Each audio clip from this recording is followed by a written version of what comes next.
Yo, you know a movie I'm hyped for? The new Hunger Games, but that's not coming out for like a year. Do they got the trailer for that? We'll watch that real quick too if they got it. Oh my god, they do. It came out 2 days ago. We're watching another trailer. Dude, it's about Haymitch's Hunger Games where there's twice as many opponents. I really believe that they could just fucking film slop Hunger Games movies over and over again, just going back in time or in the future or whatever, and just fucking, dude, literally just show random Hunger Games. Just be like, this was the 33rd Hunger Games. This was the 38th Hunger Games. This was the 10th Hunger Games. And just fucking show, like, make it a weird map, some crazy stuff. Maybe bring a character in that's like, you know, you love them, like you want them to win. But like, not all just, you can't rave about District 12 every time. You know, you got, like, sometimes you gotta have a guy that's like a District 6 where he's like kind of a fucking, you know, Nepo baby, but he's also like humble about it. Dude, having to stand around with your fucking name in a fishbowl just waiting for you to get pulled to get thrown into a death match is fucking horrifying. And the fact that, like, if you're broke and you fucking get, like, handouts for food, they put more of your fucking name in the bowl. Like, dude, it's a reverse raffle. It's literally a reverse raffle. Yo, sorry you're fucking dirt poor. We're gonna put your name in this bowl 40 times. Everybody else does their name in it once. How many times did the one guy have his name in the bowl in, like, the first one? Wasn't it like 200 or some shit? It was like he had like a 40% chance of getting pulled. Yeah, no, it wasn't PETA. It was somebody. It was Gale. Yeah, Gale had like 80.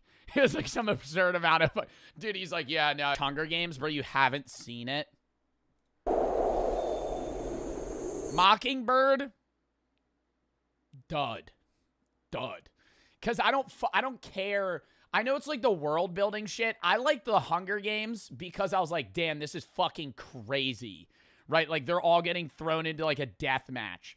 Mockingbird 1 and 2 where Peeta's just like fucking strapped to a chair and he's like, ah, ah, ah. I'm fucking, it's so stupid. It's like Peeta's crazy. Like, oh my God. Like, I will say Catching Fire was awesome. Catching Fire was the best one. The second one was the best. Yo, it's cooked. 48 people. You have to be the one person that lives. Yo, it's just terrible RNG to get your name pulled when you're like 10. Like you insta lose. You know, like if you're gonna get pulled for the Hunger Games, you want to be on like the back end, where you're like physically in shape. Why, bro? Because you're getting stoned to death. Imagine you're in the Hunger Games with like fucking Isaiah Pacheco or like 22-year-old Gronk and you're 10. You're getting killed in the first 10 seconds. Like it's only 12 to 18. Okay, change it. You're 18-year-old Zion Williamson going against a fucking 5th grader. You know, you betraying your own like fucking faction or like division.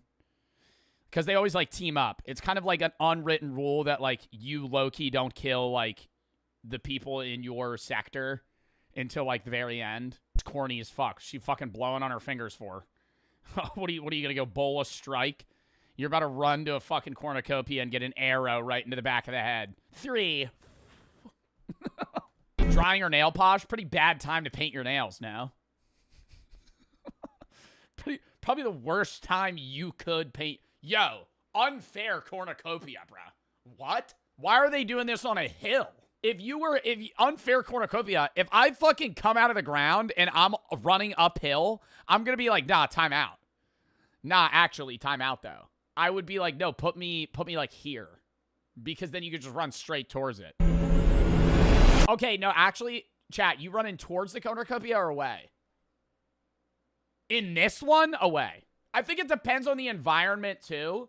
Like, this looks like you could oh, God, it's just such open land. I think ideally, like, you climb a mountain, get a bunch of food, fucking just vibe out until there's, like, 10 people. The weak-ass run! You're running for your life? You're running for your life, bro? Looks like you got a bag of bricks on your back. Oh my God. I feel like I would be hauling ass. hauling ass towards that shit. Like, I don't want to say this is definitely what would happen, but like all the people in the Hunger Games that didn't want to be there would be so viscerally upset that like there would have to be a level of gore that would be unwatchable. You know what I mean? Like all the Hunger Games, like rich people in the Capitol, like really want to see these kids kill each other. And like, yeah, sure, maybe like an arrow to the head. They're like, oh, that's entertaining. Dude, imagine you just like literally mangle somebody. Like they're not going to watch that. Like, they would turn away. They'd be like, oh, this is disgusting. The books have so much gore, it's wild. Bro, that's what I'm saying, though. Like, I don't think they would actually watch that. Like, if you, like, cut somebody's head off and put it on a fucking steak, you'd probably get, like, donations for that, actually. I'm going to turn on what I just said. I think if you were that fucked up, the rich people would give you better stuff so you would win the game. Like, if you would maybe have, like, a part of the audience that would be like, oh, that's disgusting. But, like, if you, like, cut some guy's head off, they'd be like, oh, that's awesome. Let's send him stuff.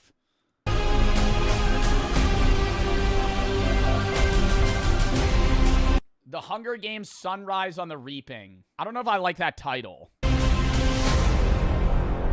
Only in theaters, November 20th. So less than a year. 362 days. This seems much more colorful than the other movies. There's a strange tension, unused to it. I love it.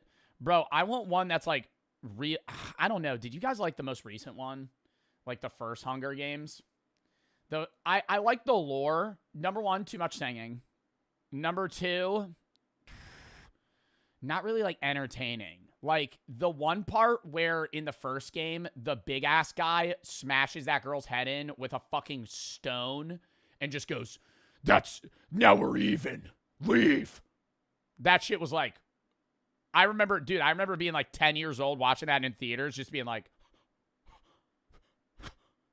just like befuddled. Anyways, spoilers. Bro, that movie came out so long ago. When did the first Hunger Games come out? 2012, bro. Yeah, I was 10. It seems like it came out later, no? I feel like I was watching the Hunger Games in high school, but bro, like I was in elementary school, man. Block in chat. First video of the day.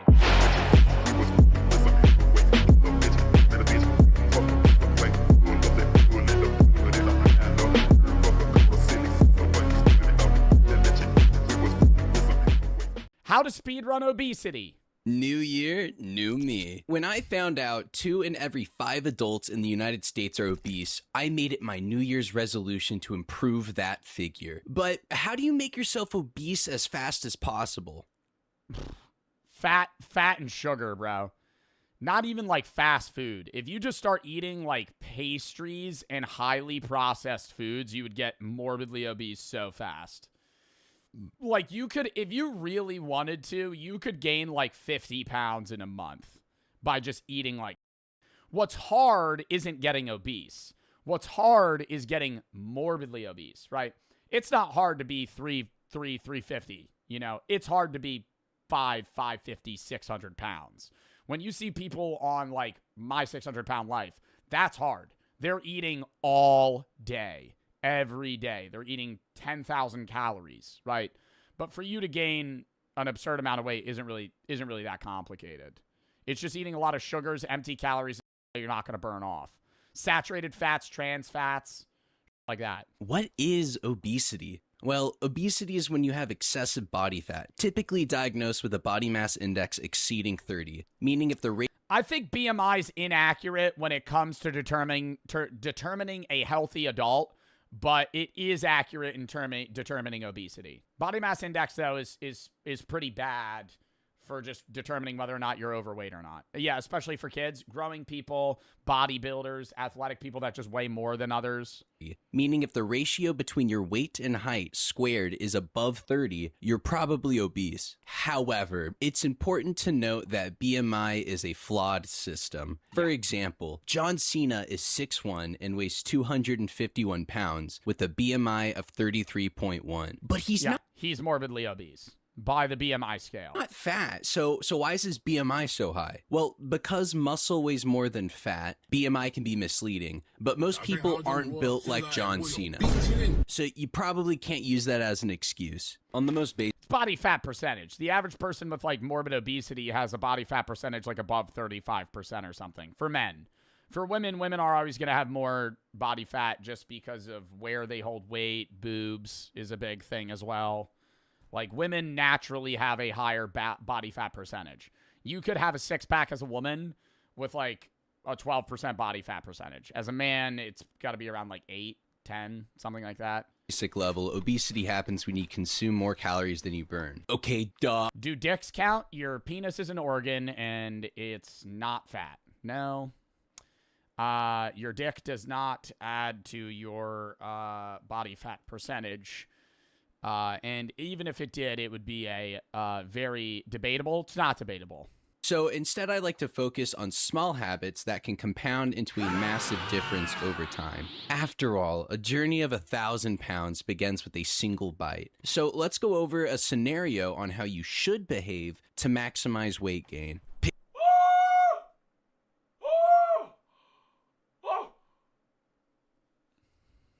That's me eating ramen. Damn, Raygasm, you fucking goat.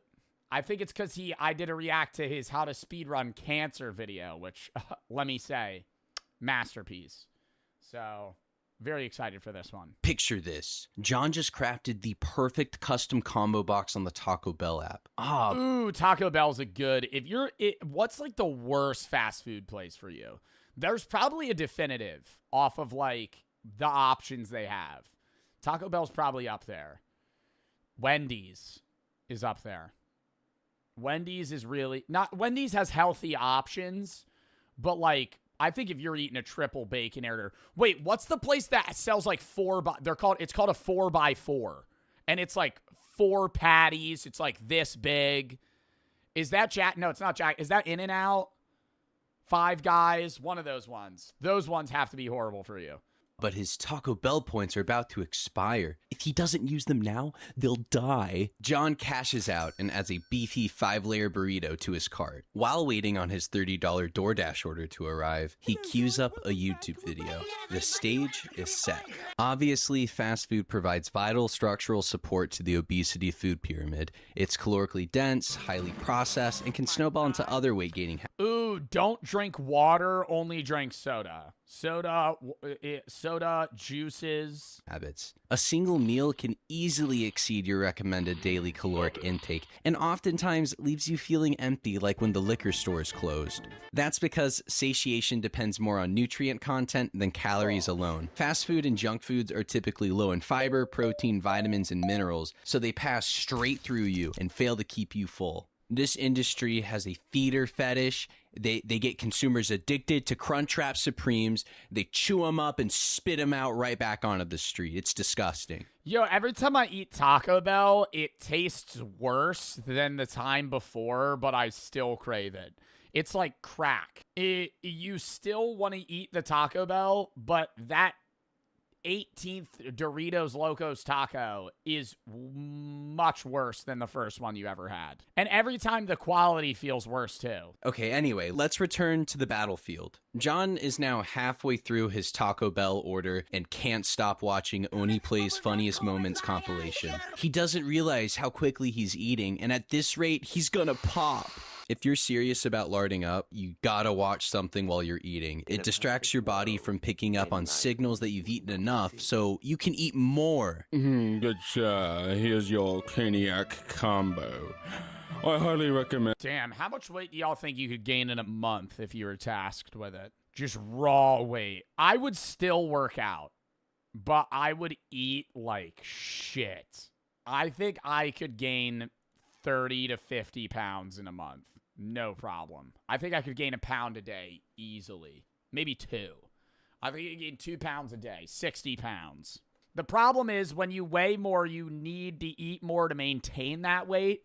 So if like my starting weight right now is like 180, when I'm 220, it's going to be harder to gain those last 20 pounds than the first 20. Realistically, 300 pounds. You're not getting 300 pounds in a month. You would die. Empowering this fine dish with an Outdoor Boys video. Luckily, John hasn't popped yet. He finished his meal and is going to top it off with some Baja Blast, which leads me to one of the most effective strategies in the current obesity meta. Liquid calories. Drinking calories. Yes. Processed foods open a shortcut from your bloodstream straight into sodium agartha. Agartha needs your help. You must eat this burger to reactivate Agartha's force field. Stack that with fast food's addicted design, and your brain is wired to drink more liquids. To exploit this debuff, never... Why did Trump work at a McDonald's? Is this like a PR thing? Like, when did he do that? Debuff, never sip water. That's a time waster. Grab some Fanta and fill up that cup one more time before you leave McDonald's. Guys, liquid calories are an absolute game changer. They're broken. They're super powerful because they're extremely easy to overconsume. Soda and juice have a lot of sugar with no fiber to balance them out, so they kind of sneak up on you. And that daily iced latte can add a couple hundred calories before you even realize it. The only thing that... Oh my God, that'd be a cheat code. Go to Dunkin' every day, get a large iced coffee with just a shitload of like caramel, chocolate. Like, you ever see those videos where they get like 40 sugars and it's just somebody filming it and it's like half the cup? Some shit like that. Faster than soda or DeviantArt is alcohol. I love alcohol. That's another cheat code. Drinking straight beers. No, beers aren't the method. Because a beer fills you. A beer is a filling drink comparable to other alcohols. You'd want to do a cocktail. Mixed cocktails. And then you get drunk. You need to eat. See, that's also a thing in the United States. Alcoholics tend to be obese or overweight because they get really drunk, and that's a lot of calories. And to get less drunk, they need to eat a lot of carb-based fatty foods to bring them down and fill their stomach, and they're hungry and they're not noticing how much they're eating. So you're just like perpetually getting fatter and fatter. Fat. Honey, I'm worried about your alcohol abuse. Alcohol abuse? I would never. I love alcohol. Any speedrunner worth their salt is familiar with the power of alcohol. Oh my God, and you know what I hate the most is fucking Michelob Ultra's marketing tactic of saying, the premium light beer, 95 calories. The average beer is like 100 to 120. It's like, they're like, the premium light beer. It's like 5 calories less. And I have friends that are like, well, 20 beers in, I'm saving 100 calories. I'm like, yo, so what? Like, why am I opting to drink piss when I could drink something that's better tasting and mildly more calorically, or mildly more in how many calories it has, or caloric density? 20 beers is 20 beers. Yeah, 25 calories over fucking 5 beers. Wait, like, let me Google that. How many calories is a 12-ounce... What's a high-calorie beer? A Yingling. 140. See, there we go. That's fair. 12-ounce Yingling, but that's like a dark beer, like a dinner lager. Nobody's getting drunk on Yinglings. How many calories is a 12-ounce Coors Light? 102. So it's 7 calories less. Like, that's not a good marketing tactic. Then again, I'm sitting here glazing a beer that's marketing tactic is that it's cold. 1. Alcohol stops fat from burning. Your body is an ignorant, sober-tard and sees alcohol as a harmful substance and prioritizes burning it before dipping into your fat stores. Since alcohol can't be saved for later, because I'd get to it. Since alcohol can't be saved for later, your liver drops everything to process it, meaning all the actual food you ate gets shoved straight into fat storage. 2. Alcohol is high in calories. Once it hits your system, alcohol becomes ethanol, about 7 calories per gram, which is almost double what carbs or protein can give you. A single shot of 80 proof vodka has about 100 calories, but most people chase demon juice with mixers. A rum and coke can be 200 calories, and a fruit... A shot of vodka is 100 calories? Bro, I'm not even lying. I thought a shot of vodka was like 10. 100 calories for a shot of vodka. So a double vodka Red Bull is like 400 calories. Fruity mixed drink is even better. A standard pina colada can run you up 500 calories. So you should probably focus on sugary mixed drinks to mask the yucky taste and inflate your intake. 3. Alcohol makes you feel hungry. Booze toggle off your appetite regulation hormones, so your brain can get tricked into thinking you're starving, which leads me to 4. Alcohol makes you crave salty and greasy foods. It can cause blood sugar levels to drop, triggering cravings for high sugar. Oh, you need to quit nicotine. If you're a nicotine addict to get really fat too, you need to quit nicotine because nicotine and caffeine are appetite suppressants. So that's why like a lot of countries with like higher cigarette smokers tend to be skinnier. High-fat foods further helping weight gain. If you're serious about obesity, start going to happy hour, get hungover every day. Less motivation to exercise means more time to stack calories. No, you wouldn't want to get hungover because when you're hungover, you don't really eat. Because you're just like so in like a lethargic state, you're not really doing anything. Unless you're just scarfing down food to try and feel better. But a lot of the time, you're like nauseous. Remember, the goal is to minimize calories burned and What is the best Zyn flavor stream? Yeah, man, let me just rip that real quick. I just do fucking 15 cans of Zyns and then get Nick sick and pass out on stream. All right, next one's wintergreen.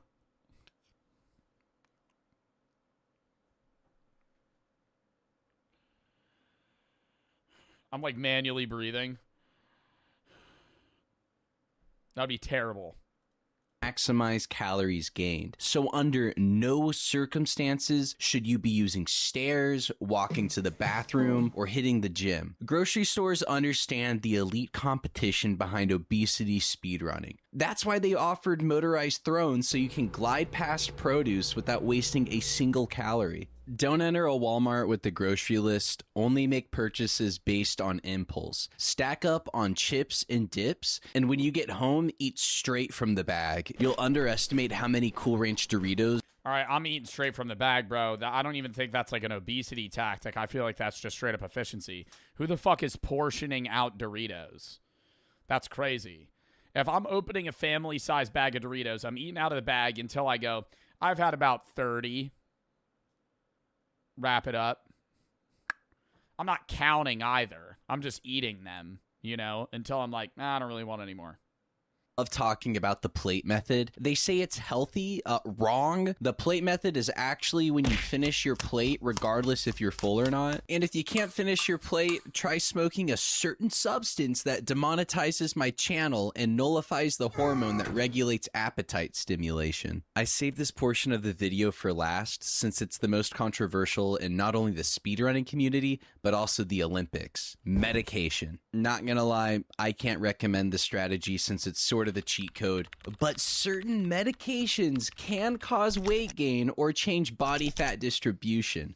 What, to like fuck up your thyroid or something? Like what medication makes you gain weight rapidly? Often leading to metabolic complications. So please talk to your local shaman before taking pharmaceuticals. Just don't tell him I sent you. Diabetes medication can increase appetite while decreasing anabolic effects, basically turning your temple into a hungrier, less efficient calorie-burning machine. Antidepressants can create a bit of a cycle. Oh, take steroids but don't work out.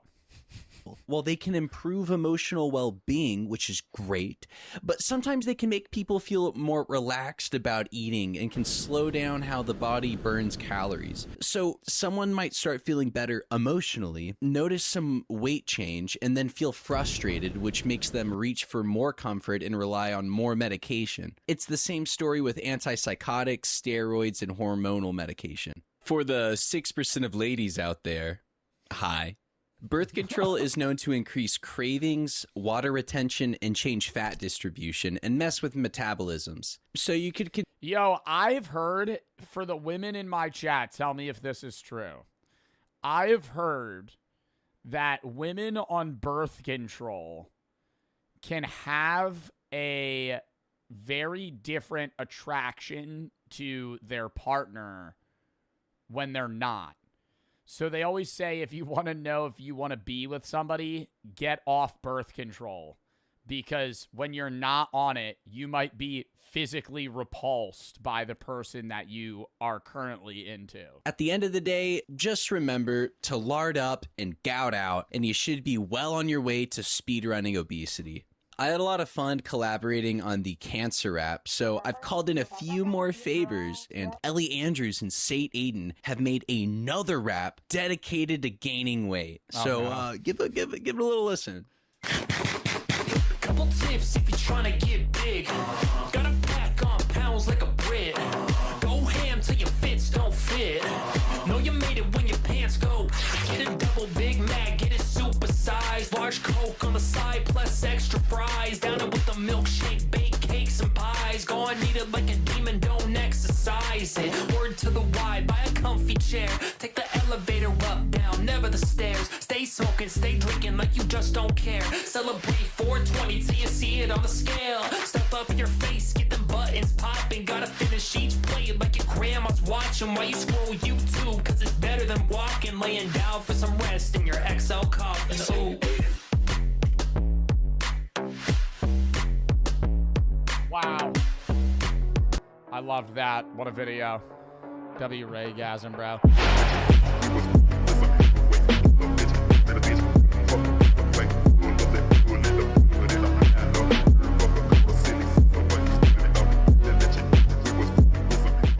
What do you do with just a theology degree? I could understand philosophy, because philosophy you could segment into like HR in a grad program. A lot of people get dual degrees with psych and become like therapists. Have to be lumped into one thing. Human experience. Oh, the Yeah. human experience. It's everything related to the the human human experience. I mean, it's A mortician. Do you have to get a degree to become a mortician? totally understandable why so many people regret this.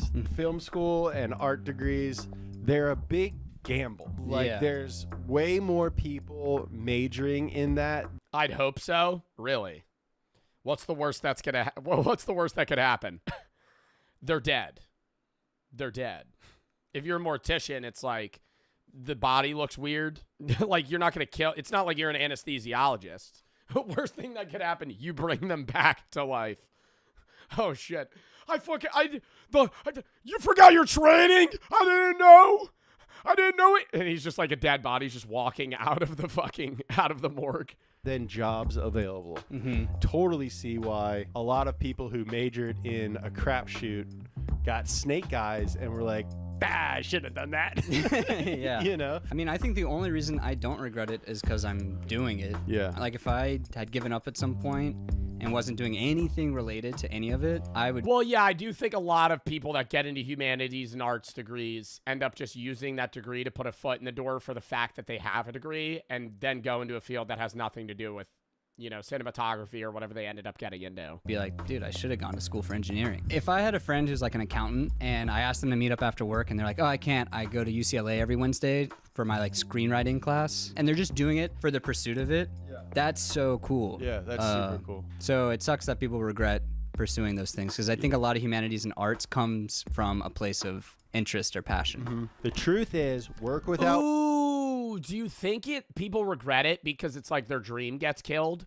Like they go to school for like acting, performing arts, and then they fucking fail like miserably. Oh. So it's not even like, oh, the pay or they don't like their job. It's just like, I literally could not get cast in any role at all. Without will and work without direction only makes you a beast of burden. Oh, is that a quote? Yeah, Who said that? I don't know. Another important takeaway from the study is that someone's field of study isn't always the most regretted aspect of higher education. A lot of times it's a relationship. Yeah. From a statistical standpoint, the number one regret in regards to higher education, more than the field of study, according to this survey, with 45% of students feeling this way, is not getting more education. Whoa. A huge contributor. The number one regret of higher education is not going further. So they wish that they had gotten a PhD. To that is 61% of dropouts wishing that they had finished school. All right. Well, yeah. I will say, this is how I perceive this, okay? I'm not saying this applies to anybody or you need to do this. I was in college from COVID 2020, 2021 till I graduated like summer of 24. I was exercise science for the first year. Philosophy the second year, third and fourth, right? And I think that the second year I really wanted to drop out. And that was 21, 22, right? So like the 2 months into my sophomore year when like I was finally going back, first year of college, exercise science fully online. I didn't go to college one time. Every class I had was on Zoom. It was terrible. It was like I was still in high school. Second year, first year of actual college, first day I showed up, I was like, I'm going to fucking drop out. Stuck with it. Happy I did. I see so many people that drop out, but they don't drop out in the first or second year. They drop out in the third or fourth. What are you doing? What are you doing? You're already, if you're past halfway, might as well stick it out. That's how I'm seeing that shit. The amount of people that drop out like year 4, year 3.5, I'm like, bro, you have fucking 70% of your degree done. Just get it at this point. Like, what are you fucking... I understand if it's like a life thing where it's like, okay, some shit happened where like you physically have to push school to the side, but that's just putting it off. That's not dropping out. The amount of people that are like, yeah, college isn't for me. Buddy, it took you 3.5 years to figure that out. You're on the back end of your fucking degree. What are we doing? Number 2, least regretted field of study is computer science. I called that shit! Of course. I mean, that just makes sense. Well, that's because it's so needed right now. I think in like 5 years, people are going to regret it. That's pretty much sums it up. It's the science of computers, ladies and gentlemen. Because there'll just be so many people going in for it. And what is the number one thing in the whole society these days? Yeah, you guessed it. Computers! Computer sciences is basically the new medical school. Once we got a bunch of clankers running around. So for years and years, you've been told, like, this is safe, go into coding, until, like, last year when they're like, oh, you know what actually AI is, like, really good at? Your job. And carrying on the theme that we've seen from this list. Yeah, I think this will slowly go down the list and then transfer sides over the next, like, 10 years. What do people at Geek Squad have a degree in? Like, if somebody works at Geek Squad, do they have a degree? People make a dump truck load of money doing this. Nothing. IT. Do you think they make money? Bro, that sucks, though, if you have to go. They have an IT in geeking, IT cybersecurity. Bro, but do they make money? That would just blow ass going to a 4-year degree school to go work at Best Buy and put on iPhone covers for people.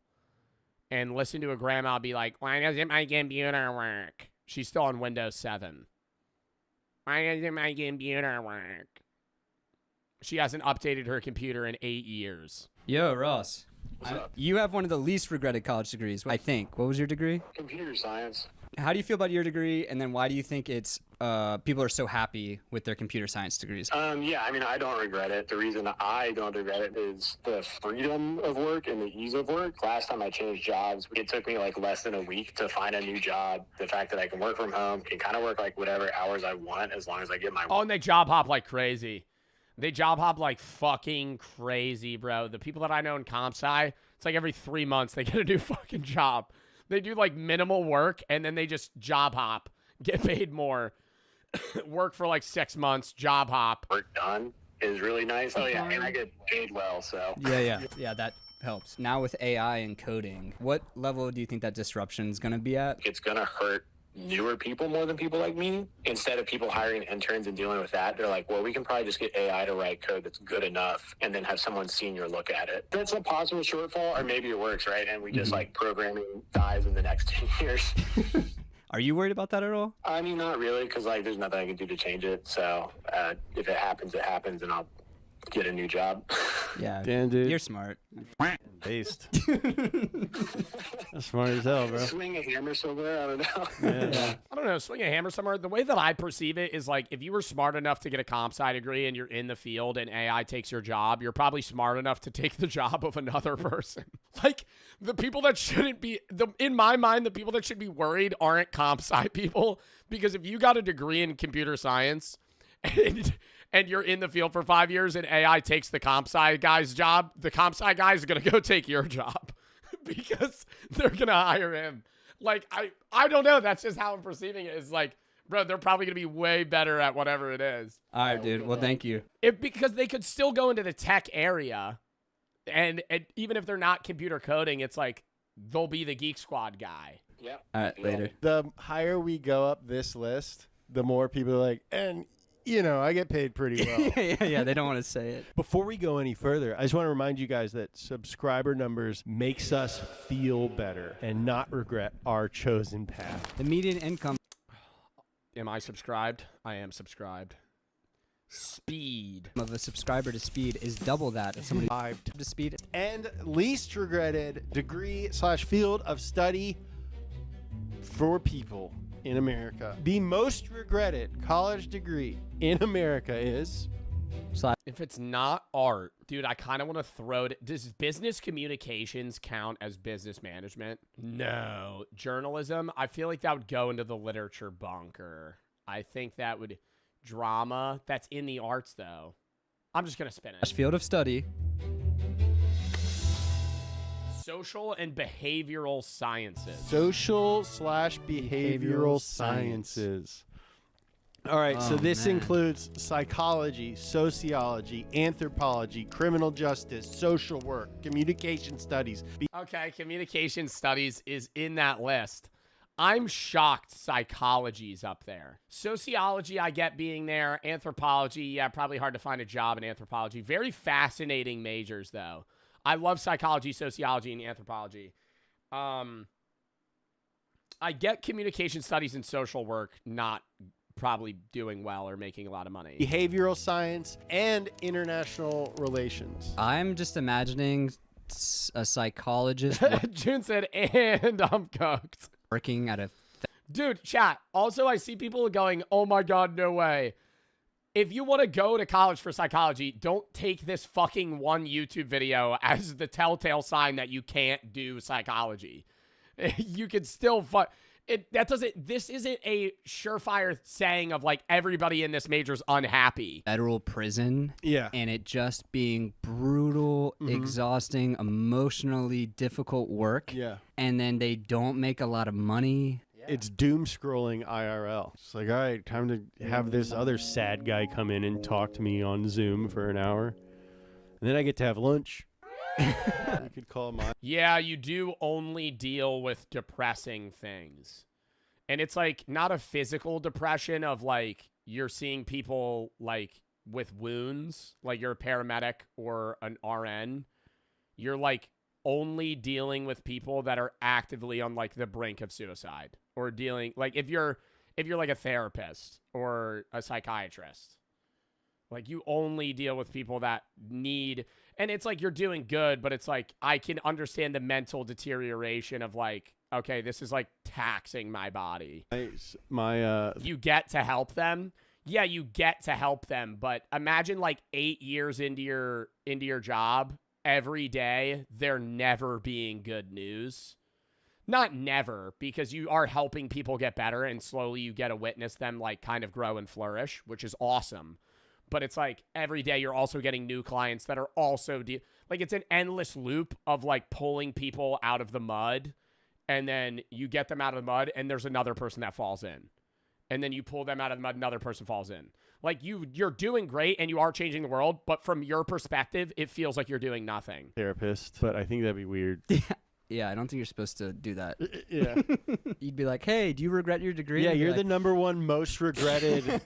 Your job is the most regretted degree in the world. How do you feel about it? It's like, oh, I guess I do have some regrets. Maybe I'll call my therapist. It's harder than ever to give young people advice on what they should do after high school. There was a time when the smart move was simple. You go to college. What you It used to be that simple. It literally used to be just go to college. study didn't matter. Now it's like it's a lot more complicated, and it's so new that that's an issue. Like this is the 21st century's issue, right? In the 90s, 80s, 70s, it was like you could still go to college, get a great job. Yeah, you could still do that now, but there's so many options and no time to figure it out. It's like you're still a kid being thrown into the job world effectively. even if you are going to college, yes, you have to go to college for 4 years. Bro, you're 18 years old, 19 years old, trying to determine what you want to do for the rest of your life right now. Like, fuck. That sucks, right? But I maybe I'm not making it better for any of you guys. Don't feel bad if you change your major, right? I think you should have a net of a few things that you're interested in, soft launch one of them, and see if you like it, and then you can commit to something else if it's terrible. Much because you're just like better off having a degree. College got insanely expensive. More recently, everyone was saying, forget college, just learn how to code. Now people say AI writes code better than humans. So what is the best plan? Trade school? Maybe. College? Maybe. Pick a major just for a paycheck? Maybe. Study something that you love and then it doesn't matter. You'll fall into a way to make money? Maybe. Join the family business straight out of high school, drop out and start your own thing? Honestly, I don't know. All of those. It's so person to person because it's your interests and also the connections that you have. Like I feel like you might be that kid, but everybody knows that kid that has a dad or mom with a thriving family business that they're 100% just going into. Like your dad owns a golf course. You're going to own a golf course. That's your life, right? Like your dad owns a golf course. All right, sorry, the path is paved. That's all you got to do. And your job's set. Some people don't have that. And so it's like, now you got to fucking figure out what the hell your options are, what you're able to do, and also what you want to do. Those are extremely vital. Legacy matters so much. It's legacy. Well, I think connections in life is everything, but it's also, yeah, like being able to go into a family business is awesome if you want to do it. Double option. The alternative that does suck is when your parents have a family business that's on the brink of collapse. And they really want you to do it, but you really don't want to do it. They really want you to carry on that family. No, like that sucks. Trying to like weigh those options. What I do know is this. Like a pastry shop. Well, sometimes that's awesome if you really want to get into it. But yeah, like restaurant business. Like if your family owns a restaurant. And, now you're really flipping a coin on whether or not you really want to own a restaurant or not. The last decade, we've noticed that there's... Inheriting a farm, that's the worst. That's the fucking worst. Or the best. It's one of the two. It also depends on the farm. If you're inheriting a farm that's worth $40 million versus a farm that's like a family-run farm that sells mainly locally... and you're really, working all year round to take home like $35K profit.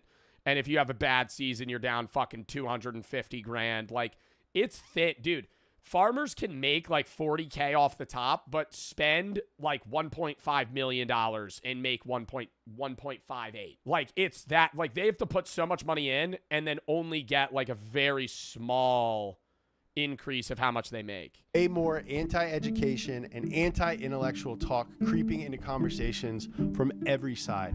And I don't freaking jive with it because at its core, education is good. It's about bettering yourself and it betters the world. And I would never discourage anyone from trying to do that. If you're a younger person watching this video, just do your best to be smart about the path that you choose. I wish I could give you better advice, but I really don't have an answer. If anyone's trying to give you a blanket answer to this question, you probably shouldn't listen to them. Yeah, they're either dumb or they're lying. To end this on a positive note, the number one least regretted type of degree is... Do you have a guess? I thought it would be this one. Is it improv?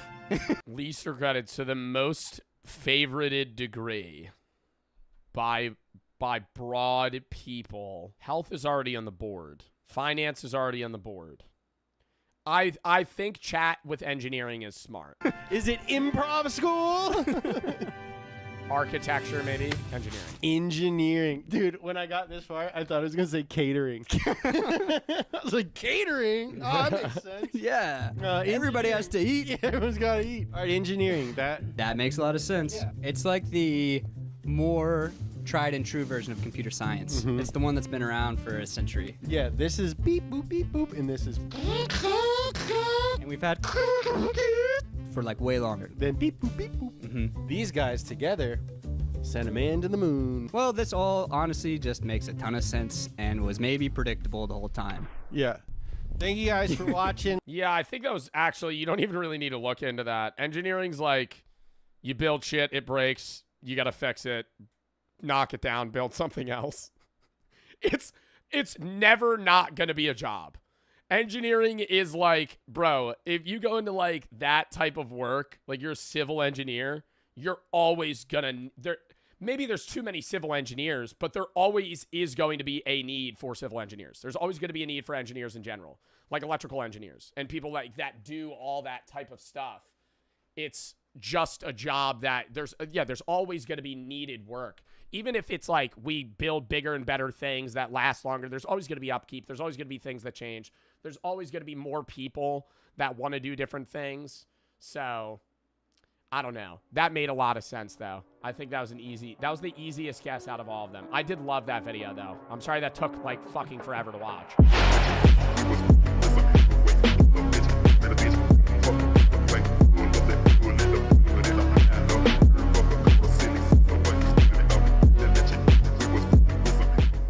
Inside the world's scariest meat market. Is that real?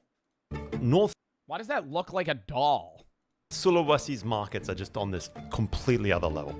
People call it Asia's most extreme market for a reason. This is like the final boss of extreme food culture. I've never seen anything quite like it. This is pure and utter madness. Even Indonesians from outside this I feel like I'm not really okay. I've never eaten a bat before. Would I try it? Yeah, I would try a bat, but like I feel like in a crazy exotic meat market would be like some shit that's poisonous. If they were selling like Fuji or whatever it is, like fucking puffer fish, no, not getting that. That's how you get COVID, dude. Then I'd be patient zero. downright terrified of this place. It is not Fugu, not Fuji. known to have everything you That was just a duck. can imagine. Cats, dogs, rats, pythons, and endless numbers of bats. All right, hard pivoting what, yeah, okay. I gotta be honest, guys. I don't know if any of this ever makes it on. Would you eat a dog? No. I'd eat a guinea pig.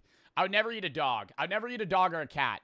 I think that it's, obviously it's like different culturally how you view that animal, but I truly believe that like dogs and cats are basically bred to be human companions rather than food, so I don't think it even makes, not even just moral, but like logical sense to eat a dog. Would you eat a horse? I would try a horse.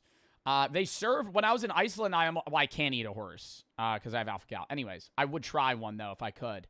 But, yeah, they have horse in Iceland. That was, like, a big thing on one of I went to, like, a big steakhouse, and they had they had steak, they had whale, they had horse, and then puffin. And I was like, wow, I'm not going to try that. And I wish I kind of did, because now I can't. Whale? Yeah, I feel like I wouldn't like whale. I don't think I would like eating whale. Puffin probably would just taste like chicken, and I would bet that horse just tastes like steak. YouTube. And what I would bet horse tastes like steak. appeals to me Like is that word for word. this isn't about some kind of crazy shock value. It's not some weird medical claim that's driving the appeal. It's not novelty for tourists. It's none of that. This is what people eat here for Christmas dinner. In Tomahan, for Christmas, you Oh, is this like festivity? Like this is like where people splurge. eat like bat. Yeah, we do. Like that's the specialty. Correct. And what outsiders see as just completely insane, as extreme, is just everyday Minahasan culture. It's part of the tradition here that just never really modernized. So why does this still exist? The wing is the best. I mean, isn't it becoming more and more outlawed to eat like what would be considered Western pets in Eastern countries? Like, I feel like I've seen a lot of shit where it's like becoming more and more, I guess, normalized to just like not like, hey, don't eat that. Like, I know that's obviously a stereotype too, of like Asian people, which is just racist, but I'm pretty sure that's like in most Asian countries, that's like not even really a thing. That's crazy. It's the best bit. Yeah. In my family, everybody will just like, fights for the wings. Yeah, no kidding. Here's my plan.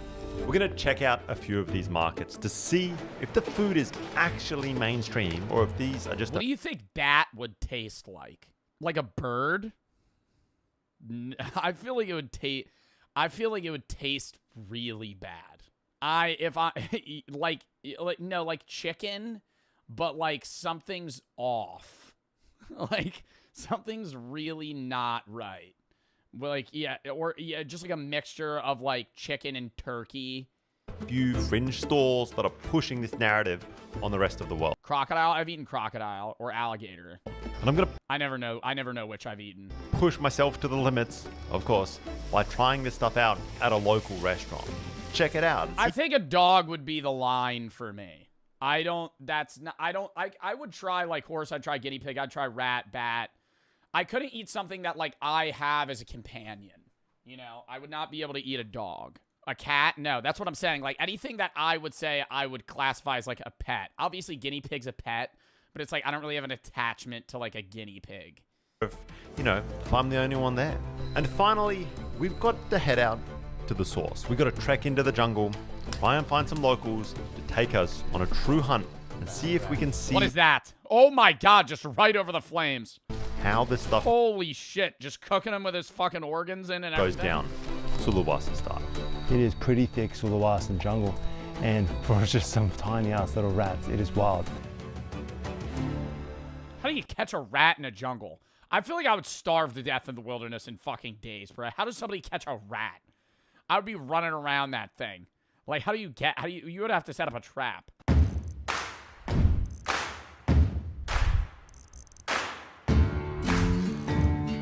Raccoons are becoming domesticated. I would love to own a raccoon.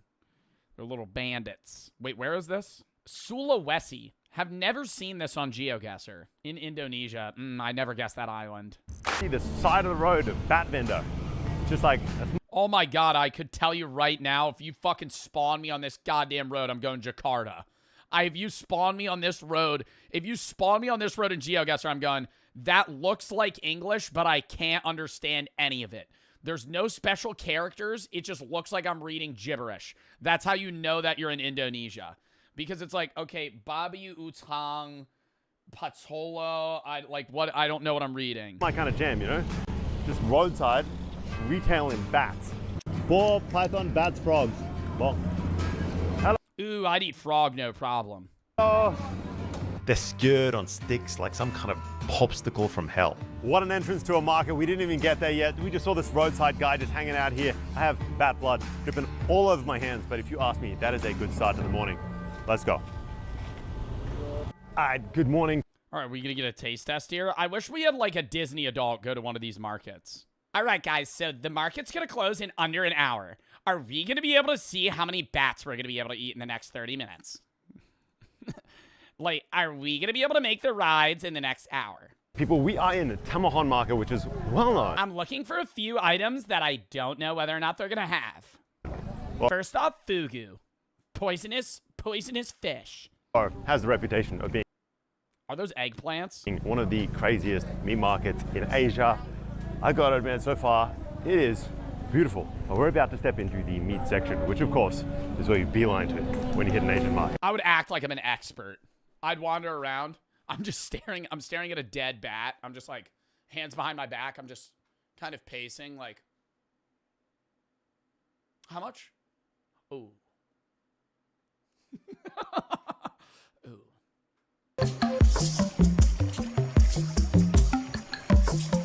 Crazy. Woo. That did not take long. Yeah, I'm happy he blurred that. As we hit the corner of the market, there are some blackened out roasting dogs. There's pigs everywhere. There's a dude carrying around a tray of, is that rats? Or squirrels? That's rats? Oh my god. Do you think they're seasoned? Yeah. Wow. Bro, like I could not, like I'm not,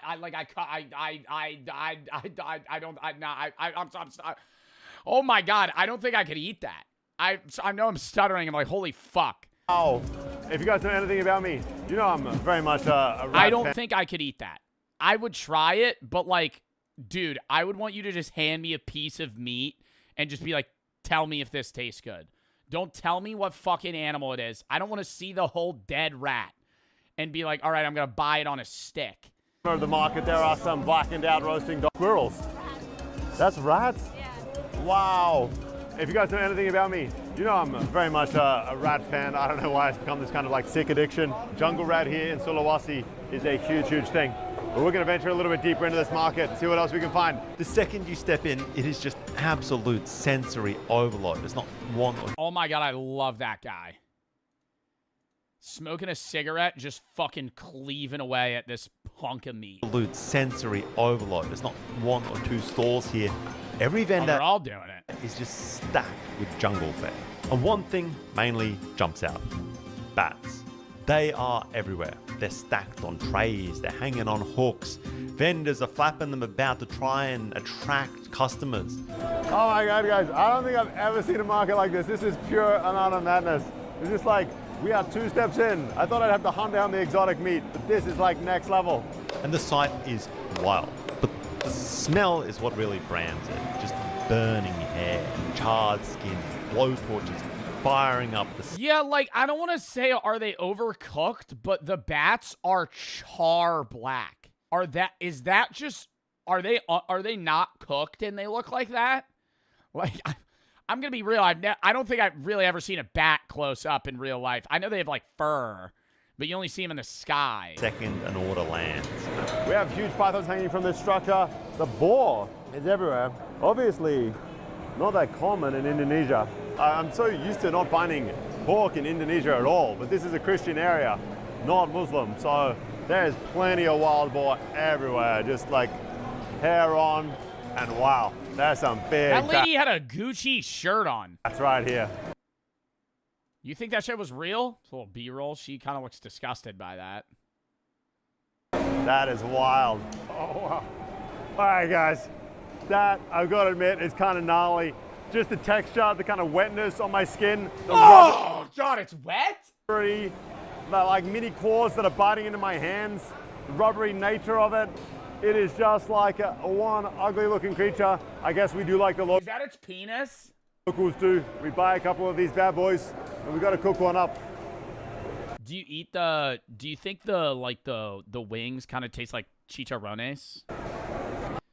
So this is how they Could get behind that. normally sell it. So the same like that, slightly roasted. Yeah. So it's easily they will, when someone's coming in here and buy it, that will be clean all the stomach part. Yeah. And that's it. And then sometimes you can ask them to chop it or not, just like this. Oh, you don't eat the wings? He's taken off the wings, and I think he's going to give it a quick blowtorch so that it ends up a bit more like these guys hanging out down here. The hair singed right off with a blowtorch. Okay, there seems to be a pretty specific set of features that we roasted down, like the claws, like the hair right off the body. What we have now is this like naked bat. And then it's broken down. Shoulders cut, chest pried open. How much do you think the bat costs? What's left $5? is hacked into chunks, ready for the pot.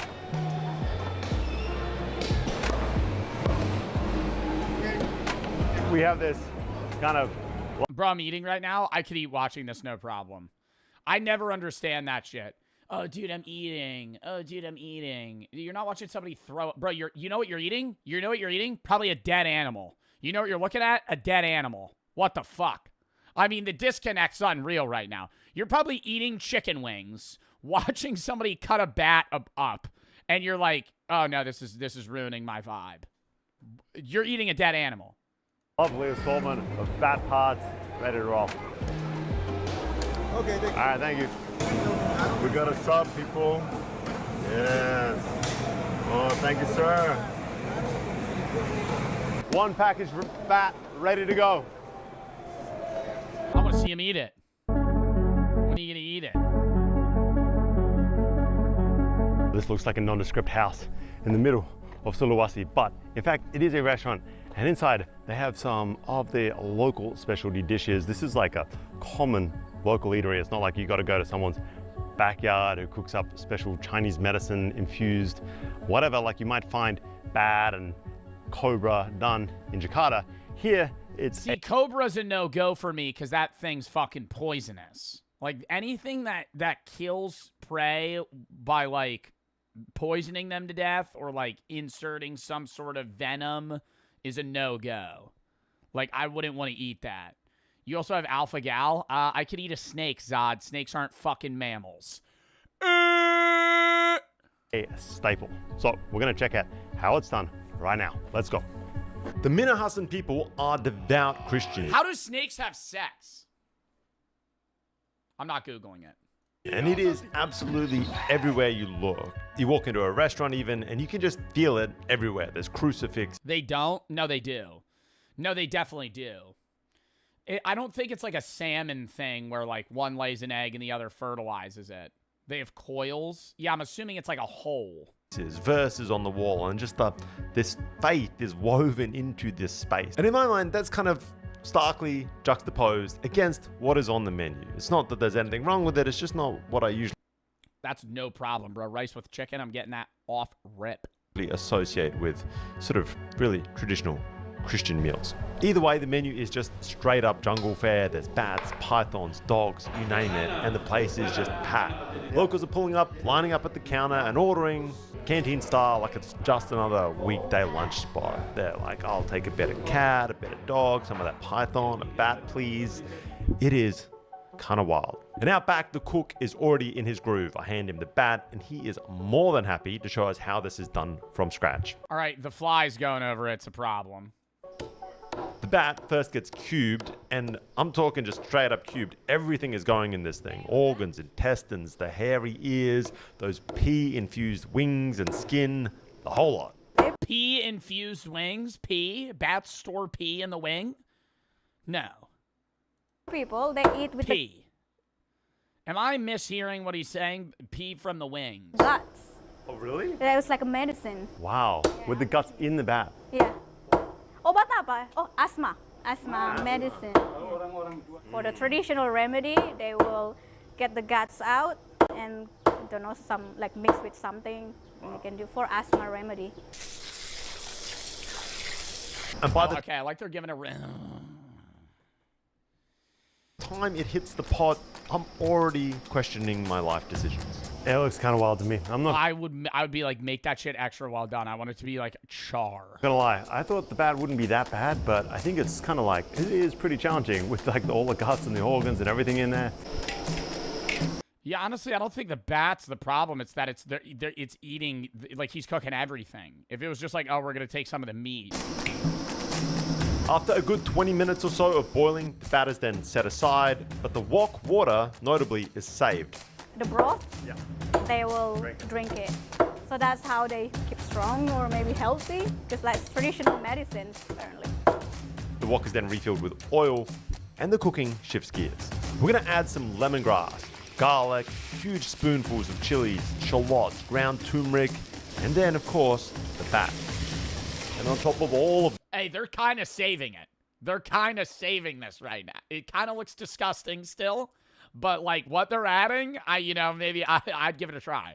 This. He pours back in that leftover broth, that rendered down stank, just to add a little bit. I need to smell this. Can YouTube implement a system where there's like some tube that just emits whatever this smell is?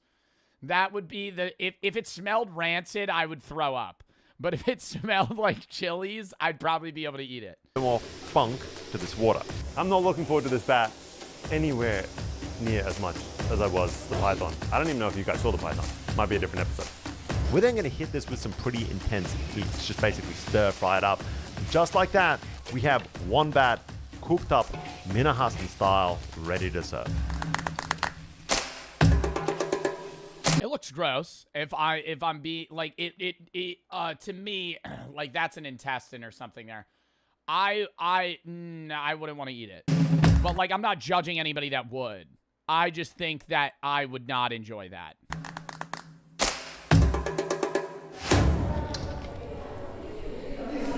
No.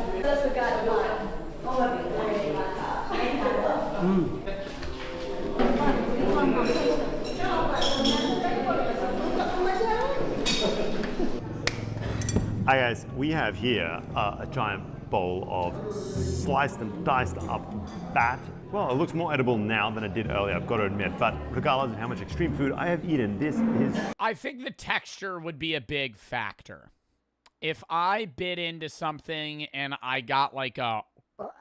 like I was biting into like a ligament, that would induce instantaneous vomit from me. Like it would be like just like in the same motion I would throw up. Or if I like bit into like an organ of some sorts and it like kind of popped in my mouth like a gusher. I have eaten, this is probably going to push me to the limits. There is something about a bat with its reputation, and then seeing this thing cooked with just like all of its guts, with the broth added back in for like extra flavor from it being boiled. But this place is packed, everyone's chowing down on the bat and python. Oh, is that a bone? So, if everyone else is doing it, I guess we dive right in. No, just dive right in. What do you mean? I guess we dive right in, dude. You're doing a fucking Squidward bite right now. What the fuck is this? Oh. Man, it's tough. And it's tough. Your skin is just so tough. It's wild. It's almost like a leather. Just eating that, you gotta really work it. You know, you guys might not have seen it in this episode, but I literally just chowed down on a bunch of python that was cooked this exact same way. And I was under the impression that it would be very much the same flavor profile. You cook two animals in the exact same recipe, but this is completely different. This texture of a frog, it is just the craziest, oddest creature. There is nothing like this. That is for damn sure. It's got a bunch of this black skin. Oh, there's hair on it. Oh, I don't know if I can do the hair. That is, wow. Look at that. Sorry guys, I draw the line with the hair. That is bonkers. You gotta really work this thing to get at this meat. And I thought this would almost be rat-like. Well, let me tell you, this is so much of a leaner animal than a rat. The organs were placed in here with this as well. And that is clearly like a kidney or a liver. And he said this cures asthma. Now, I don't have asthma, but it's put in there for people to eat. We're gonna chow down. Sort of powdery. That's almost better than the meat. Like, so I'd probably rather eat that. I'd probably rather eat. No. I know I had a kind of like a guttural reaction when I saw it, but I would rather eat that because I feel like it would be more akin to like something that I've eaten already versus like just the weird bony bit that's covered in like tough skin. You eat it? The wing? Yeah. And why'd they cut off the wings and fucking get rid of them? Wow. It's like lots of people, that's most favorite part, the wings. I think what we have here is like an elbow, you know what I mean? The middle of that middle knuckle of a bat wing. And this is apparently the prize bit. So we're gonna try it. Here we go, guys.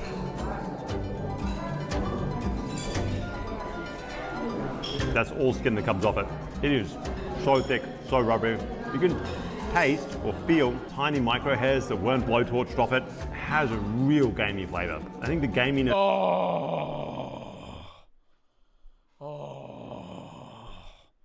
See, that's what I would be fearful of. I bet like raw that with all the seasoning stuff probably smells fine.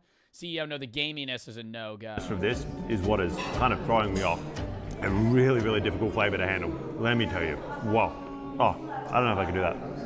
That is tough. No. Oh, and he's being so respectful, though. Not for me, guys. Let me tell you. Like, if this was like, they just pull a guy off the side of the street, they're like, yo, try this.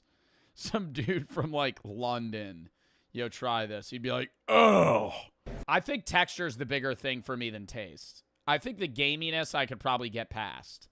I think having to bite into it and yank it and then, like, chew it and it's kind of like gummy, no. Now, that's a tough one. Like, I could get by it tasting bad to me.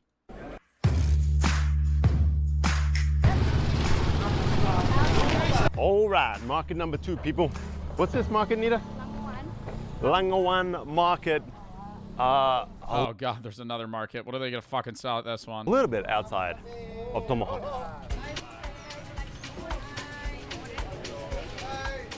Oh, is this even for food? This looks like betta fish.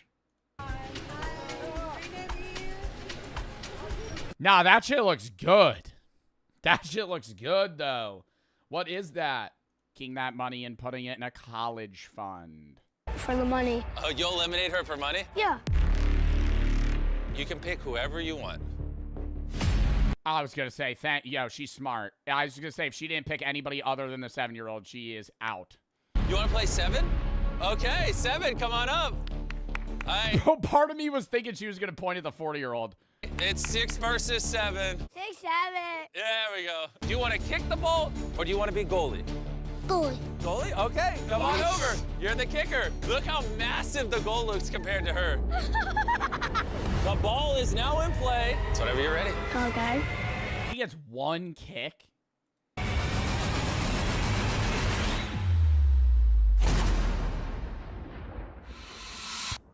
Oh, no! Lemon! Good try, girl. This is hard because you're very adorable, but you have been eliminated. I'm sorry. Do I go down the stairs? The only way off is to jump down there. Goodbye, Lemon. Bye. Don't worry, there's a... Why do we always, like, CGI? I feel like this is probably, like, 6 feet off the ground. I don't understand, like, we're at a soccer pit in the sky. Like, why can't we just be in a soccer arena? big foam pit down there. Let's keep playing. Will the youngest please step forward? Come on over here, 10. Who are you thinking? Her. 19? 19. Oh my gosh. I'll be the kicker. I'll be the kicker. And you think you can take her on? It's because she's a girl. I feel like she's gonna be too slow. She's done. She's done. I'm not gonna lie. I'm not like, I don't like the, you know, the reasoning, because obviously he's like, oh, it's because she's a girl. But like, out of all of the other picks, I would, if I was 10, I would also probably go against her. It is sexist, but I'm saying like, my reasoning wouldn't be it's because she's a woman. It would be, well, the other guys look very athletic. I don't think she statistically would be the best at soccer. It's in play. Take your time. There's no rush. He just chunks the ball over the fucking net. That would be hilarious. Oh, no, that windup was bad. She saves it. Yeah, she saves that. No, Jimmy! Okay, bye. How do we make a pick here, 12? 22. 22? You didn't even want to think on it. 22? Why are you going against 22? I'm picking the 40-year-old. What? What? You just picked the most athletic guy in the room. Why would you pick him? I'm not picking 22 or 28. Anybody else would be a solid pick. 12 is the kicker. 22 is the goalie. Oh, he is moving. Any man's game. Take your time, no pressure. Oh, he's just going for it.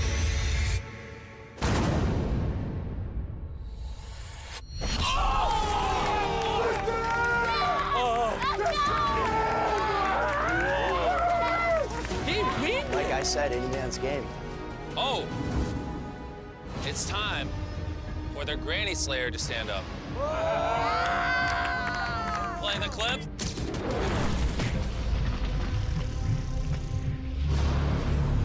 I'm thinking 40. I think he's sleeping on me. Oh, okay. I'll be kicking. I'm also picking 40. I don't think anybody else. I'm picking 40. Then I'm probably picking whatever this guy is, 30-something. Then 35, 28. On me. Oh, okay. I'll be kicking. You want to look at the Whatnot logo, the sponsor of this video? Oh, I'm looking at it. We're actually giving away over $1 million on Whatnot, but I'll tell you about it later in the video. Yo, did anybody solve his fucking puzzle? It's live. You touch it, it's your kick.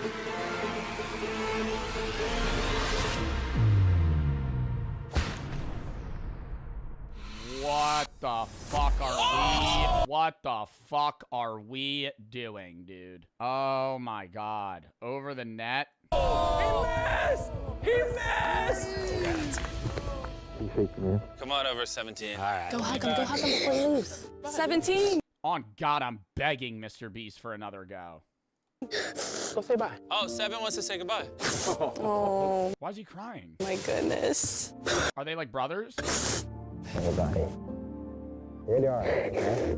You got this. You're in the top 6, all right? Hey, you got this, Gunner. Are you going to win it all for 17? You're gonna miss your friend?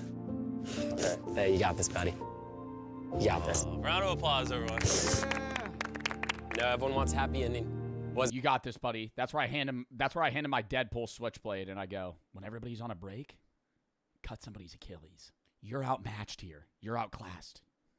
You're losing this unless you cheat. Thank you, guys. Thank you for the opportunity. You want to like belly flop or fall backwards? I'll belly flop. Goodbye. Who's next? I don't know how he's gonna pick this. My friends play soccer. I gotta do him proud, you know. You play soccer? I did rec league. Oh my gosh! Who are we eliminating? 20. See, you can't be saying that though. See, that's like so risky to say that because now he's hyping himself up, and then if he chunks the ball over the net, then it's just so ass. Like you can't be like, oh, I'm actually pretty good at soccer. I play rec. So I mean, I was like you say that after thinking about it. And Isaac, 33. I want to go against him. Okay. I'm gonna be kicker. Kicker. All right, you're gonna be goalie. All right. According to data, he is the closest to his prime of anyone left. Are you allowed to fake it?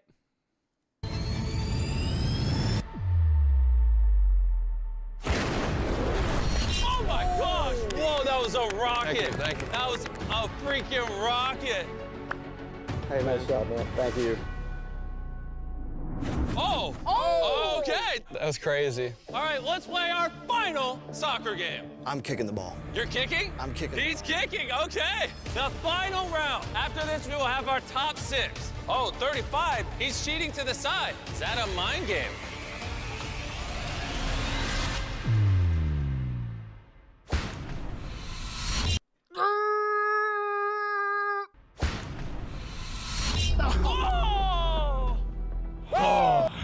Yo, dude, $250,000 on the line, bro, and you just rip it 20 feet to the right. I just whiffed, dude. If it makes you feel better, I get him trying to fake it. I don't think you could have kicked it any worse. Don't kill me. Now we have our final 6. One of which will win $250,000. Let's keep going. We're about to push these contestants to their absolute limit. Come on in. Whoa, yo. No. Go stand on the tower that matches your age. This is crazy. Each of you have a rope with a mannequin weighing exactly 10% your body weight on the other end. And every 5 minutes, the weight will increase by another 10%. And the only rule is, don't drop your mannequin. I am locked in on this for actually an hour. I am 10% of my weight. I feel like this is so easy. Yeah, number 7's cooked. Just off of sheer body weight, like he's not going to be able to hunker it down. Guards, hand them their rope. Let's find. Being like 180 is the best weight for this game. Like calisthenics. Like the guy that's like age 35, he's probably like 220. That's so fucked. Because like after 30 minutes, he's just going to be casually holding like 80 pounds. Find out who wants to win this $250,000 the most. And we're off. I'm scared. My fingers hurt. Is this hard for anyone? Fingers hurt 7 seconds in. Not at this weight. No. Okay. All right, it's been 5 minutes. Bring up more weight. Whenever you guys are ready to drop, just drop it, okay? This is so bad. My fingers already hurt. 10% of your body weight has been added. Are you allowed to wrap it around your wrist? I would just do that. Or do they have to grip strength that shit? My hands sweat like crazy. That'd be my worry. How's it feel? This is a little harder. 10% makes a big difference. 19, are you struggling? My fingers hurt. Go, let it go then. It's been 5 minutes. Guards, come on up. No! All right, clip them all in, guards. No way. This is now 30% of your body weight. Can you just sit on the ground? I feel like I would sit down. 12 is struggling. You really got to dig deep right here. This is why you shouldn't be eating that junk food, 12. Shots fired. 12, what do you want to see? Oh! Oh my gosh. Oh, wait, is she about to get out as well? 19. Go ahead, 19, go, let it go, let it go. 19, you joining him? Let it go, let it go. Are you joining him, 19? Are you joining him? Let it go, let it go. Let it go. Oh! Yes. We lost another What? Drop him. I'm sorry, 12. Drop me. All right, we're going until 2 more of you are eliminated. I'm a 7-year-old and I'm against 3 grown men. He's on his villain. Yeah, you're also holding 10 pounds, you chud. He's over here holding fucking 90. I'm sorry, that was rude. I want the 7-year-old to win. Before we add any more bags to your mannequins, I have something fun I want to show all of you. You guys want to see something cool? Okay. Chandler, bring it on out. You said he'd lose? Well, I said I would give him a switchblade and then he would cut the legs of the other contestants because I thought it would be like a running race. This is a very fair athletic competition because it's 10% of body weight. Let's spice things up a little bit. Hopefully I don't drop mine on that. Wait, hold it. You might not want to drop. This is not a good time to lose because of what I'm about to say. Oh, no. 40.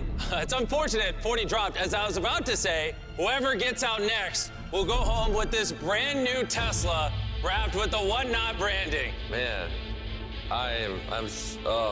When the Tesla rolled out, I was like, The Tesla is still up for grabs for the next person who drops. Please, someone let go. Just someone let go. But remember, dropping will eliminate you, and you will not move on to the finale. So that car's actually useless for the 7-year-old. Because what the fuck is he going to do with that? Day after this video goes live, right before the big game, we are going to be giving away over $1 million in free stuff on a Whatnot live stream. Whatnot is one of my favorite places to shop. It's basically a live shopping app where you buy, and tomorrow, anywhere else in the world, you can 50,000 Lamborghini, a jet ski, as well as everything you see here. This 50. You guys want to know the craziest part about all these prizes, the cars, everything? What? We're giving it away for free. Please, just someone let go. that's all you, man. Go ahead, Follow me on Whatnot, and while you're waiting for the stream, I have some exclusive Beast Games merch available on my profile. Don't miss this internet-breaking $1 million live stream February 8th at 10 a.m. Pacific Time, 1 p.m. Eastern. I'm the final 2! You're in the final 2? Yes! Yeah, you can drop it if you want. Yo, if the 28-year-old wins, this is literally like, this feels like a science experiment where we were like, the prime age athletically and mentally is 28. That was brutal. It just slipped the drop. At least you won a brand new Tesla. It's all me, though. May the best man win. Drop him! All right, yeah, now that, somebody said wins in basketball. They 1v1 in basketball. All right, you guys are going to have street rules. Street rules 1st to 11. You two ready for the final game? Yeah. And now that we've narrowed it down to the final 2 contestants, here Oh my God, they're actually doing basketball. we are in a stadium full of people. Who is going to win this $250,000? Our first competitor has dominated every challenge this video. Everyone give it up for 28. Wait, why do you think they're booing you? I think they're booing me because they know I'm competing against a 7-year-old. And 28 here. Yeah, this is pretty. Yo, like he can't win and not seem like an asshole. Like, Mr. Beast at a UNC game is going, all right, we're gonna match this 28-year-old against a 7-year-old. It's going to be going up against a 7-year-old.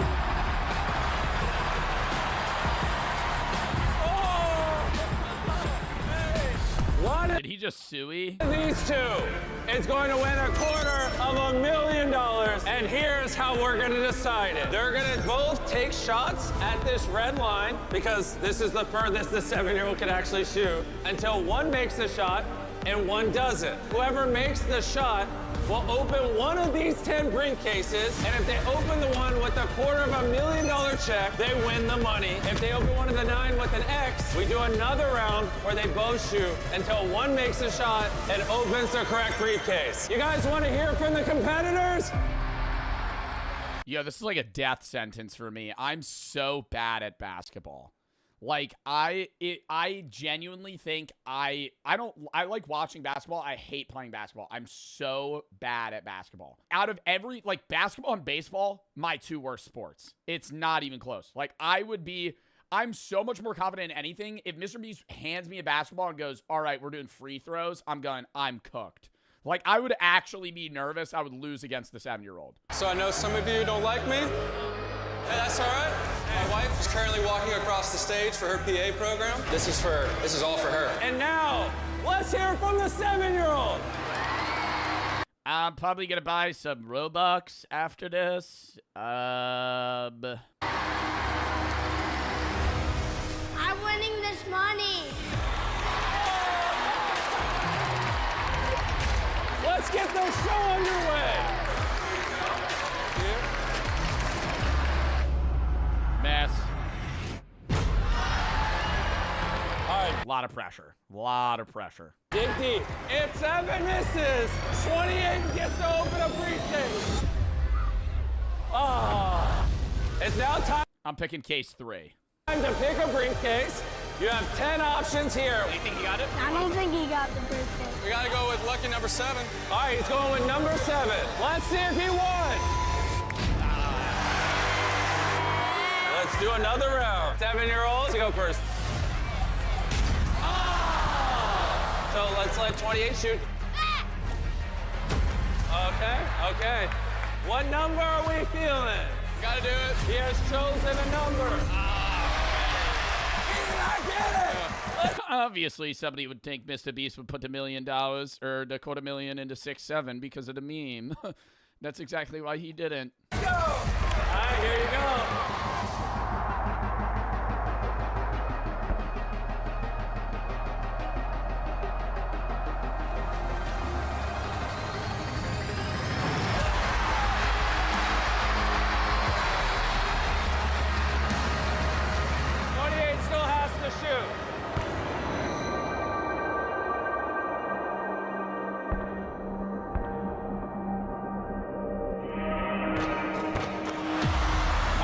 Shoot again because he made the shot.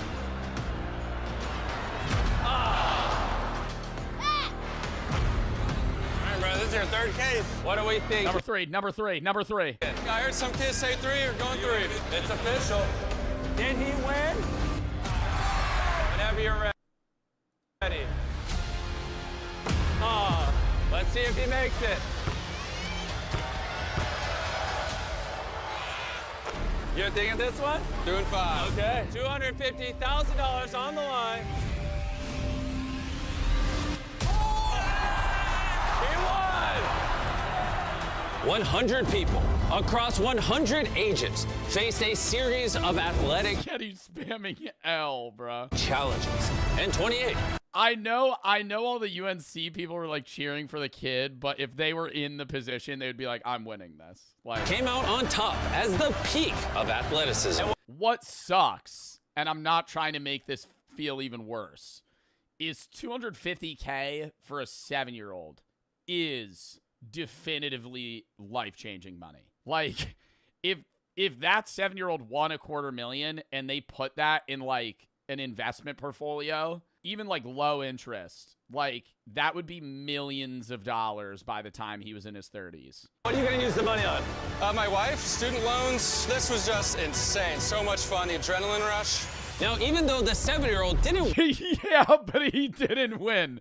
Yo, McChunky. Yo.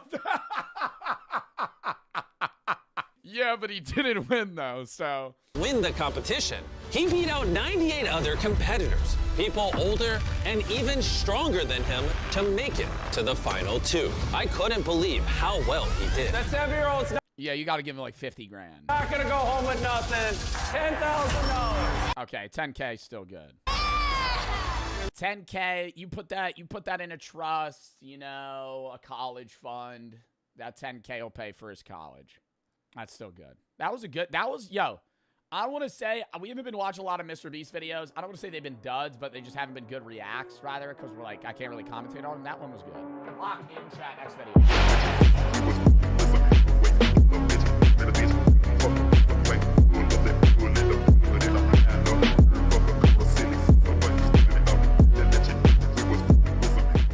How rich kids cheat the SAT. This is Big A. This is H. Riak. He's also a streamer, but I think this is a really interesting topic he's going to talk about, so. I want to talk about SAT cheating, a rising scandal. Parents are fuming. I have to move my camera. About other people's kids getting extra time on the SAT. Now, Was extra time cheating technically? I knew a guy, dude. I knew a guy that I grew up with, went to middle school with, went to high school with. We're in the SAT room. He goes, "Yo, I will pay you $100 to this smart guy in my class." He goes, "I'll pay you $100 if I could sit behind you." And you just kind of move your test score sheet to the left a little bit. Dude did it, cheated on the whole fucking SAT, got a 1350. Proctor didn't fucking see shit. I was watching it happen. Like, I'm taking the SAT, I look over, and he's just like full copying this kid's answers. That's insane. I'd heard tell of this through other articles and other news stories throughout the years, but this one was really specific. Parents have reached a break. That's loser shit. Bro, people cheat on the SAT all the time. The problem is if you cheat on the SAT and you get caught, ooh, that's bad. That's really bad. Like, the risk outweighs the reward. Just take the SAT. What is the SAT? A U.S. standardized test that is centralized around reading, comprehension, writing, and math. And it is a metric that is used to determine how smart you are in some ways, as well as whether or not you'll get into colleges and scholarships. More colleges don't use it now, but a lot of colleges still do. It's the SAT, and then what's the other one? What's the other one that uses science? I never took the other one. Is it the ACT? Yeah, the ACT I never took. The ACT is out of like 30-something or some shit. The SAT, you get a score up to 1,600. 1,600's perfect. You get a minimum of 400. I took it 3 times, never studied. First one, I got an 1120. Then I got like a 1,200, and I took it one more time. I got a 1,300 flat. And I remember the day before I took it, I didn't study, but I was asking this guy that did well on the SAT what he did. He was like, wake up, take a cold shower, and eat almonds. I was like, okay. And it worked. They're extremely angry.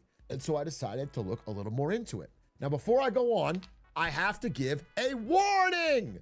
Warning, warning, warning, warning. This is for commenters and chatters. Whatever you have, ADHD, anxiety, IBS, I believe that it's real. I'm not calling whatever you've been diagnosed with not real. I am saying that there is a strong bit of evidence that wealthier students are exaggerating, faking, or using this stuff to get it. Yeah, they're lying. Like, out of 20 people that have extra time on the SAT, only like 10 of them actually have ADHD or some sort of need to actually get extra time. Like, that's annoying. I get you needing it if you actually have, ADHD. But there are people that, yeah, I could see that. Getting their parents to, like, somehow get a written note from a doctor that it says they need this, but in reality, they really don't. That, or they're, like, going to the doctors and kind of, like, they're, like, faking it so they get, like, the capability to get extra time. I'm not, in hindsight now, I don't dislike it. Like, if you need extra time, you need extra time. If I'm being honest, when I was in high school, there was a kid in my class that had ADHD, and during finals and the SAT, he would get like 30 minutes extra time, and I fucking hated him for it. I remember being so annoyed. I remember being like, you lucky fuck. Like, I was mad. I remember being mad. I remember being like, why do you get extra time? And I don't. Now I'm like, well, he has ADHD, so, But I also knew the guy, and I think he was one of the rich kids that kind of maybe tipped the scales a little bit. So let's go into it. The SAT, an important test for college admissions here in America. And what's interesting is, on the SAT, you have a certain allotted amount of time to take the test. And that is how it's used to be standard. Somebody in chat just said, I fake dyslexia, and now I get extra time. How did you fake dyslexia? It's a standardized aptitude test. People, over time, have claimed that because of certain conditions like anxiety. Bro, where should I move my camera? I'm going to move on the left. This is going to be a rare Joe Bart left side reaction. Or ADHD or irritable bowel syndrome, that they need more time. They need 50% more time or double the time, or they need extra bathroom. Double? I'm not even going to lie, bro. I finished most SAT segments well before the time was up. I think they give you, I'm saying like non-ADHD people with ADHD. Like, I think if you don't have a mental disorder, you have more than enough time. It like a 20-minute segment, I'm finishing that shit in like 12. And then I sit there and just wait because I'm not allowed to move on. I remember, bro, because when you take the SAT, you're not in your school necessarily. Like, you could take the SAT. I took 3 SATs. 2 of them I took at my school, and 1 of them I took at another school.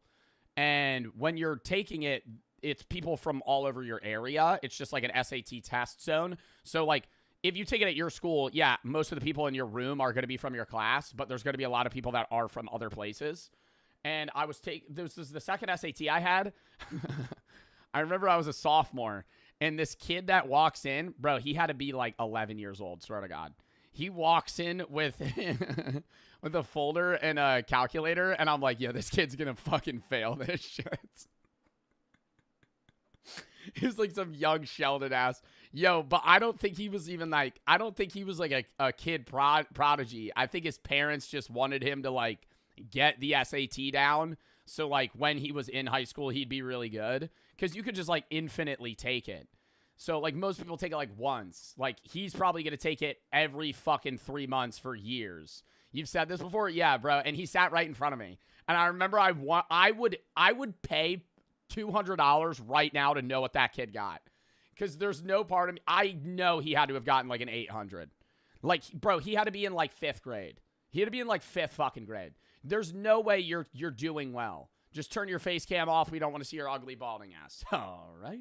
At like a community college or a non-wealthy high school or whatever, of people taking the SAT with these accommodations, having these problems, is 2.7%. Less than 3 out of 100 are diagnosed with these issues that require special accommodation. But one thing you'll notice is if you start looking at the wealthier and more successful schools, like Amherst College, that oh my God, is it like way higher? Number jumps up to 34%.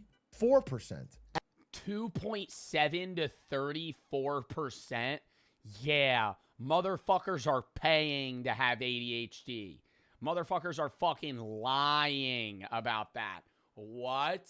34% of the students need extra time? There's no way. At like Brown, it's 22%. Cornell, it's 25%. And at Stanford, the most egregious in the country, Stanford, by the way, probably because they also give special dorm room accommodations if you have a disability, which means you can get a single room instead of a double. You don't have to. Oh, you can get a single room as a freshman if you have like a need to.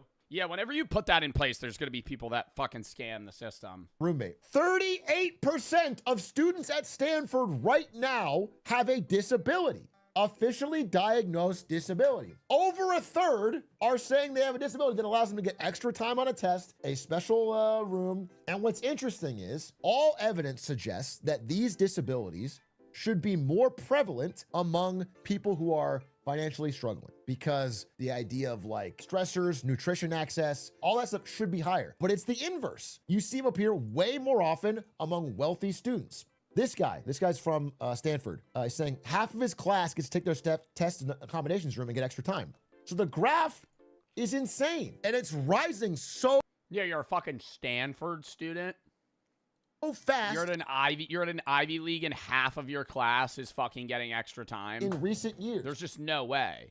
Now you may have heard about something similar to this. It takes up space. It takes up space for people that actually have one. Yeah, no, that's fucking annoying as shit. Like, you actually have ADHD. You are struggling and need more time, and then you're sitting next to 3 jackasses that are just fucking scamming the system, so they're able to fucking make more money.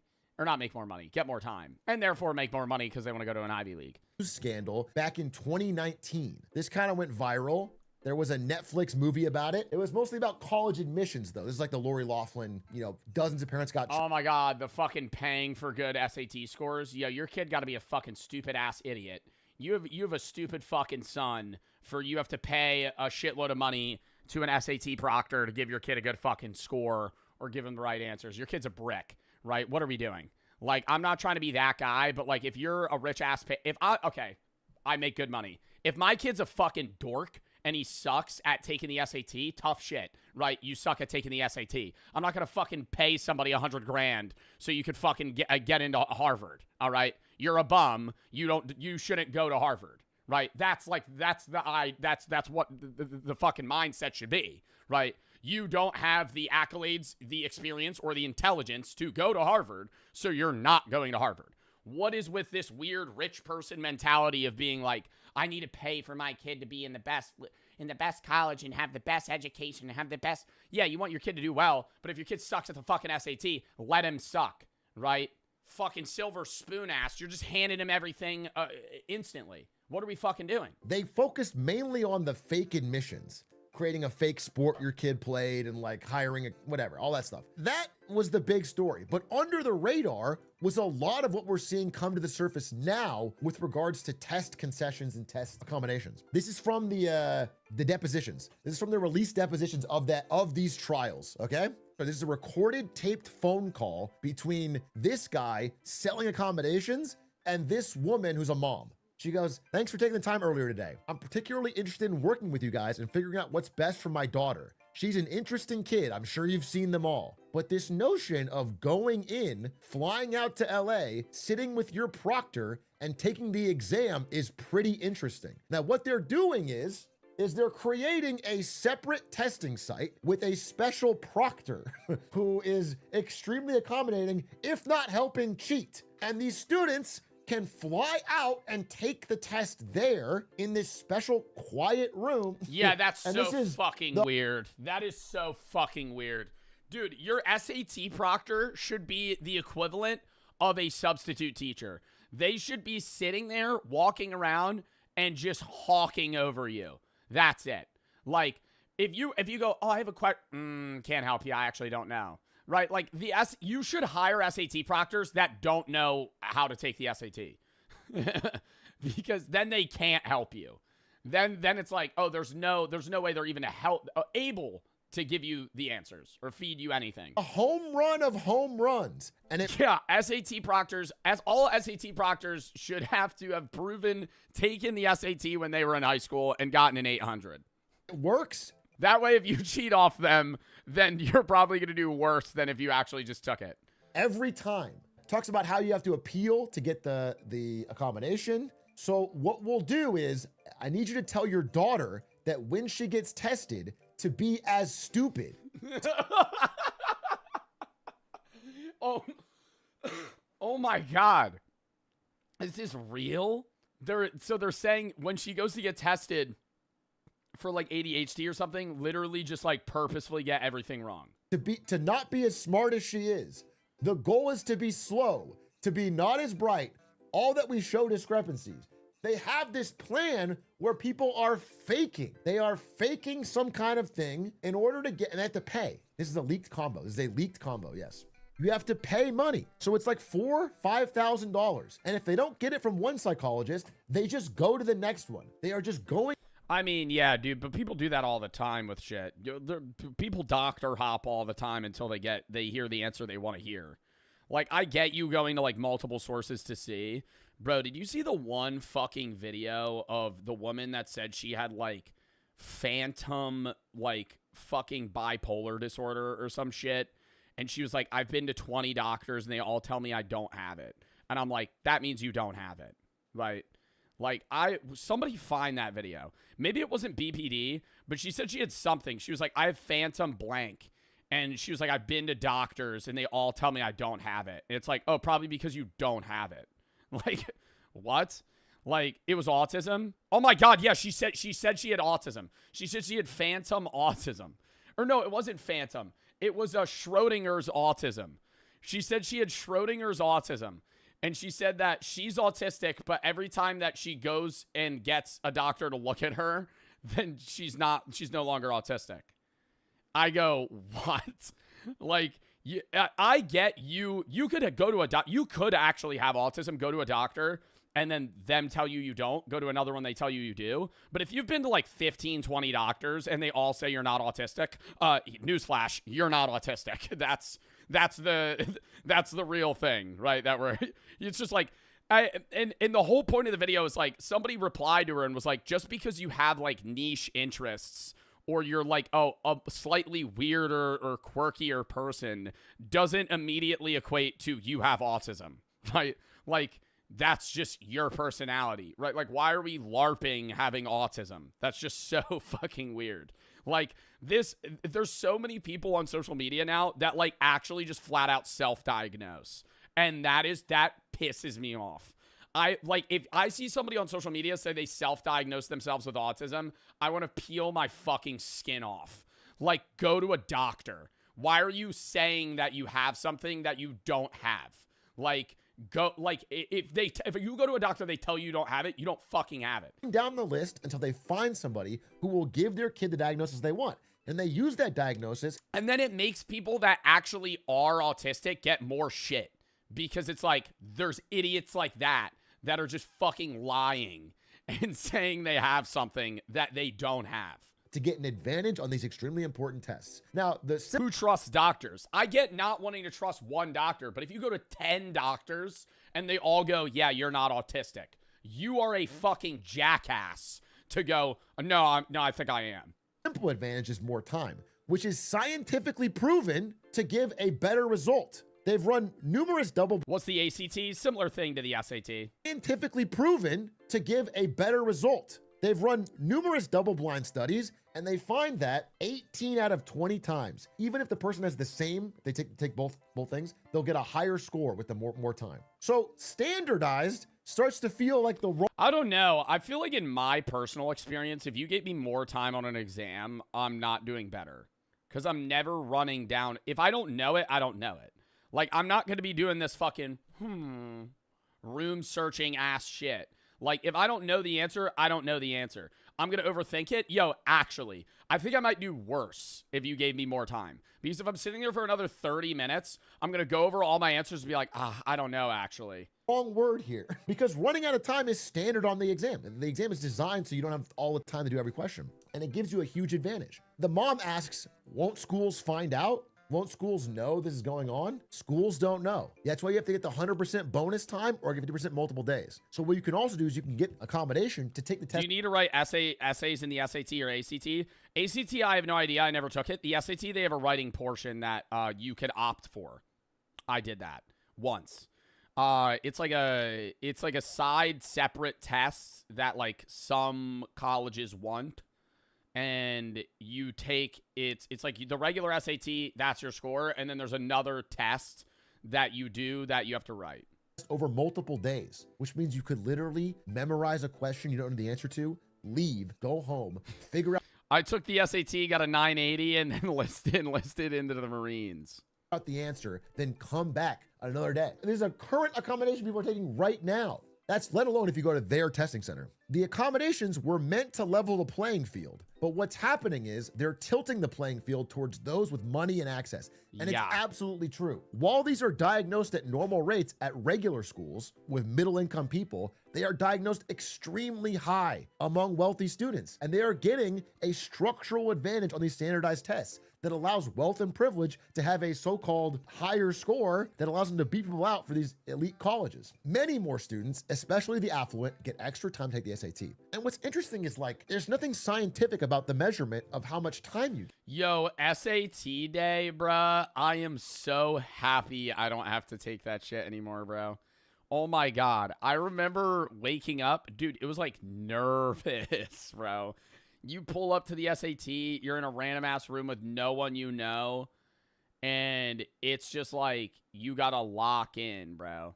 I feel like that's why I did better the last time, because the last SAT I took at a different school. I knew no one, I was in a room with random ass people. I felt like I was at the DMV, and I was just taking that shit. It makes you lock in, bro, I swear. Take the SAT somewhere where you're not comfortable. Just do both. See which one you do better at. The test is balanced around a certain amount of time. How come like IBS is plus 50% or like ADHD is plus 100? Like there's no way to know how much time should be extra to be balanced. And so people just kind of get what they demand and what they push for. And so the power scaling gives you more, power scaling is the wrong word, but it gives you more, just a huge leg up and a way to not balance it. And I wanted to figure out like why this is happening recently, or like what was the timeline that got us here? And it started with, I think, really good intentions. So the truth is, this guy, Mark Brimehorst, in the year 2000, had a true disability. He had no hands. And so he needed extra time for the test. It was just required, okay? And so Brimehorst took... They wouldn't give him more time and he had no hands. Are you fucking serious? Like, what a polar opposite. Bro pulls up, he has no hands. And they're like, nah, you gotta just take that shit, buddy. What the fuck? I'd be like, yo, I give this guy hours, bruh. Like, you know how hard it is to fucking fill in a bubble?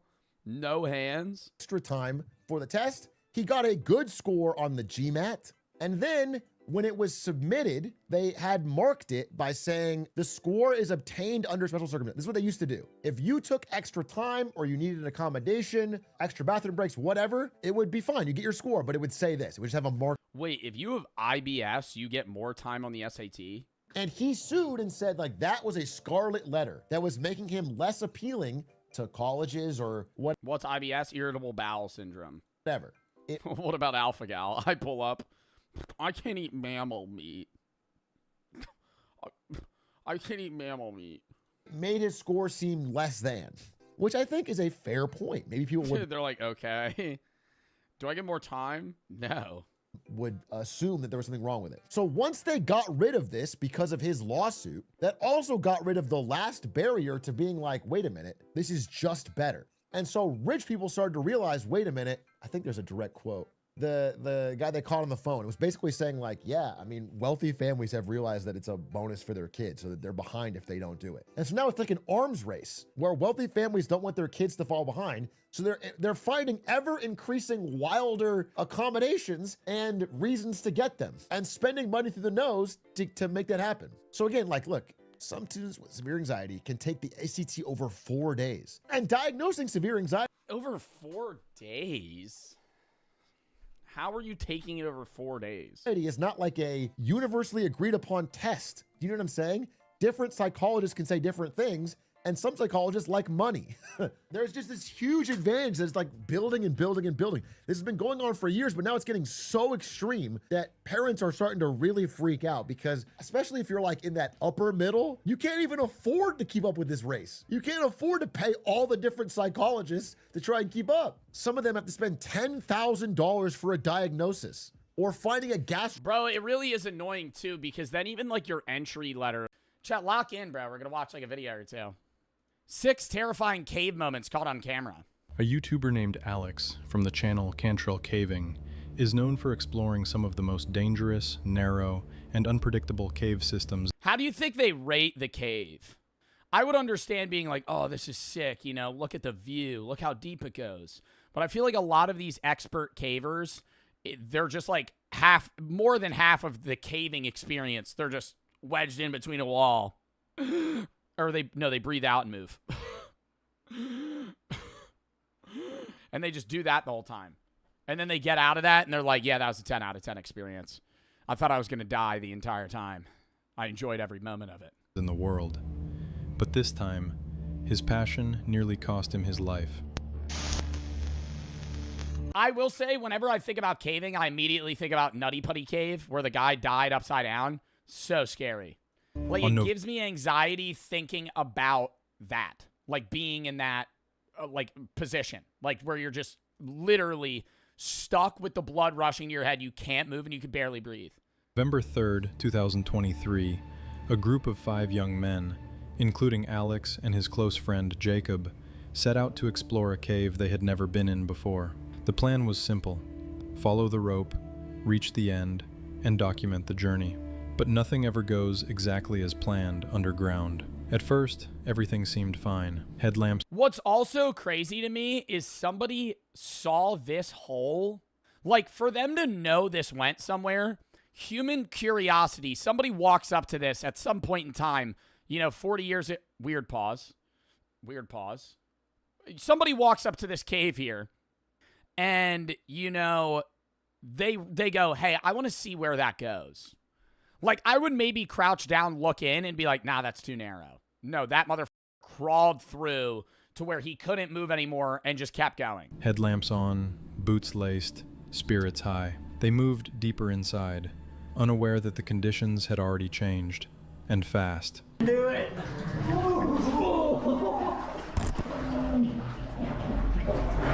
Are they having fun? No, serious. Like, is this, like, they're like, oh, dude, it's getting so tight. I feel like I'm dying. Oh, dude. Oh, the water level's rising. Dude, we're displacing it. I think I'm inhaling fucking bacteria. Oh, why does the air smell weird? Not long into their descent, they found themselves battling rising water. The cave's narrow passages were partially flooded, making every step harder and far more dangerous. The air was heavy with moisture, and the rocks were slick. Every step forward took them. I love the monotone voice of this guy. Like he's just explaining a historical event to me. The air was thick, and they were nervous for what was to come next. Deeper, both into the cave and into the unknown. What happens if you pee in a wetsuit? Just asking it just stays. I'm asking for a friend. Oh, I'd be pissing a storm in that fucking wetsuit, dude.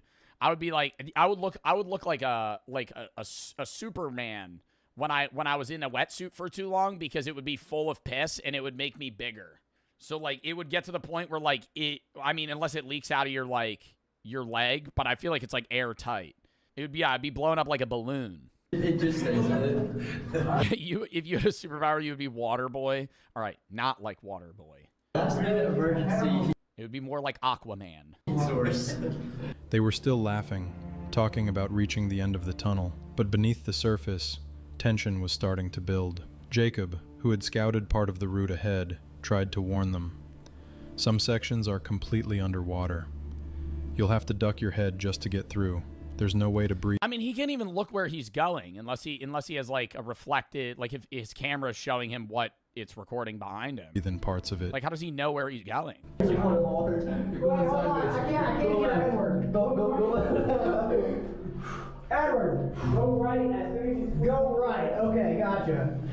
Still, the group pushed forward, following the rope and hoping nothing would go wrong. But as they went deeper into the flooded tunnel, fear began to show on Alex's face.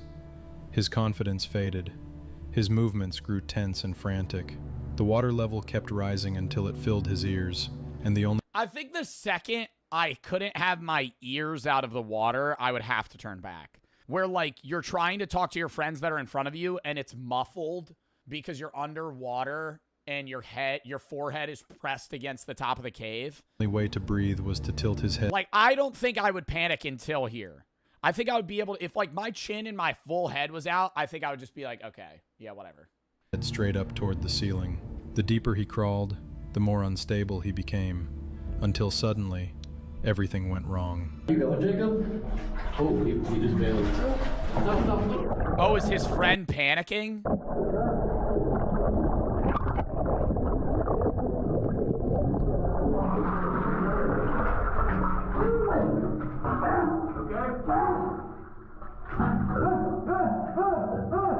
You're good.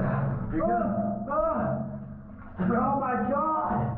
I'm coming out. All right, move back. I feel like if you go caving and do this, caving isn't for you. Is that like fucked to say? Like, even if you have the interest in caving, if like you panic like that and then, you know, put your life and like your friends' lives like in danger in the sense of like, oh no, I'm just gonna push past them. I need to get the fuck out of here. Like, obviously he didn't want to do that. It was probably like an instinct, but like, my God, dude, I would be so mad at him. One of Alex's friends, he could have gotten knocked out. Panicked. Struggling to breathe, he grabbed onto Alex in desperation, nearly dragging them both underwater. Cold, water, darkness, claustrophobia. In a cave, panic is your worst enemy. Oh yeah, no, I would definitely panic because you would be mini breathing. You'd be like, because you can't like take, especially the position they're in, like they couldn't breathe normally. Enemy. Despite the chaos, they somehow managed to keep their heads above water. Inch by inch, they pulled themselves back toward the light. By the time they reached an open space, both Alex and his friend were scraped, bruised, and completely exhausted. It could have ended very differently. They were lucky to survive. This man was exploring a— Damn, would y'all rather be in like an underwater trapped cave, like a semi-underwater one like that, or just like a tight space? I feel like I'd rather be in the water. I wouldn't want to be underwater, but I would rather deal with that than like having to squeeze through like a gap that I actually think I can't breathe in. Because that was more like in his head versus actually your chest being compressed. Cave when he reached a dangerously narrow passage. Oh yeah, like no, I'm not. I'd rather do the water by far. It's not even close. Like because right here, if you panic, you're just screaming, and then you're gonna faint. Determined to push forward. Like you can't move. He squeezed himself into the tight gap and nearly became stuck. The video was uploaded to YouTube on January 10th, 2022, under the title "Smothered in a Claustrophobic Cave." The man behind the channel, Caveman Hikes, has posted dozens of similar videos, where he successfully escapes caves after long and risky explorations. But in this video, wow, man, what happens if you put on a few pounds too, you know? You're used to caving in like tight areas. You're like, oh, you know, they may have stats on the cave of how like thick it is. You're like, I can fit through that. You know, it was just Thanksgiving. You had a few full meals. You're 5-10 pounds heavier. Uh-oh. Far more tense. But so far, I haven't felt like that squeeze. But I don't know what that means. I'm assuming by squeeze, he means like a fearful tightening around my body. Not like you're being hugged, but like you're being pressed, like compressed. I don't know if I'm going to be able to take the light with me is the problem. Is he going down or up right now? If I go Superman style, I can certainly get through, but then my clothes are going to bunch up. He's going down. So he thinks he's going to be able to get back up through this if he can't even go down? Like gravity's not aiding him. Or gravity is aiding him and he can't get down there. There's no shot in hell he's going to be able to get back up. Look cool. He could be sideways right now, too. On camera, but very uncomfortable bunching clothes up and backing up at the same time.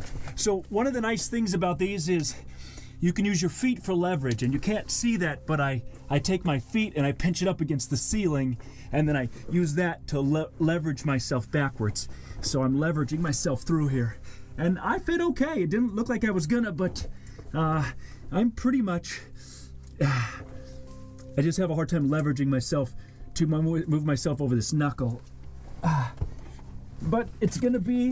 Dude! And you, like, say you panic, you faint, you get up, and you, like, can't get out. Even if you called for help, I feel like if somebody came down, they're like, all right, we're gonna get you out, man. I'd be like, no, don't even ask me to do anything. Knock me the fuck out.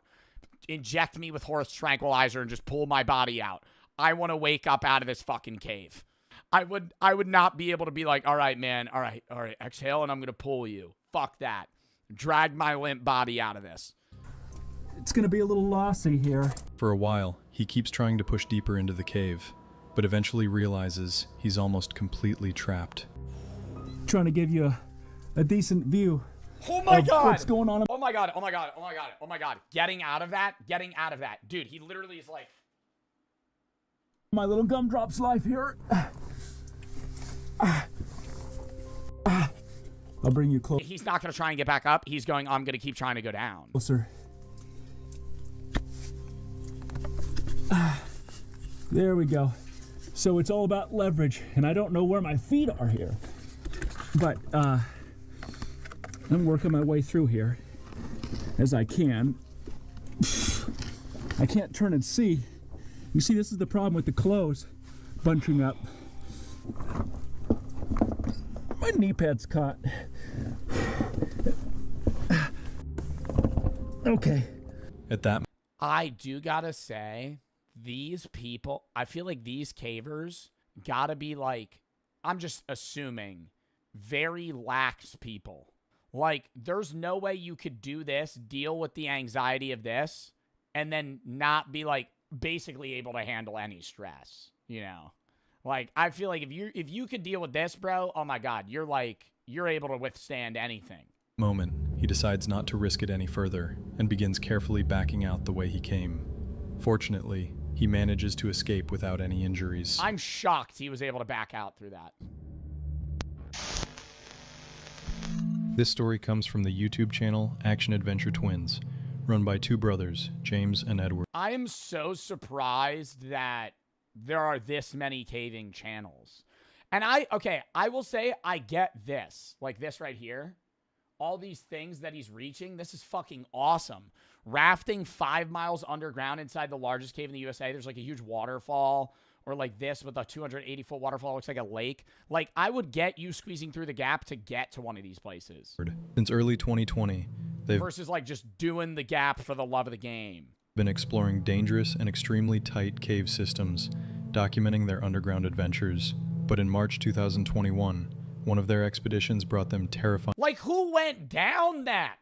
Somebody saw that shit one day and went, yeah, I'm gonna go look in that hole. Close to death. Like, I would even just be worried that, like, just from an outer perspective, I'd be like, I'm not peeking my head in there, dude. There could be an animal in there. There could be like a mountain lion style. I don't fucking know what region this is. Decided to explore the well-known Pettyjohn Cave in Georgia. By that time, they had already visited several sections of this sprawling maze-like cave system, even discovering an underground waterfall during one of their previous trips. They felt confident enough to take on the challenges of this underground labyrinth. However, this time, their goal was one of the most difficult sections of the cave, appropriately named the Nervous Breakdown. This one.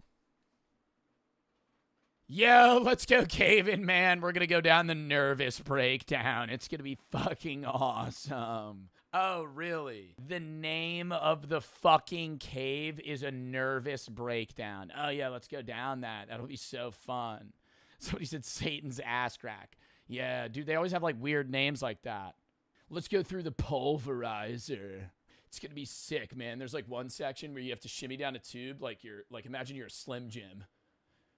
And you're just trying to get out of the packaging. It's gonna be like that. It's tight.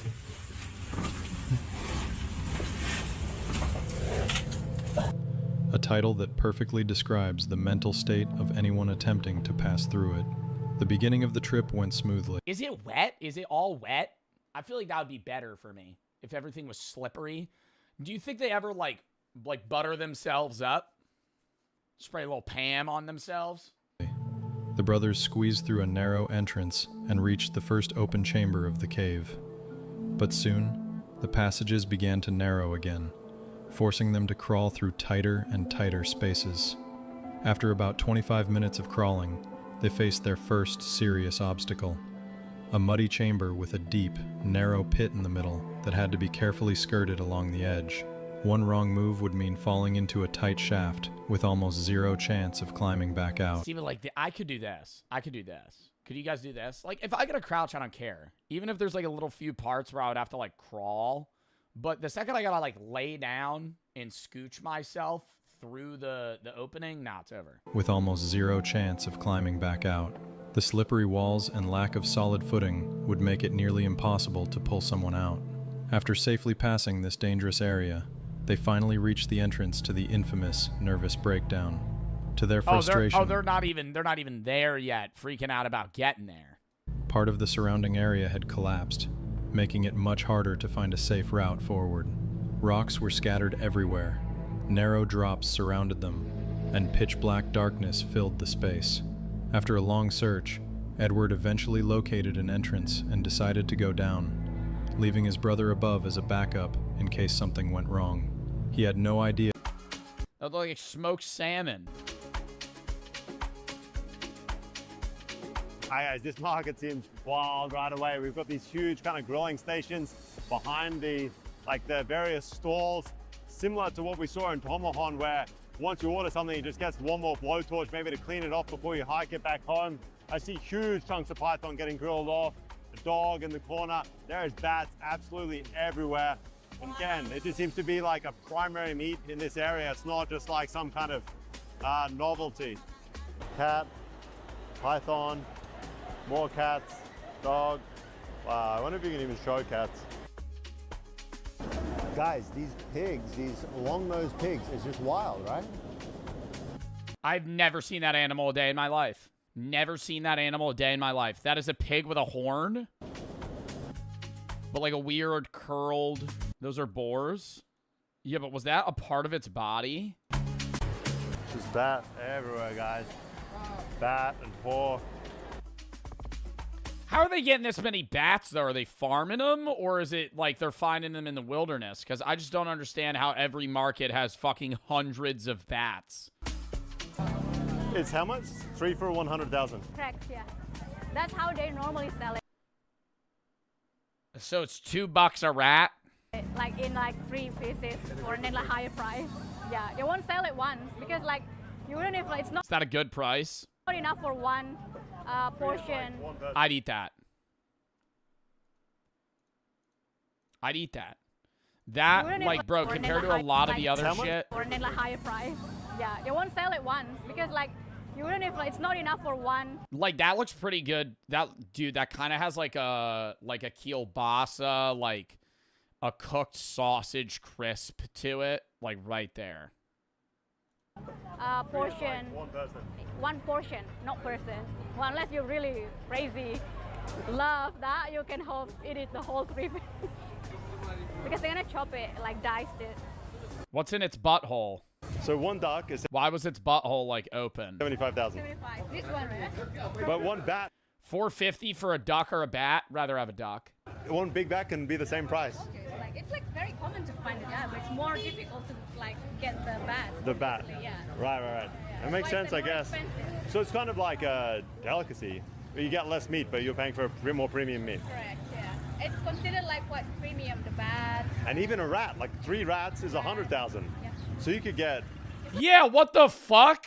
A duck? An entire duck's $450. 3 rats is $6. you could get more than a duck for the price Oh my god, they're alive right now. of 3 rats. Like 1.5 ducks. 1.5 ducks. I'm gonna scan this video. I hope they don't kill the duck on the video. I don't think they would show that. What would you prefer to eat, guys? 1 duck or 3 rats? Those A duck. are your options. Hello. Oh my god, they have rats. Wow. Oh, they love it. And these guys, where did they come from? That's from Klabat's northern part. It's about like 2 hours from here. And so they just brought this in to sell it today? Ini beli sendiri atau saja? Oh yeah, they hunt them and some is they hunt them, some they get it from whoever that in the village they sell. Got it. These are not city rats that you might be picturing scurrying around the sewers. These are white-tailed forest rats, one of the many semi-arboreal rat species that are native here to Sulawesi. I didn't really know what that meant either. It's kind of like they spend a lot of their time at night in the trees, and then they burrow back down into the dirt during the day. And they are hunted all over Sulawesi. Here, Yo, he's got thermal vision. This motherfucker's a sniper in the woods right now. Oh my god. here they are a delicacy. They're not cheap at all in this part of the world. They sell for Dude, they're fucking expensive as shit. 100,000 rupiah for 3. You can pick up just about any other meat here for less than that. Chicken, duck, pork, you name it. But come Christmas, Easter, the demand for rat just surges. And it's like almost a special occasion dish. Correct, yeah. But it's also like everyday fare. You can be an everyday fare whenever like because it's like one of the only places in North Sulawesi that has selling all these kind of things. But no turkeys. No what? Turkey? We don't even know what Turkish is. For farmers. Yo, low-key, for fucking Thanksgiving, I feel like I would try rat one time instead of a fuck-ass turkey. Just a whole fucking turkey, dude. Just fucking dripping.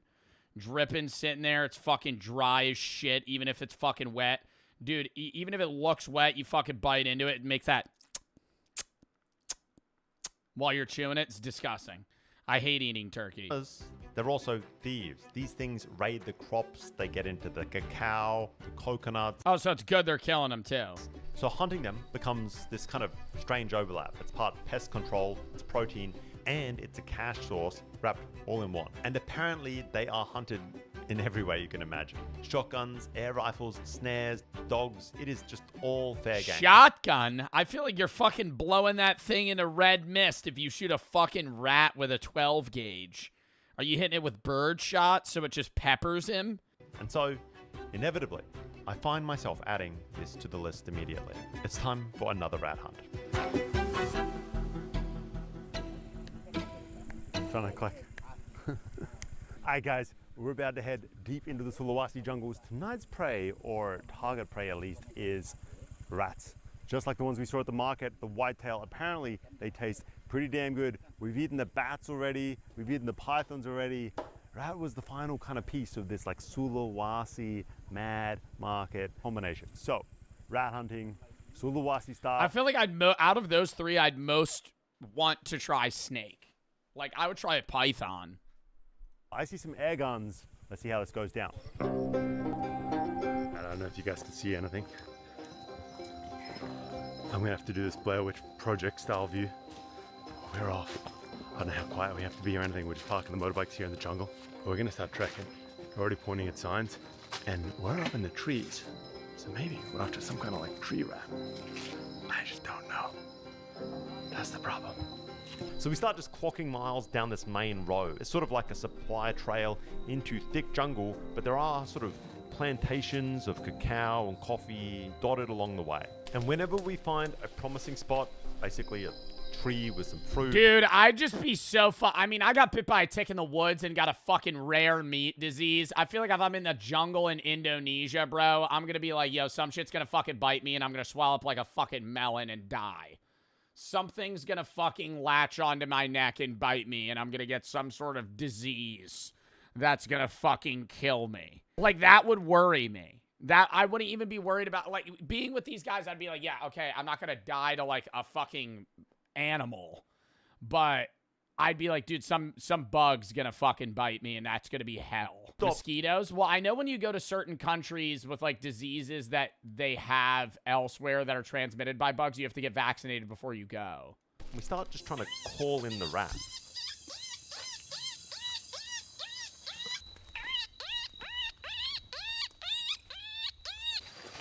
Alright guys, we are weaving our way through some much thicker scrub right now, heading up this hill. It's kind of like... What the fuck was that noise? He's perfected the rat call. I mean, I don't know if I'd call it thick jungle, but it's thicker. We don't need machetes or anything like that. There's definitely an old trail here, but it hasn't been used in a long, long time. That's for damn sure. Hopefully there's some rats to make this worth it. Must be like a horror game for rats. I think life is a horror game for any animal that isn't a human. And even some humans. If you're an animal that is not predatory, you're a prey animal, your life is a horror game. You will never die of old age. You will always die a gruesome death. Like, genuinely think about it. Maybe a few would have like a heart attack or some shit and die. But, like, mostly all animals that are prey just at some point either get eaten and die or they survive long enough to where they start getting really old, can't function anymore, get eaten and die. Oh, he's about to clip his ass. I didn't know they climb up trees. I feel like I shouldn't show him shooting it. I don't think these are the same kind of species. Yo, that thing starts twitching on me. I'm going, oh! All the guys would make fun of me around there. I know it, dude. If it started having death throes. And certainly they're not eating sitting rats or anything like that. It behaves. Like it started fucking clawing at me. It's almost like a possum or something. It is way up there in the trees. We're only scouting the rooftops. So I don't think this is the kind of thing that you're used to seeing in, I don't know. Oh, no, I would assume they would have lived on the ground. They're all in the fucking tree branches. Average household. It is one big, gnarly looking thing though. And took a few shots to get it down, but there she is. Look at that. It's like white-tailed, crazy looking creature. Possum. I would rather eat rat. I would rather eat rat and snake, maybe bat over possum. I think out of any animal, possums would taste probably bottom 5. They are like sewer gross animals. Like, they don't live in the sewer, but they're disgusting. Like, possums live in their own filth. They fucking play dead. They're like the only North American marsupial. Their kids like latch onto their back. They're always covered in like fucking poop. It's disgusting. That's essentially the process. Put in some miles, find a promising spot, put in a call and see if you hear something back or see some movement. We spotted a little one, but they don't shoot them. They want them to grow into a big fat rat for eating later. And we do this trick where we keep turning off the lights and trying to call, but failing so far. But it's fun. Along the way, we're taking stops, quick smoke breaks, swapping a few stories, and then just getting back on the move.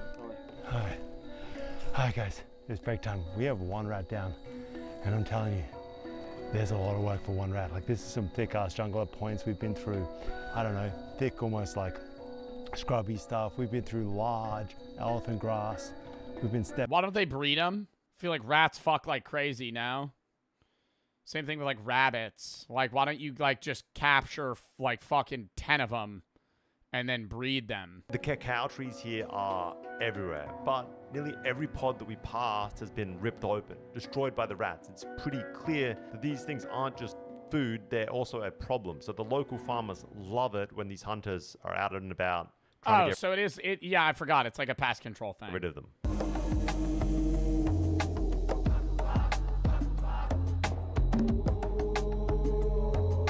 We push on past old farmhouses, stopping along the way every now and then to gather mushrooms and nuts that we might use for cooking later. Hey guys, I think we've come to a clearing. I can hear the river just like raging behind us. So we've started to sort of collect small branches and trees. I think the deal is try to make up some plates. And I don't really know how we're going to cook up these rats. I suppose we need a fire.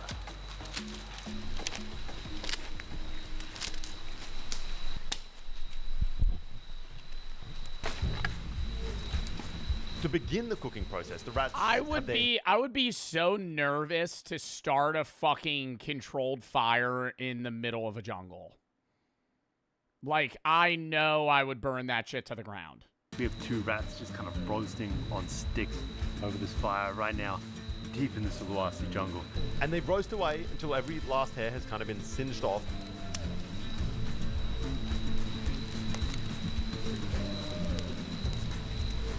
And at this point, you could probably just eat them right away.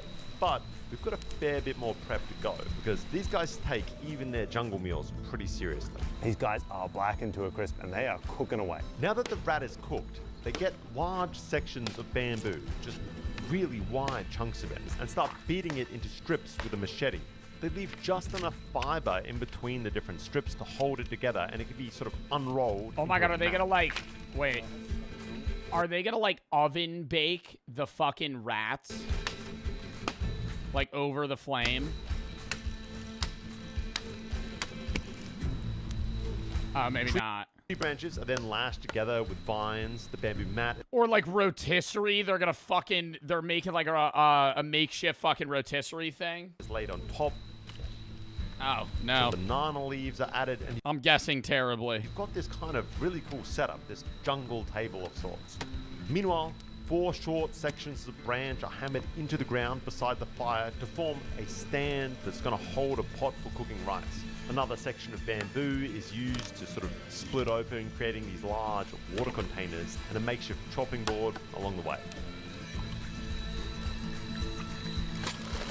This looks so complex. Oh, I think it is going to be like, not like an oven, but they're doing like, I think they're trying to transfer some of the, I guess the taste from, they said the banana leaves to the rats. On the table. Maybe package it up. Oh, it's like a little chopping board. It's genius.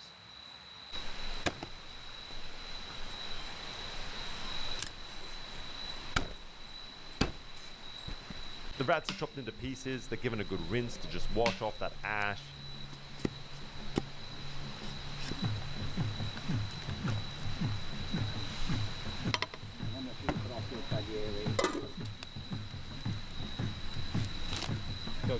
Then we begin preparing the rest of the meal. They slice shallots, local herbs, lemongrass, and toss in some mushrooms that we gathered along the way earlier. Chilies and garlic. Turns out they're hallucinogenic. Garlics are mashed together in this rough. That'd be an experience, dude. You're like, oh, yo, actually, rat's not that bad. Why do you have 3 eyes? Wild mushroom salad going on the side. This chili mix spread out on top. Oh, yeah, dude. They're doing a whole fucking buffet. Kind of a wild dressing, but I'm digging it. Fireside. If you were telling me I was going to be eating this in the Sulawesi jungle not that long ago, I wouldn't have believed you. This looks pretty damn good. And everything just kind of gets mixed together with a pinch of salt. And I sort of thought this was it. It was kind of like some jungle rat salad. But no, there's more cooking ahead also.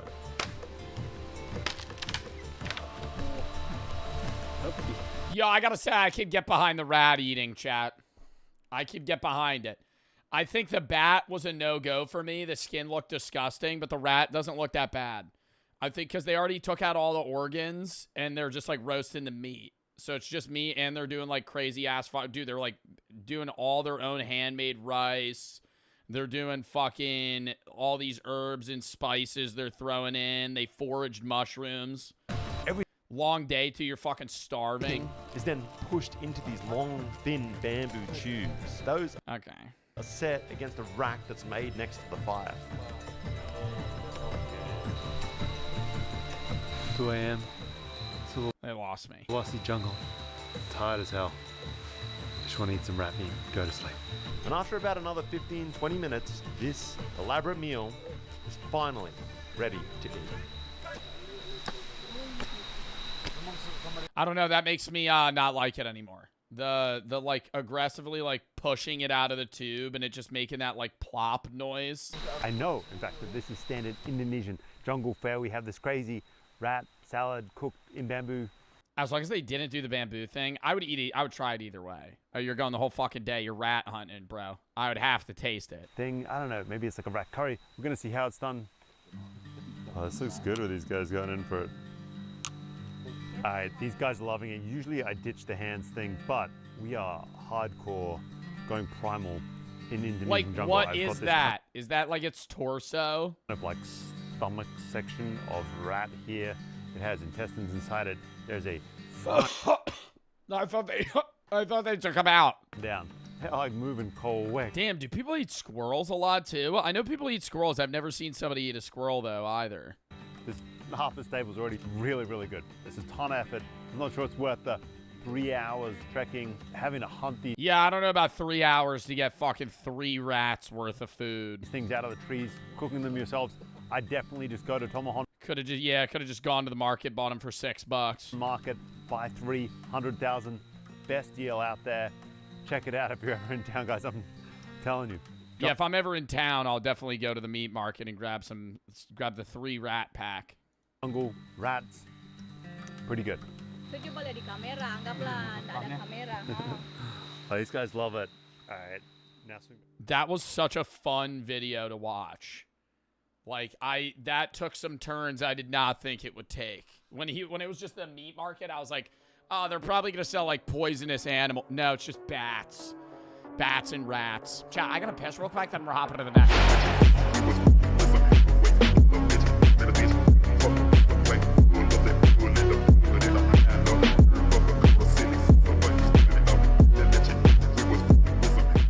Next video. Fern video. Camp 14, the most horrible place in North Korea.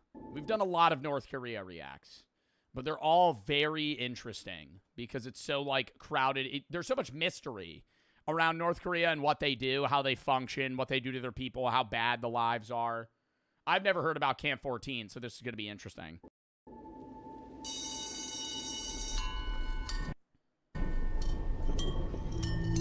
Class is about to start for these 40 school kids. Like every week, the teacher starts searching everyone's pockets. This time, he finds something on a little girl. 5 kernels of grain. The teacher snaps. 5 kernels of grain? They're searching their pockets before school starts. 5 kernels of grain is bad? Like rice? And commands the grain like wheat. Girl to come up front. She has to kneel down on the hard concrete floor. With a wooden stick, he strikes her on the head. Again. On the head? And again. And again. And again. Her classmates watch in silence. The beating goes on until the little girl collapses. Afterwards, her classmates carry her home. The same night, she dies. What? For having 5 kernels of grain in her pocket, they fucking beat her to death? Why is that a violation? The little girl and the other 39 children are all inmates in one of North Korea's deadliest prison camps, Camp 14. Oh my God, no, we did hear about this in the Johnny... We didn't hear any specifics about it, but we heard about the camp in the Johnny Harris video, where you could see the camp and the outlines of it. And this is where they send, like... Dude, it's like an entire city. There's like thousands of people that live there. Comparisons have been drawn to the Nazi death camps, to the Soviet Gulag. You know, they're accurate, and in their own way, they're different. A lawless detention facility hidden in the mountains of Kaishan, a place where people are imprisoned for the crimes of their parents. Once you end up here, you will most likely die here. This is truly a space. Crimes of their parents, but what's so weird that I don't understand about the camp is like, yeah, in North Korea, if somebody tries to escape or they commit a crime, part of your family lineage is imprisoned in a camp. But if they have kids in that camp, are those kids also imprisoned? Like, is their family lineage perpetually there for the rest of eternity, or can they ever get out? That is outside humanity, let me say that. Prisoners are forced to work under inhumane conditions. The smallest mistake can cost them their lives. Escape is almost impossible. Only a handful make it out, risking everything on deadly routes. Make it out, but then they probably have to go all the way out of North. If you make it out, you can't stay in North Korea. You would have to flee the country entirely, and I feel like Camp 14 isn't bordering, like, China. In North Korea, there are several of these death camps, and the regime has kept them a secret for decades. But through the relentless work of human rights organizations, satellite imagery, and reports from survivors, we can have a glimpse at these facilities. Why are people being sent to Camp 14? What does daily life look like inside its walls? I just don't understand why North Korea and Kim Jong-un and, you know, whether or not he's a figurehead and his sister runs the country or it's a culmination of things, neither here nor there. Why purposefully crush your nation like that? Like, I understand he keeps his power. I think that's what it is. If he keeps his nation in, like, an impoverished state where the majority of people are either imprisoned, starving, or dirt poor, he can be rich. But, like, if he actually tried to even still keep it a dictatorship, not be a genocidal dictator, and actually run his country in a normal fashion, wouldn't that benefit his own people and therefore him as well? I think it's like he would rather be, it's better to be feared than loved, is what he's saying, right? I think that's kind of the mindset. Who said that? Another dictator said that. Machiavelli. But it's like, why? That's the route he's going down because it keeps him in power, but it's like, dude, your nation and you, I feel like he would be more rich. Even if he was less powerful, he would have access to more shit. What horrors do the inmates face? It gives himself more importance. I think it really boils down to also just like straight up narcissism, because he needs to be the center of his entire nation. And if his people are prosperous, then that he's not the guy they bend to. And how do people actually get out? This is the story of the most horrific prison camp in North Korea. It's some Hitler shit. Well, it's the same sense of Hitler shit in, like, he's basically being genocidal to his people. But Hitler was obsessed with world domination.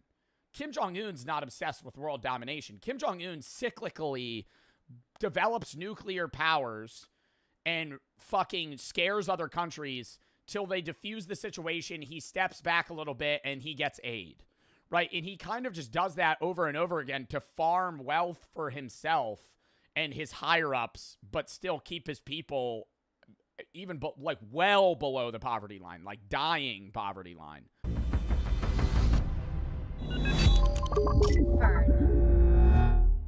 This story is based on Escape from Camp 14 by Blaine Harden. One former prisoner of Camp 14 later changed parts of his story. Every time you see this symbol, it marks those revisions. If you want to know more about the exact changes and the reasons behind them, we recommend reading this article. Since North Korea did, I would just be so worried, even as a North Korea defector. Like, if you left North Korea and you wrote about it, don't you think that Kim Jong-un, at least in part, his insanity, he hires some people to try and track these people down? Like, even if now in modern day you live in, like, Switzerland, or you live in Germany, or even the United States, I could easily foresee, like, Kim Jong-un trying to hire people to come kill you.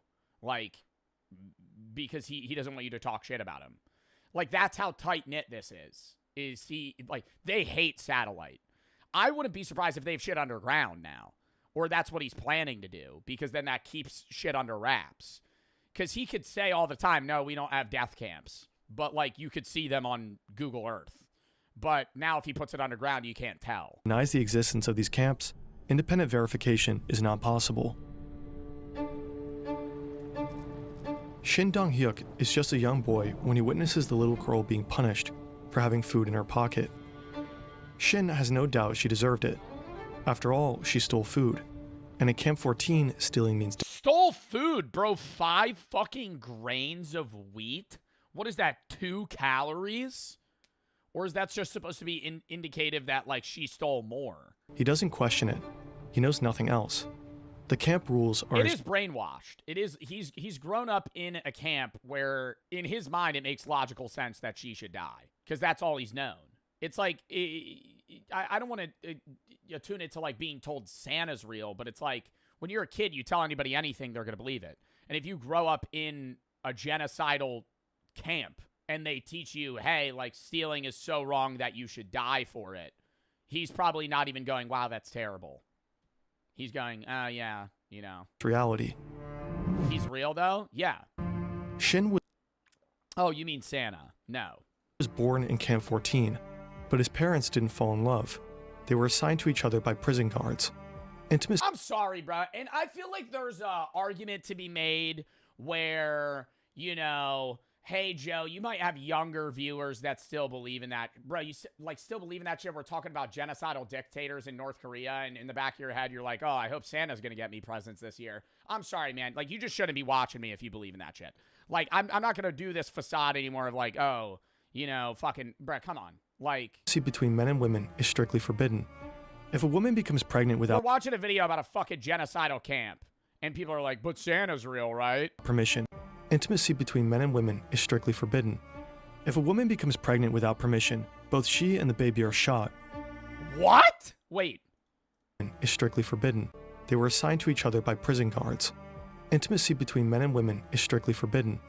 If a woman becomes pregnant without permission, both she and the baby are shot. Without permission? How does she get permit? What do you mean? She has to ask? In Camp 14, there is only one way to have a child. Promotion. Those who work hard, and more importantly, snitch on others, may be granted a reward marriage. This is how Shin Dong-hyuk and his older brother Shin Hee-gyun come into the world. But they don't grow up as a real family. I do want to question the moral... I think it's a survival in that sense, from the parents' perspective. But in that scenario, wouldn't you say, like, why are you having a kid? Maybe in hopes that they get out of it, or like going back to a regular, because they're saying promotion, so I'm assuming maybe you live a better life in the camp and you're able to go to school rather than just do like slave labor over and over again. But it's like now this kid's basically being born into slavery. Their mother never talks about the past.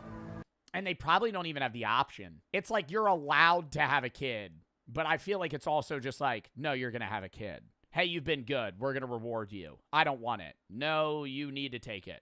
Like, that's probably what it is. Their mother never talks about the past.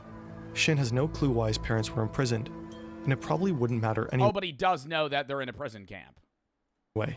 It's all about suspicion. You know, you don't have to be an anti-regime character. But if you're suspected of being anti-regime, of being a wrongdoer, a wrong thinker, of having engaged in wrong associations, they will send you to the camp. This is Greg Scarlatoiu. He's president and CEO of HRNK, the Washington-based Committee on Human Rights in North Korea. For years, Greg and his team have been investigating human rights abuses at these camps. Like many others, Shin will most likely stay in Camp 14 for the rest of his life, even though he never committed a crime. This is the house Shin and his mother live in.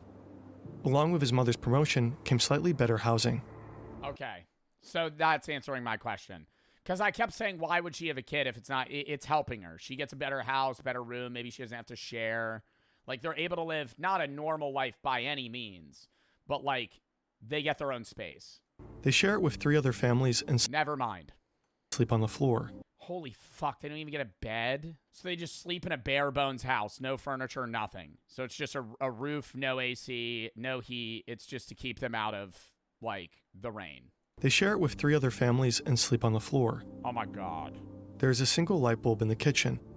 Electricity works for just 2 hours a day. There's no running water, no furniture, no shower, and barely enough food to survive. Bro, like, I always see this is like such a weird, because like that's evil. That's evil, right? And can we agree? I think there's a difference between bad and evil people. This is like another level of you're not even human anymore. In the most I don't even care if that sounds fucked up. Like if you're willingly putting hundreds of thousands of people to do this, you're not a human, right? Like you have no moral groundings. It's not like you fuck up and you're just not seeing the right way and you're ignorant, right? Because a lot of bad people are bad out of ignorance. This is bad not out of ignorance, out of the willingness to go, I'm going to fuck over and murder hundreds of thousands of my own people for the sole purpose of keeping me in power and keeping my narcissistic ways the way they are, right? Kim Jong-un gets to eat whatever the fuck he wants. He gets to smoke expensive cigarettes and have nice whiskey, and his people are dying in camps in the middle of the fucking woods. The building is part of a model village. Like, how do you do that? I don't, like, I understand he wants to keep himself in power. It's like, you could still be the leader of North Korea and not do this to your people, man. One of many. Camp 14 is estimated to come. And then they open, and then it's just so weird. Like how they opened tourism for like a week, and then all these vloggers came, and they were like, yeah, this is fake as shit. It's clearly guided. And then they immediately close it, right? It's because like they're trying to get tourism maybe for money, but I feel like it's propaganda. Like in a weird way, it's like we need to convince. And is that not telling that what they're doing is wrong? Like that's how he knows. Because he's going, we're putting people in camps. We don't want them to know that we keep our people in camps. So we're going to do guided North Korea tours to make it seem like our country's amazing so people don't attack us more. Like, what the fuck? Over around 150. Israel's just as evil? Well, what's going on in Israel is also fucking insane with not Yahoo and the bombing of fucking Palestinians and shit, and they fucking bomb, hospitals and stuff. And people always get mad in return and be like, well, Hamas is under the hospital. You know nothing about that, Joe. Oh, my fucking God. So, it's okay to bomb innocent civilians then. Yeah, it's a tough situation if that's true. Okay, but that doesn't mean you just fucking go right for the hospital. Well, the U.S. did it in fucking in the fucking war in the Middle East. That doesn't make it okay. 153,000 kilometers squared. Can you guys visualize that? If you hit me with that number, I have no idea how big that is. Square kilometers. Like, how big is that? How big is 153 square kilometers? Like, what's 5 square kilometers? Like, what's like a block? What's like a New York block? Almost 3 times the size of Manhattan. Okay. It is secured by... There we go. So it's huge. A 60-kilometer fence, patrol paths, barracks, guard posts, and checkpoints. The whole area stretches from river valleys to mountain peaks. The wilderness and the Taedong River... Do they have an estimated amount of how many people are in this camp? ...act as a natural barrier, an immense obstacle course separating the facility from the outside world. Little villages are scattered across the vast area, containing housing and working units. These are sprawling facilities. They're very large facilities. So at some of these facilities, you see farming, agriculture going on. You see some of these facilities that are adjacent to coal mines or other types of mineral exploitation. And it also has a school. I'm thinking that do you think these camps fund like a large portion of like North Korea's money? Like, I wonder if there was like a pie graph or a pie chart, what percentage funds what? Because they don't really have a lot of opportunity for trade. Most countries don't fuck with North Korea for very obvious reasons. And they don't trade with them. And so all of their wealth has to come from in-house. And so I feel like to keep their country propped up, like the camp kind of runs that. Because they don't pay any of these workers. They just do basically slave labor. City. And it also has a school. This is where Shin goes every day. His teacher wears a guard's uniform, carries a weapon. They export a lot of minerals and coal. Yeah, but I mean, that's not like hyper valuable. Like, that's not gonna, like, their nation, even the best parts of North Korea are like very bad. Like, they don't have nice stuff. And teaches obedience above all else. Camp rules are brutal. There are 10 of them. Even the smallest violation can lead to execution. Shin memorizes them all. Rule 1. Wait, what? Execution. Shin memorizes them all. I think it's more insane to me, too. Like, even on the levels of, like, them having these concentration camps, like, killing an adult for fucking up a rule versus, like, a born-in-camp child beating them to death in front of their fellow students because they stole 5 grains of fucking wheat. Rule 1. Any witness to an attempted escape who fails to report it will be shot immediately. Wow. Rule 3. Anyone who steals or conceals any foodstuffs will be shot immediately. Rule 5. Anyone who holds or hides a fugitive's possessions, conspires with him, or fails to report him will be shot immediately. The guards enforce the rules without mercy. 내가 총을 꾸며서 뭐 쏘거나 해도 한나무 I didn't feel the slightest bit guilty, even though I killed so often there. 두기지 않았어요. 일반적으로 우리는 그때 써도 나라를 지키. We thought it was the right thing to do to protect our country. So are these people just brainwashed? Yeah, I didn't feel bad. I was killing 5-year-olds. They stole rice. They stole food. That's bad for the country. Yeah, because that one kid stealing 5 grains of fucking wheat's gonna topple down North Korea from the bottom up. 지키기 위해서 내가 한 일이기 때문에. 그 수용소에는. It really does bring up that hard question of, like, are the soldiers responsible for things that the nation tells them to do? And I mean, that's ongoing today. It was in World War II with Germany. It was in Japan. It was in the US. It was everywhere, where it's like, you're being commanded to do this. While you're not entirely responsible, it's like, you're still making the wherewithal decision to be like, yeah, I'm gonna, like, kill these kids. 들어오게 되면 사람이 아니에요. 사람이 아니고 내 마음대로 해도 돼요. 그 안에 사람은 사람이 아니에요. 사람이 아니고 내 마음대로 해도 돼요. 그 안에 사람은. And that's what's fucked, is it's like, I think there's like a line they cross where that's how they deal with it in the most fucked up way. It's because if you're seeing them as human, you don't, then your some level of morality inside of you kicks in. Where it's like, these soldiers are like purposely perceiving these people as non-human, and then it doesn't matter what happens to them in their brain. 그 자리에서 죽이게 했으면 죽이고 살리게 했으면 살리고 하는 건 내 마음에. 뭐 설명해 주세요. And that's also just like power hungry shit. I think people feed off that. If you're like growing up a soldier, especially in North Korea, where you've also probably grown up in a pretty shitty life, now you're giving power over others, right? Where like the power that's been inflicted, it's like a very hyper evolved version of like what's happening to you, you inflict onto others. What did he say? He was saying he had the power to kill or not kill anybody. It was entirely up to him.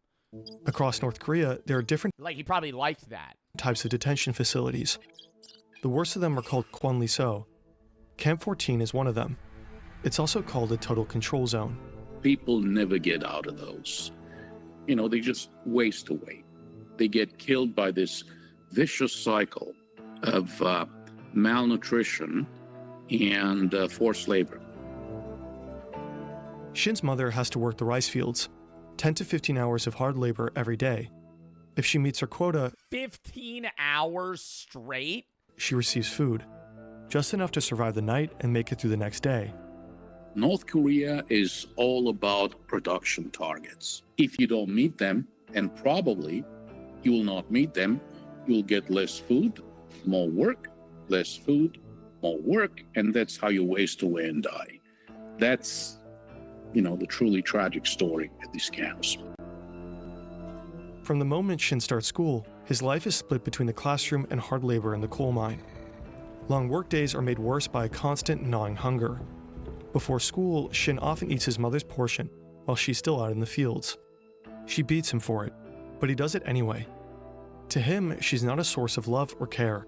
She's a rival in the fight for every meager scrap of food. Wow. This is Shin's meal, served 3 times a day for his entire prison life. If he makes a mistake, his portion is cut in half as punishment. Sometimes he and the other inmates catch rats, the only source of meat in Camp 14. For Shin, this isn't as much as a nightmare. It's normal life. He has never seen the world beyond the barbed wire. Unlike this man.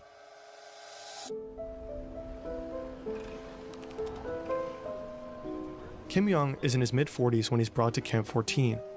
He knows the world outside very well. In fact, he was a high-ranking military officer and vice president of a state-owned company. In his former life, he enjoyed culture, a chauffeur, and all the benefits of being a government employee. Now he's also forced to work in the coal mines. Kim didn't break any laws to get here. His parents... That's what's fucked, because that's how dictatorships work, because you have to bend... You can't just be an all... You can't be an all-ruling dictator without people below you. And that's like, it's the rule. There's a video that I want to watch called The Rules of the Ruler as well, where it kind of dives into that. But it's like, if you're a dictator, you have to please all 4 people below you that run different areas of your government. And those 4 people have to please the 5 people below them, right? And at some point, you don't have to please people anymore because they just have to bend to your power.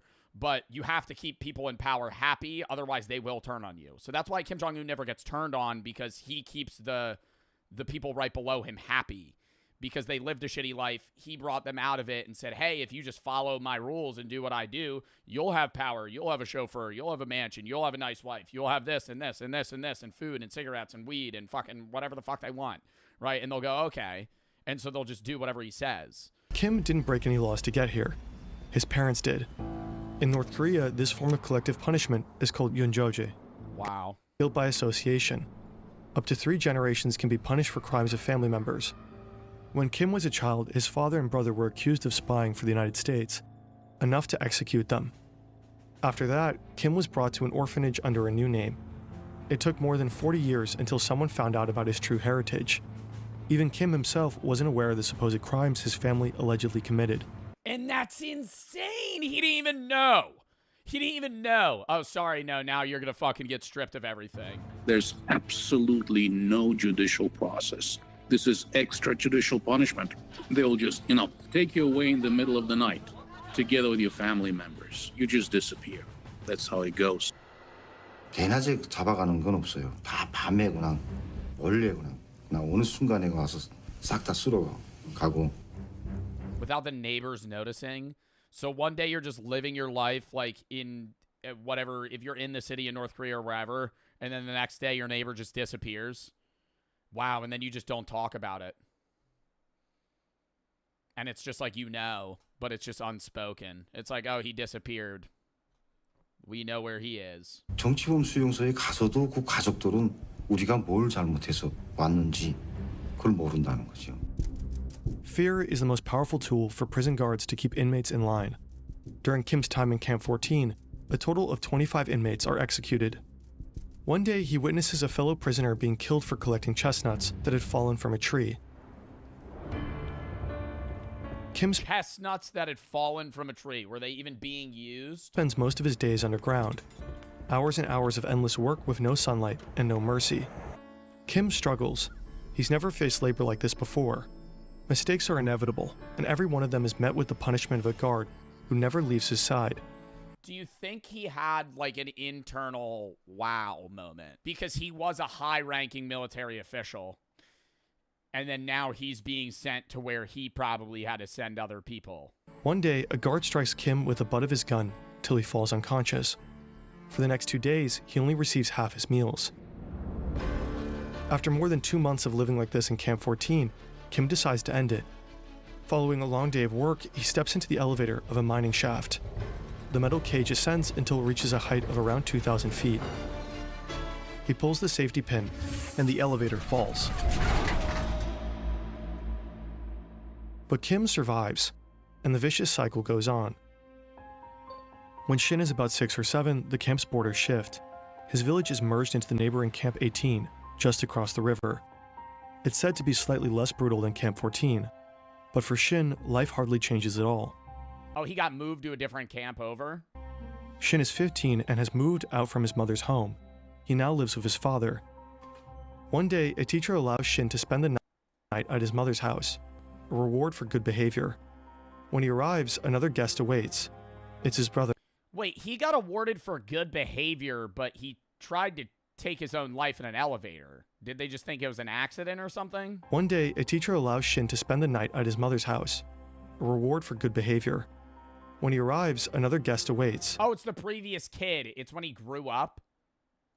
This is him when he's older? When he arrives, another guest awaits. It's his brother, Shin Hee-gyun. The 21-year-old works at the prison cement factory, a couple of miles away. Shin doesn't like him at all. In the middle of the night, Shin wakes up from his sleep. He hears voices from the kitchen. His brother is talking about escape. His mother seems to support him. Shin's first instinct, he has to report this. Oh my god. Dude, having to rat on your own family, they'll die. Holy shit. Like, I was thinking it in the sense of like, oh, you just see some guy at like your work doing that. Like your own you would have to fucking snitch on your own family. And because, and it's not even snitch on them and like, oh, they'll just get punished. No, they're going to get shot in the head in front of you. And then you'll be like, not even really rewarded. It's just like, okay, you're not going to die. He goes to a nearby dorm room and wakes a friend to ask for advice. The friend urges Shin to tell the guards. They go to the school's night guard on duty and report the escape plot. Wow. Shin also signs a false police statement, claiming he saw his mother and brother commit murder. This piece of evidence ultimately leads to an execution order. Wait, so they had to fucking... Wait, what? So they have to fake that they committed a crime so they could kill him? I thought they were just able to kill him for conspiracy to run. The guards take Shin to an execution site next to the Taedong River. Why are they taking him there? I wouldn't want to go see that. A crowd has gathered to watch. They drag out his mother and his brother. They're killed in front of Shin's eyes.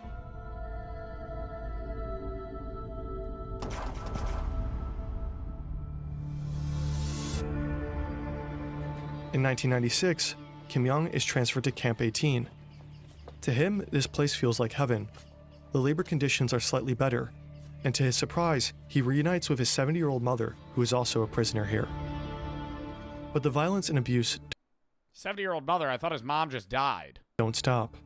One day, he has to witness how guards beat up his mother and force her to do manual labor. His mother is certain they will both... Oh, other guy. We keep bouncing back between people. Sorry, this is the dude that used to be a high-ranking military official. Labor. His mother is certain they will both die in the camp. Even though it means risking his life, she urges Kim to leave her behind and escape.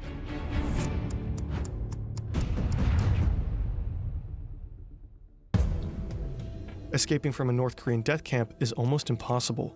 You know, these are highly protected facilities. You're talking barbed wire, walls, armed guards, intersecting lines of fire. Well, it's not even just that. You're also extremely you're experiencing extreme malnutrition. And so you're weak. You know, you can't run. You can't you're not going to be able to scale a fence very easily. You have no muscle. We're talking machine guns. Very, very difficult to escape. I mean, it's, difficult to escape a detention facility in any civilized country. Imagine North Korea. Kim Young quietly studies his surroundings. He observes, waits, and starts thinking. He lays out multiple escape plans, but none of them seem doable to him. Another hard day of work. The prisoners are loading coal onto a train. Suddenly, they spot something. Grain scattered across the bottom of a train car. It must have transported food before. The scene explodes into chaos. Prisoners drop everything, desperately looking for the tiniest speck of food. What, are they gonna eat it right there? The guards start shouting, but no one listens. Kim discovers a narrow space beneath a metal panel in the floor of a coal wagon. He squeezes inside, and as the train rumbles out of Camp 18, he rides with it.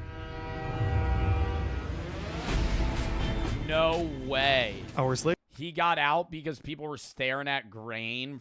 So he didn't even plan this escape. He just, on a whim, just tried to get out. Is this based off a true story? This is a true story. This is basically the video version of an actual man's account that escaped North Korea and wrote a book about it. Later, the train reaches Goan Station at around 4 a.m. We don't know exactly how, but Kim manages to crawl out of his hideout and disappears into the night.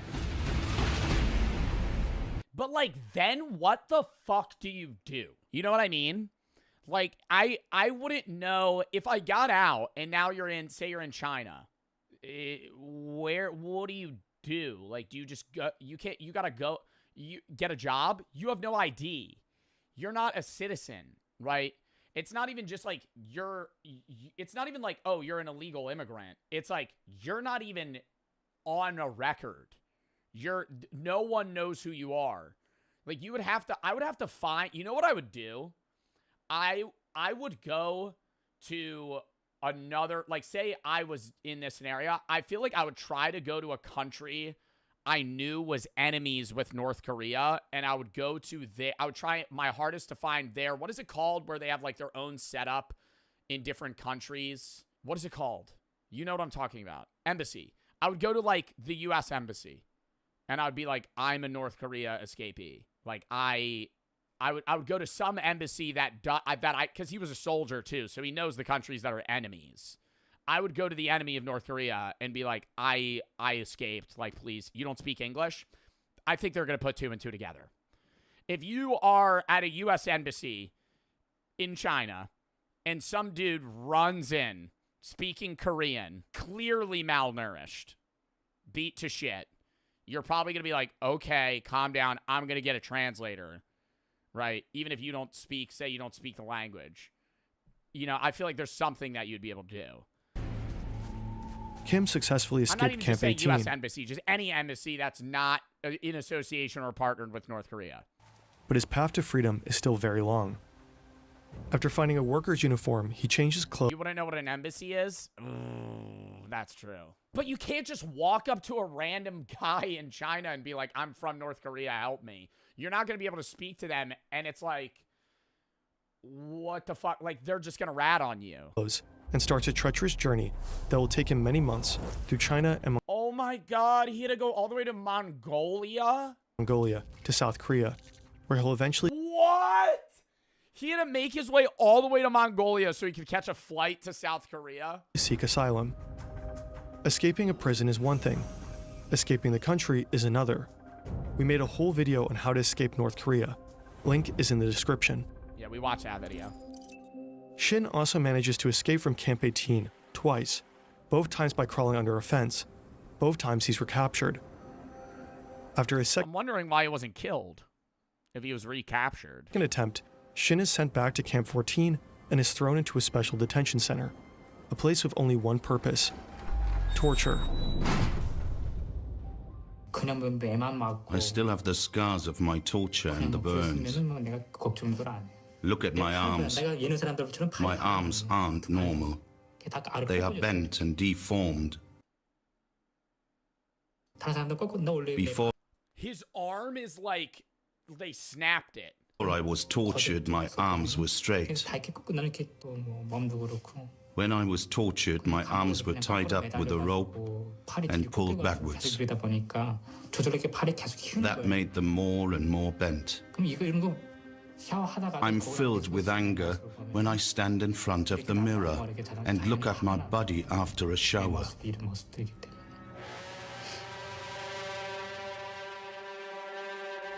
After 4 weeks of torture, he's thrown into a pitch-black cell. No windows and barely enough space to lie down. There he'll spend the next 6 months. After his release, Shin is thrown back to the general prison population. He has to work in the coal mine, the farm fields, and eventually in a garment factory. This is where he meets Park Young-chul, a man unlike anyone Shin has ever seen. Born into an elite family, Park once held a prestigious job and had seen the world beyond North Korea's borders. What? So he left North Korea? By then, Shin already knows he's on the execution list.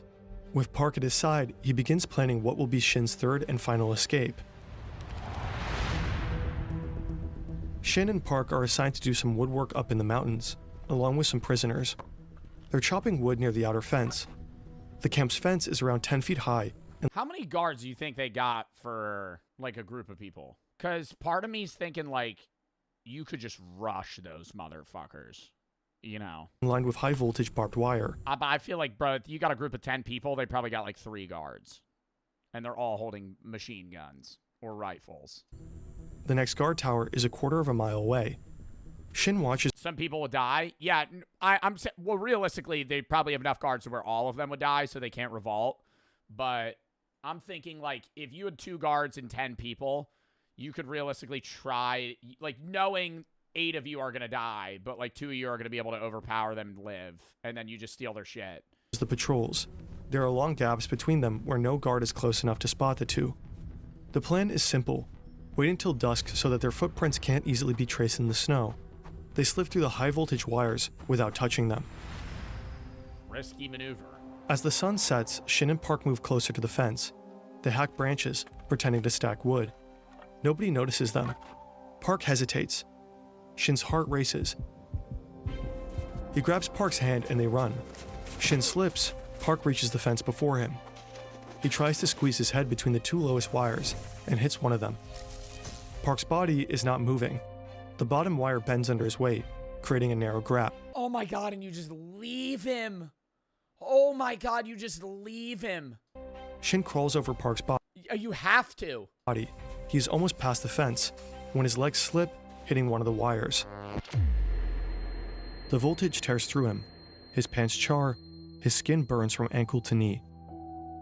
It's that fucking high a voltage. Did it kill him? But somehow he makes it through. No! Okay. Park's body lies dead on the fence. Shin runs without looking back. Oh, because he got hit in the head. For 2 hours straight until he realizes that he made it. He manages to cross the river to China, and after a journey of almost 2 years, he finally reaches South Korea.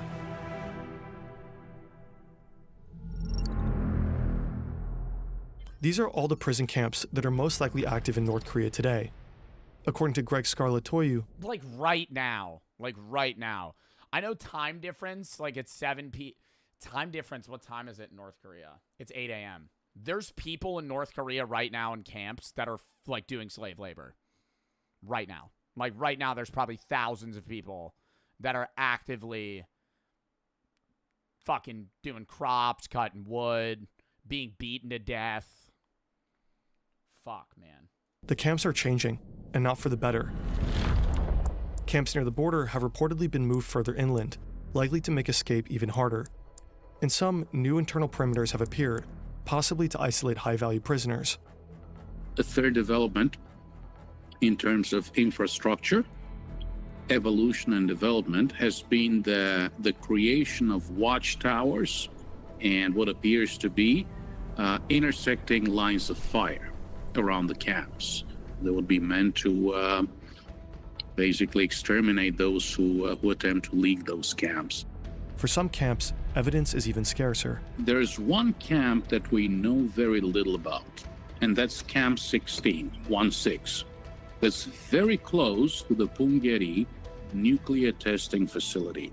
And I have spoken with the South Korean nuclear scientists who said, look, we don't believe that prisoners are used in digging those tunnels for the nuclear tests, but it is very likely that they will be, used and abused while cleaning up after those nuclear tests.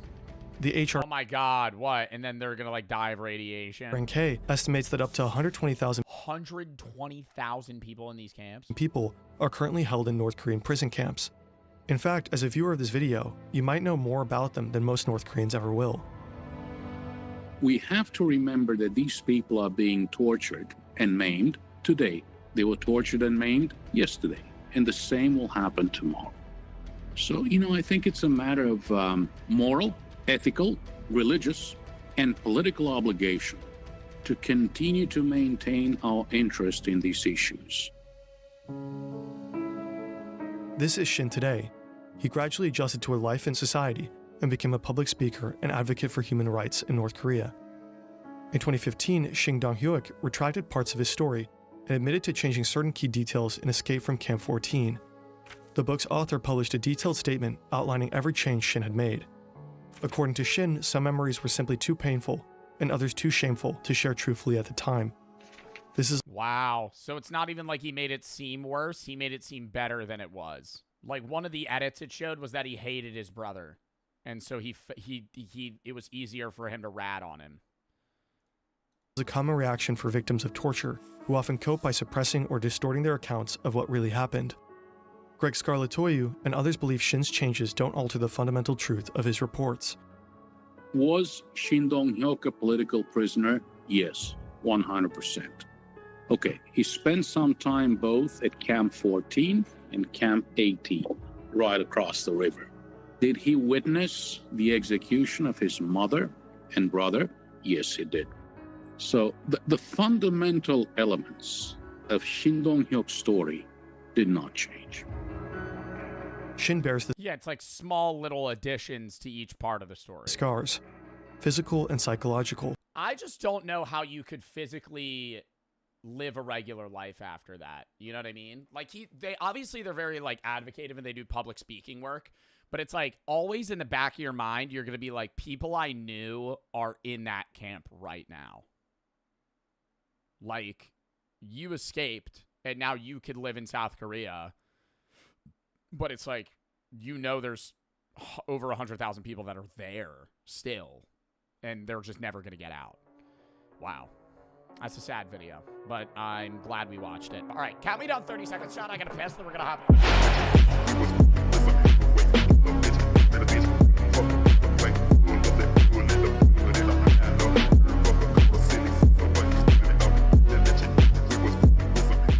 Is for women when they basically like it's literally like imagine a car jack, but they just fucking wedge that shit open and then they have to like look.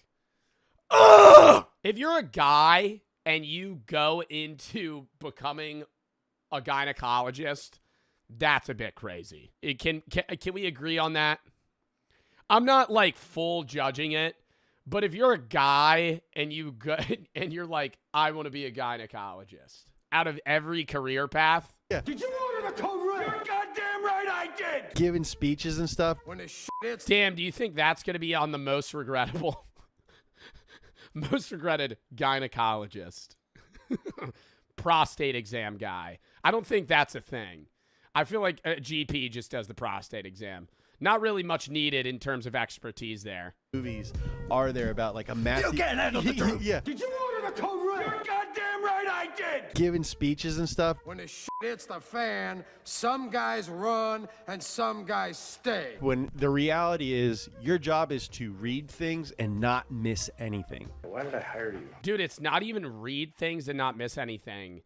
From the people I know that are in law, they basically say that passing the bar is impossible because all of the questions' answers are all seemingly right, but it's all about verbiage and wording. Like, AI had one of the hardest times passing the bar earlier on. I'm pretty sure there's versions of AI that pass the bar now, but it's like, dude, it's all verbiage. It's all fucking knowing the book in very specific terms and how that applies. That's why the lawyer that you have matters. Like, if you have a cheap lawyer, they suck. They pass, but that doesn't mean shit. They're like bottom tier lawyer versus some guy that knows what the fuck he's doing.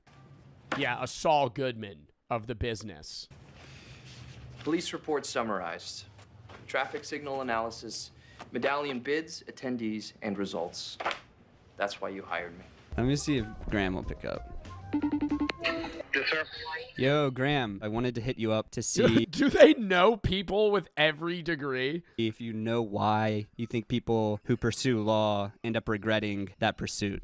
Yes, I think that it attracts a certain crowd of people who enjoy academia and the study of law and don't like practicing law, which is like less academic in nature and a little bit more like practical. Thanks, dude. That's a cool take. Yeah, probably what you end up doing ends up maybe being boring. I feel like it's most regretted too because I feel like becoming a lawyer is one of those degrees that people try to achieve because they know that it makes money. Like you have that one kid in your class that's smart and you're like, what do you want to do when you're later or when you grow up? And he's always like surgeon, lawyer.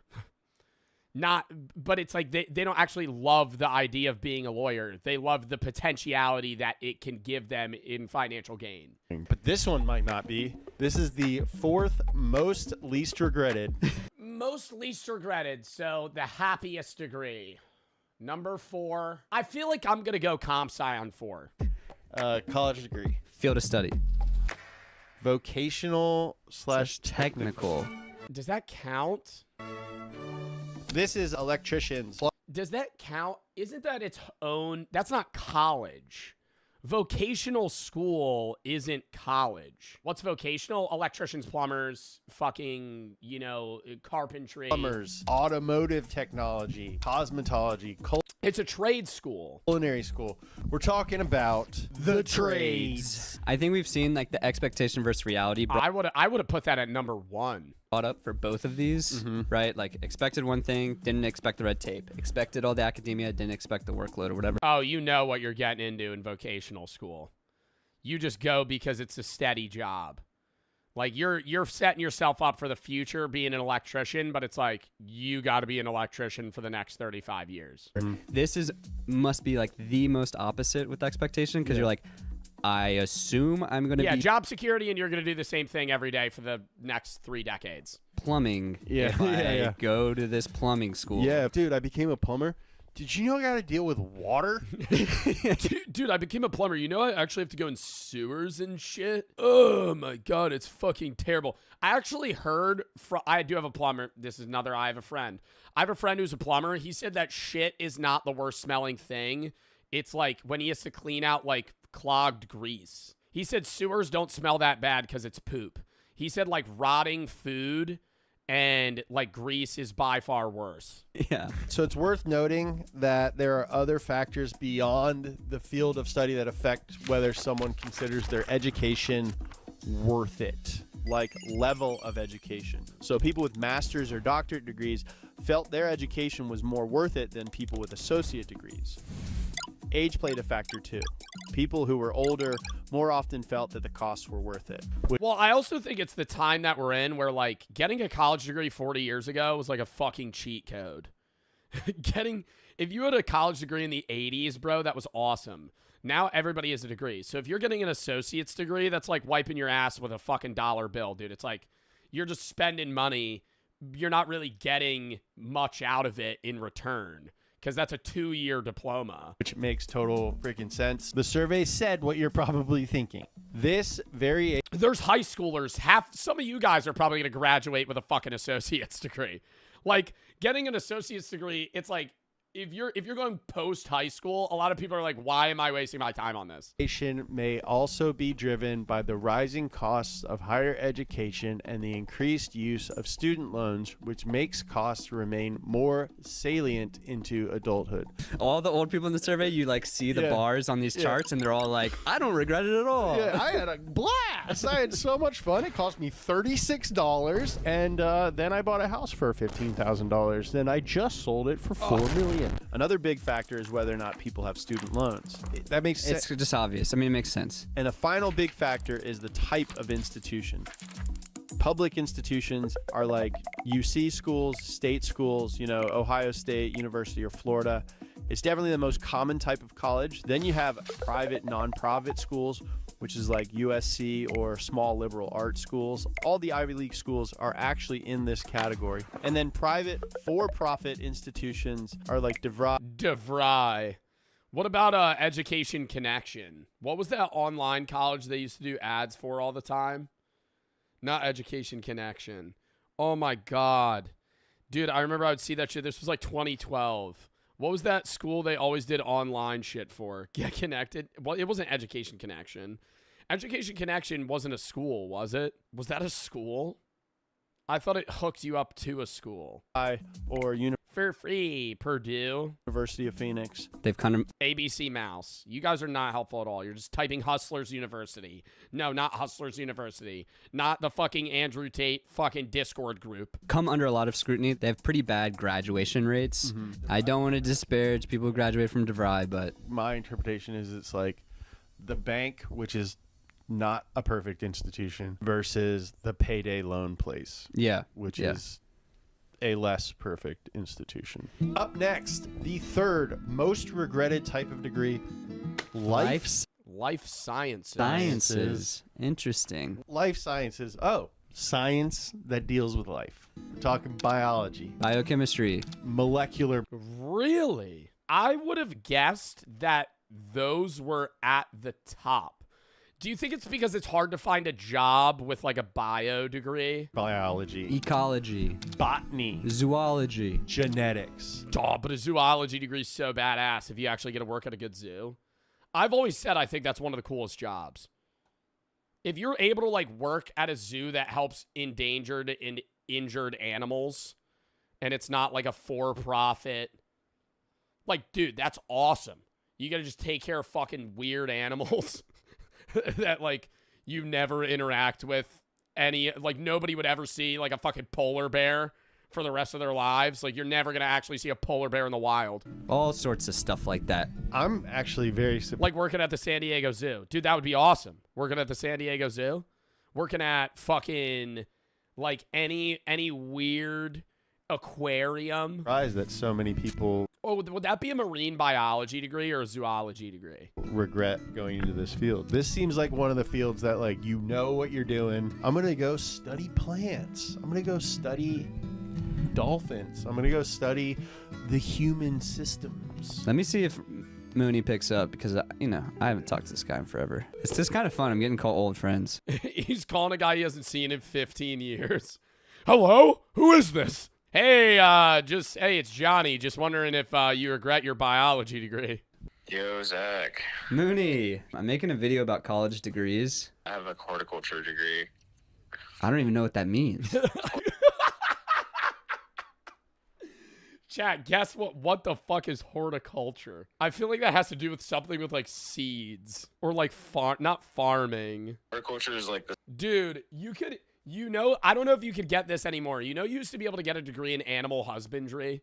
You used to be able to get a degree in like animal sex. study of fruits and nuts. Oh, what? You could get a degree in the study of fruits and nuts. That is so specific. Where does that degree take you in life? Like I'm not saying that's bad, but like I'm genuinely curious, like where are you going to work at, like Planters Peanuts? Like are you going to go where do you get a job? Oh, horticulture. I guess the question is do you regret your degree?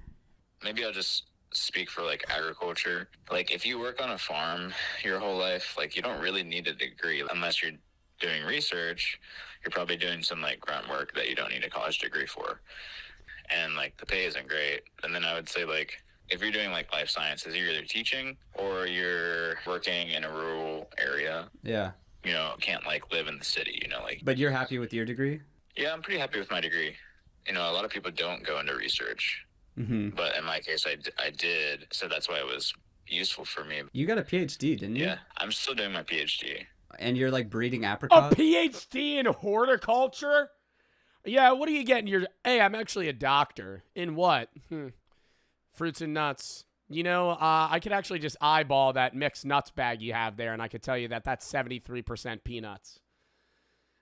Gives me some sort of, I guess, X-ray vision. I could smell a nut and tell you what type of nut it is. I'm breeding hazelnuts. Oh. Yeah. He's breeding hazelnuts. That's the research he's doing? Be resistant to, like, fungus or something?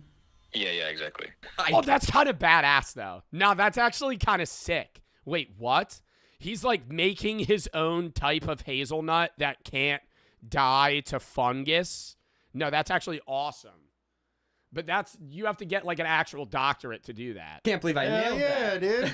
Yeah. Aren't you trying to do it the natural way or something? Yeah, we've collected these hazelnuts. I don't know how much you can say about that, but like basically we've gone throughout the What, like he signed an NDA? This is real underground shit, so let's just keep this off the record. But we actually went to Guatemala and harvested these hazelnuts from this rural area. And they're like nothing I've ever seen before. I'm talking like a weird, dude, like their diameter is insane.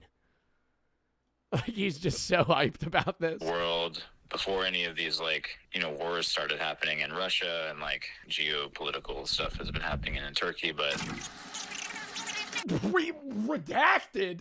What? So he's harvested hazelnuts from communist Russia, and now that's like way before the Great Russian War. That's going. Oh, what is he talking about? This is like an FBI redacted statement. Dude, he's a fucking researcher for fruits and nuts. but we do use molecular biology. I got to keep shooting this video, but I'm going to call you. Yeah, dude. Glad to hear from you. Thanks, bro. Awesome. See you later. Later. Dude. What a smart guy. Yeah, dude. And also, like, these wars in Russia and then geopolitical situation in Turkey. Don't know how much I can talk about this. You know, I use molecular biology, but I'm making these, like, hazelnuts. So if you like Nutella, it's a lot deeper than it looks, dude. That's an example of someone who got like a college degree who's really using it in a way that you're like, huh, I guess we do need educated people. I guess we do need that. Because even in fruits and nuts, do you think horticulture goes to like people that are trying to make it? Because I watched a whole video the other day at like 3 a.m. about how like the fruit at your local supermarket makes it there from like fucking Argentina. Do you think those are those people? Like the doctorates of horticulture are the ones that are trying to figure out how to fucking ship bananas all the way across the country without them rotting in a specific amount of time. Like you to keep the world going. Like a very needed person for society, but some shit you would never think about. 100%. I think he brought up a good point. He went into research and went into like the actual sciences of it and like the development, I guess, of new plants. But a lot of people who go into agriculture go into it to like work in a farm or something. Yeah. And I could see why how those people are like, yeah, not what I signed up for. Yeah. I live in the middle of nowhere. I didn't grow up Yeah, it's more hands-on work than anything. doing this. Turns out I don't like farming. How do people find these jobs? Bro, I was just about to ask that. Like, it makes sense. Like, what do you guys want to go to college for if you're not in college yet? Or if you want to go to college? Most of you are probably going to say, like, something with business, maybe something STEM related. But they're all jobs that we know about. I have never heard of horticulture as a degree. So how the fuck did he go to college and be like, yeah, this is the profession that I want to get into? You got to wake up early, and it's hard to meet girls. Cool guy. Yeah. Mooney. Mooneyham. Shouts to Moon. And now time for a quick dog. No. He wakes up. Actually makes them feel good. All right, now for the third least regretted field of study, health. Bro, that's so many different things. Health, so like all doctor related shit, like nutritionists or GPs. So this includes registered nurses, doctors, physical therapists. It's like life sciences, but you touch people and take their blood. My buddy Chris is a dentist. I would never want to be a nurse. I respect nurses a lot. You got to work weird ass shifts. You do get a lot of time off, and you could like travel and make good money. I don't think I could ever put a catheter in anyone. I was gonna say another man. I couldn't put a catheter in myself. I don't think I would. That's drawing the line. You gotta clean up people's poop. Maybe assist in I couldn't assist in surgery. I fuck up the medicine. I don't know. Wipe people's butts all day, bro. You got to do so much shit. You watch people die. It's sad. It's always sad. It's never not sad. And it's not like adrenaline not sad. Like if you're like a paramedic, it's high energy. Sad, you see shit, but it's high energy. RN, there's some high energy moments. A lot of it's like you're just watching old people die. Like, ugh. That's not a dentist. Your call has been forwarded. Oh, he blocked you. My buddy is a anesthesiologist. Okay. Anesthesiology is so scary. The surgery or the fucking insurance they have for that's crazy. Anesthesiologists are the people that give you medicine or like shit before surgery. Like when you need an anesthetic. You need something that's going to numb you or make you pass out. Or they need to pump you with certain medicines while they're giving you surgery or help. Yeah, like they put you under, right? But it's very micro doses of certain things, and if they fuck up, you die. And so, I don't know if I could do that. Call has been forwarded to voicemail. Why isn't anyone answering the phone? It's 3 p.m. He's calling me back. Oh, shit. Be cool. Be cool. I'm curious to know, like, do you regret your college degree? I do regret my college degree in terms of my undergraduate because I did a lot of chemistry degrees, but then when I went to medical school, ultimately 98% of what I learned was worthless, and felt like I spent 4 years of studying a subject that I just didn't really have any kind of usefulness for. I kind of wish I had studied maybe a more philosophical approach. But you're happy to be a doctor now. I am happy to be a doctor. I'm not upset with my financial predicament, but there's different levels and positions too in terms of income. Where are you at in that ladder? I'm definitely on the upper end of physician incomes. I do pretty well. Hell yeah, dude. I'm a pretty stable job. There's a lot of people that like you for what you do. I think we get the gist. People don't hate you. You make a good amount of money and seems pretty chill. It is what it is, so. Thanks for the insight. What do we think? I mean, I thought the big reason health was going to be so high was because it's like education, but you get paid a lot of money. Like, you mean it's... I thought it was going to be both morally, things. you feel like you're doing something good. Yeah. But then you get paid. Yeah. All right, so that's no surprise. The doctor doesn't regret being a doctor, but he does regret not majoring in poems or something. I think it shows that getting an education doesn't always happen. Damn, that really does... That does suck, though, the thought that your doctor or surgeon could actually fucking hate their job. Not even in a neutral standpoint where it's like, okay, I'm making good money and I'm helping people. Like, I doubt every surgeon's, like, giddy to go to work. But you're meeting your fucking doctor that's supposed to be helping you, and right before he showed up, he was like... like dreading getting in his car and having to show up to help you. To be about turning it into a career. It is cool to just better yourself for the hell of bettering yourself. Yeah. The number 2 most regretted field of study is humanities/art. Humanities/art. That's me. You guys said that would be number 1. What the fuck is going to be number 1, though? Humanities/art. That's a lot. How embarrassing. I studied film, which was in that category. What is a humanity? Humanities include the study of history, philosophy, and religion. That's me! Number 2 most regrettable degree, chat. Do I regret it? No. What's my job? Twitch streamer. Did I do anything in the field of philosophy? Nope. Outside of my philosophy YouTube channel. Modern and ancient languages and literatures, fine and performing arts, media. Dude, it's because you don't make fucking any media. Don't they have degrees for social media now? It's not like you get a degree in social media, but it's a degree with something with social media. Dumbest degree ever if you go for that shit.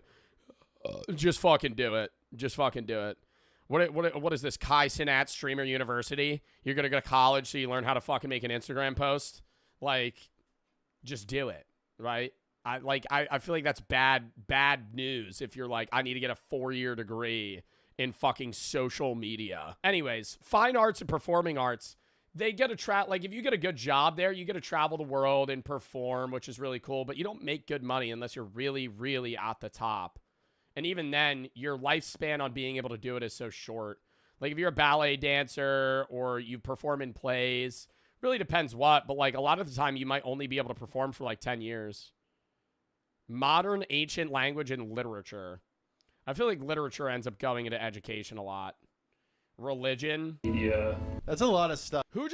I got a degree in philosophy and religion. I don't know anyone that gets a degree in religion and doesn't become like a priest. If you're just getting a straight theology degree. Performing arts, media. Like what do you do with That's a lot of stuff. What do you do with a straight theology degree if you're not going to be like a Catholic priest or teach religion? Teach theology at a school? Like real. Like if you're going to walk up to somebody that you recognize already filming and be like, "Oh, dude, what's up, man?" You're putting on some animated persona. Bro, like fuck off. In 2025, one man placed an order and saw that his driver was parked just down the street. When he asked why his food hadn't been delivered, his driver said it was because his car had broken down. He then told the customer that he probably should just refund it. Not believing a word he said, the man got on his bike, rode down the street to find he was Uber Eats driver sitting in his car, chowing down on his food. See, that's why I could never be one of these. I could never be one of these delivery drivers, because I know I just see their order, I'm like, oh damn, you know, or go to some place, I'm like, what is this place? Get it? Smell good. One little back can't hurt. The customer confronted the driver, only for him to be left speechless before peeling out in a panic. That's a good way to choke, though. Oh wait, what does it say? He said his car broke down, so tracked my order to find him eating Speechless it. Before peeling out in a panic. That's a good way to choke, though. At multiple restaurants around the world, you can find signs banning delivery drivers and from using the bathroom. This obviously upset a lot of drivers, who pointed out that it's actually against the company's agreement with these restaurants, as Uber requires them to give drivers access to their bathrooms, okay? Yeah, I think that's odd. If you're an Uber Eats driver, you should be able to take a fucking piss. It's different if you're like, oh, I'm gonna fucking sponge bath myself in the McDonald's bathroom, but it's like, hey, I'm here to pick up an order. By the way, can I fucking piss real quick? Assholes. And many don't care and continue to enforce the ban, meaning many drivers are forced to make frequent pit stops and even piss in bottles, trucker style. I mean, come on, dude. Stop at a gas station. That's not that big of a deal, is it? It's not on my route. What's an average interaction with a fan? I'm a fan.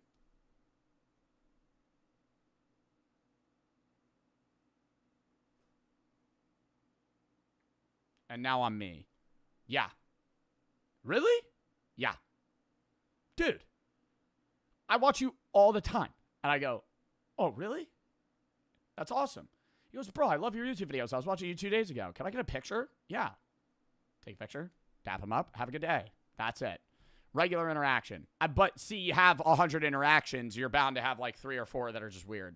The common awkward interaction is they go for a fist bump, I go for a dap up, or vice versa, and then we hit the awkward switch. And then it's like, oh. Meeting a fan annoy you? No. It doesn't annoy me meeting a fan. It annoys me when they stare at me from 50 yards away for an extended period of time because either A, they're not sure that it's me, or B, they're just too scared to walk up to me, especially if they're in a group and they're all kind of hovering around each other and just constantly looking up and staring at me. It like ruins the potential for me to have a fun time if I'm like out and doing something nice because they're kind of just like stalking me from afar. Like, just walk up to me. And so what I've done now is I've gotten pretty good at, like, if I see them, I know they know who I am because there's, like, a certain stare they give. So I just break that so I don't have to deal with that. And I walk up to them and I go, do you know who I am? And I've never had somebody yet go, no, because it's pretty obvious. Like, they're going, staring at their phone, staring at me. So I just walk up to them. I go, you know me. And they go, yeah. I go, thank fuck. I usually go, I'm sorry, I'm just trying to break, like, the awkward. The only time I've ever denied people of taking a photo was when I've been in a hurry. Like, there was one, literally, while I was coming back from the trip with Jack, there were 2 guys that recognized me. I'm literally walking to my gate. They're actively boarding. They go, Joe Bart. I go, yeah, bro, what's up? And I just keep walking. And I'm like, fuck, I know they wanted to talk to me, but, like, I had to get on my plane, you know? So it's, like, shit like that. It's, like, I feel bad because I'm like, oh, damn, they probably thought I was annoyed. But, like, I'm not annoyed. I just, like, I gotta dip. Even the robots that Uber employs are being targeted and destroyed. In Philadelphia, both restaurants and residents were excited about Uber's plan to deploy delivery robots in the city, but some angry citizens had other plans. Which, dude, fucking clankers, what are you excited? Yeah, or, well, if that happens... If you have, like, a delivery bot fucking try to deliver your shit, it flips over, it can't autocorrect itself. So does the app just cancel your order and refund you? Or do they be like, oh, we need to get a service agent to come fucking fix it? Citizens had other plans. Which, dude, fucking clankers, what are you excited for? Clankers rolling around your city? There's these little drones taking our jobs. The homeless are fighting back, though. I'm glad. After The homeless people in big cities are fighting delivery bots. Only 1 month, multiple robots had been completely destroyed or vandalized. Many were left to decay on the streets as well. Online, multiple videos show people kicking them and sitting on them. Others purposely block and place them off their set path. Oh, it is easy to get food out of them. I wonder how hard the lock is to break. But if you are a homeless person, it's like, you know, you're not really You're not really hurting anybody stealing that food. Sitting on them, others purposely block and place them off their set path, causing them further delayed deliveries. This hate for delivery robots runs deep, my friends. And in fact, one man has an entire social media account dedicated to aggressively screaming and harassing any delivery robots they see in LA. Watch what you do. Don't come at me. Don't come. You're going in a fucking shade. Don't you dare. Arvin is on duty? Wait, are these operated by people? Or are they just giving this robot a fucking name? Come at me like that. No, excuse you. Excuse you. Are you under the Terminator 2 mentality? Wait, what? Most delivery robots are highly autonomous, not remote controlled. There are human ones on, or there's humans on standby in case something goes wrong. That's the same thing with Waymos.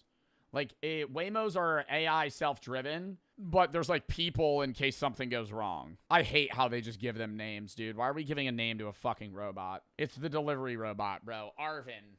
Arvin's on duty. Exactly. Just in case there's a conscious in there. Hey, buddy. Hey, delivery robot. Hope you're having a good day. You will fall.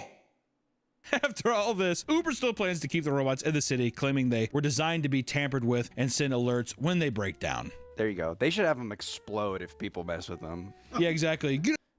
No, they let out just straight fart spray. You get near it and start fucking with it, it just starts spraying you. You just reek of shit the next fucking 3 days. Oh, you clinger. 5, 4. What? 3, 2. I mean, Akira. Mark Rober type shit. Yeah, just fucking sprays you with mace. Straight bear spray to the eyes. Move out of the fucking way. I have somebody's Arby's steak nuggets to deliver. If you don't move in 3, 2, 1. Like Sarah Connor. Ah! It's probably well known by now, but DoorDash as a company is extremely evil and has been caught treating its workers horribly on multiple occasions. What's fucked up is it's still an app on my phone. Is that food addiction? You tell me. Recently, the company had to pay out nearly $17 million to its drivers because from 2017 to 2019, it was caught using customer tips to subsidize drivers' base pay rather than adding tips to the overall payout. That is so fucking scummy. I'll do you one better, Nick. Well, isn't it also proven that, like, there is somebody, I don't know if it was DoorDash or Uber Eats, but there was, like, a whistleblower that said that these apps, number one, or adding priority, like if you pay $3 for a priority order, it does actually nothing. It's like a myth. It's just farming money out of you. And then on top of that, like they have a system, like an AI, like computation thing to give a desperate rating to its workers. And the higher your desperate rating, the lower the order, like monetary amount they'll give you. If you're somebody that works for like Uber Eats and you are really scrounging for cash, you're going to have a high desperate rating, and therefore they're just going to give you the shittiest orders because you're just bound to take them. And so if you're like more of a casual Uber driver, they're going to incentivize you by giving you better orders that make you more money, like per order. Like a desperate Uber driver might make more money, but they're doing more orders that are shittier. I don't know if that's like definitively proven, but I remember that was like a big thing like a little bit ago. Here, order some Taco Bell? Yeah. All right, well, they got me. It's gone. Definitely not downloading it as soon as I'm done. Definitely not reinstalling that app in 15 minutes. Well, here's the weird thing is, are they owned by different companies? Like, is Uber Eats and DoorDash competitors? Because when you use both of them, they're identical in UI. Like, if you use, I've used both. They're identical. Isn't that not weird? Like, if you use them, like, it looks slightly different, but, like, the same scroll page, they just look the exact same. Like, if you're on the app, you have no idea which one you're using. They're definitely not identical. They're very similar. In 2025, air traffic control workers up in the tower at Chicago O'Hare Airport noticed a small red car driving across runways and into restricted areas. Wait, what? Delivery driver finds way onto secured areas at O'Hare Airport, drives miles before being spotted. And into restricted areas. What the hell is that? Little Dr. Seuss car driving across. When they learn alerted. Were they doing it? Were they just like insane driving on the runway, or were they trying to like get a shortcut to deliver food faster? Airport security. They stopped the car and discovered a 36-year-old man trying to fulfill a DoorDash delivery. I'm on the tarmac. Oh, sorry, I'm lost. I don't know how I got here. I was just following the Uber Eats GPS. Back. Did I take a wrong turn? Oh, God! Like flying right above him. Whoa! How could you get in this area? I think he's just an old guy who got lost. He's 36! Yeah, he's not an old guy. I mean, you'd have to pass barriers, dude. I feel like he'd have to drive through a fucking fence. Like, you can't just mistakenly drive onto a runway. Like, he was right next to an airplane. An old guy who got lost. Yeah, if he was an 84-year-old man, I'd be like, well, yeah, he's what are you supposed to do? 36 and being like, well, I don't see why. How did you get there? How did you get past the gates? Did you think it's not even get past the gates. Like, airport runways are so big. Chicago O'Hare Airport is so massive that it's like for him to get to an airport gate, he had to have driven like 2 miles on this fucking runway. Like, he had to have been passing planes that were actively moving around him. he just did, I have a DoorDash? And they're like, and they open the gate? I mean, what the fuck happened? Apparently, he just drove straight through the gate at the front of the tarmac and began driving for miles up and down the active runway. I mean, there's planes everywhere, dude. Well, once they saw him, they probably grounded everything. You know what? The thing earlier, your flight gets delayed. Sorry, there's actually a man in a smart car that is driving around our runway. We will be taking off as soon as he gets the fuck off. Men doing this are so stupid. Where am I supposed to go? What terminal are you at? What gate? It was determined that this is somehow completely unintentional. An investigation ended up with the man being let go without any charges. How? How did he unintentionally drive into an dude? Because it's like, right when you notice you're on a runway, wouldn't you just turn around? Like, okay, sure, he drives through the gate thinking that he's going into a gated neighborhood. But then the second he's on like a tarmac and he's seeing fucking planes land, I feel like he'd be like, oh no. Like, why would he continue driving up and down? Regardless of how insane some drivers act, it's hard not to feel bad for them, considering that working for DoorDash is extremely draining. Unfortunately, however, some drivers take out their frustration on the customers. After trying to surprise their partner with some Asian food, one woman was shocked to see that her driver had sent her a picture of him next to a dumpster and peeing on their meal completely unprompted. Completely unprompted! How do it... See, this is what I'm saying, though. How do we know it's completely unprompted?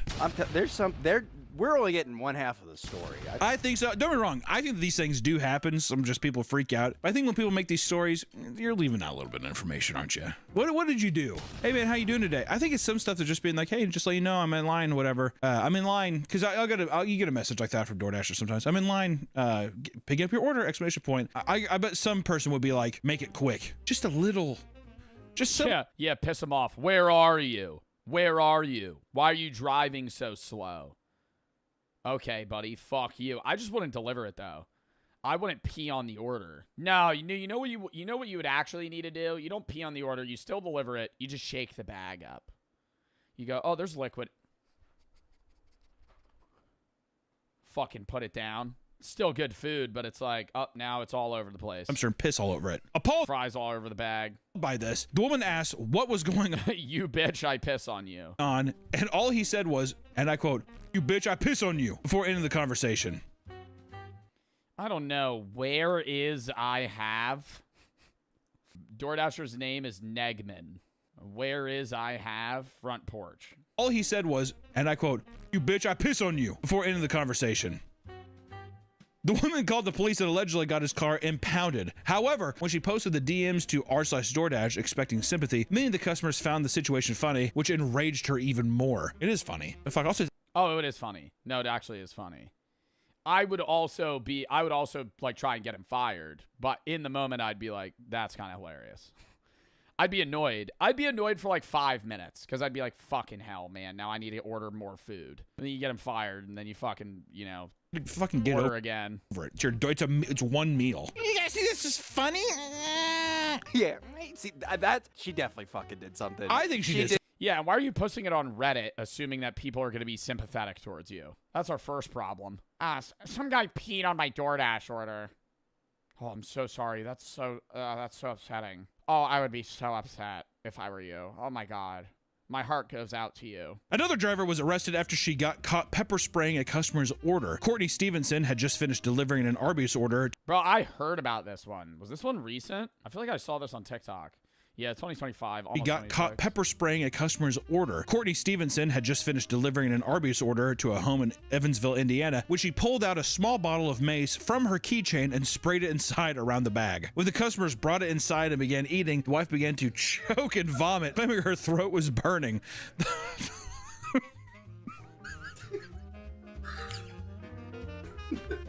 It's horrible, but it's also just... it would... I mean, like, the fumes...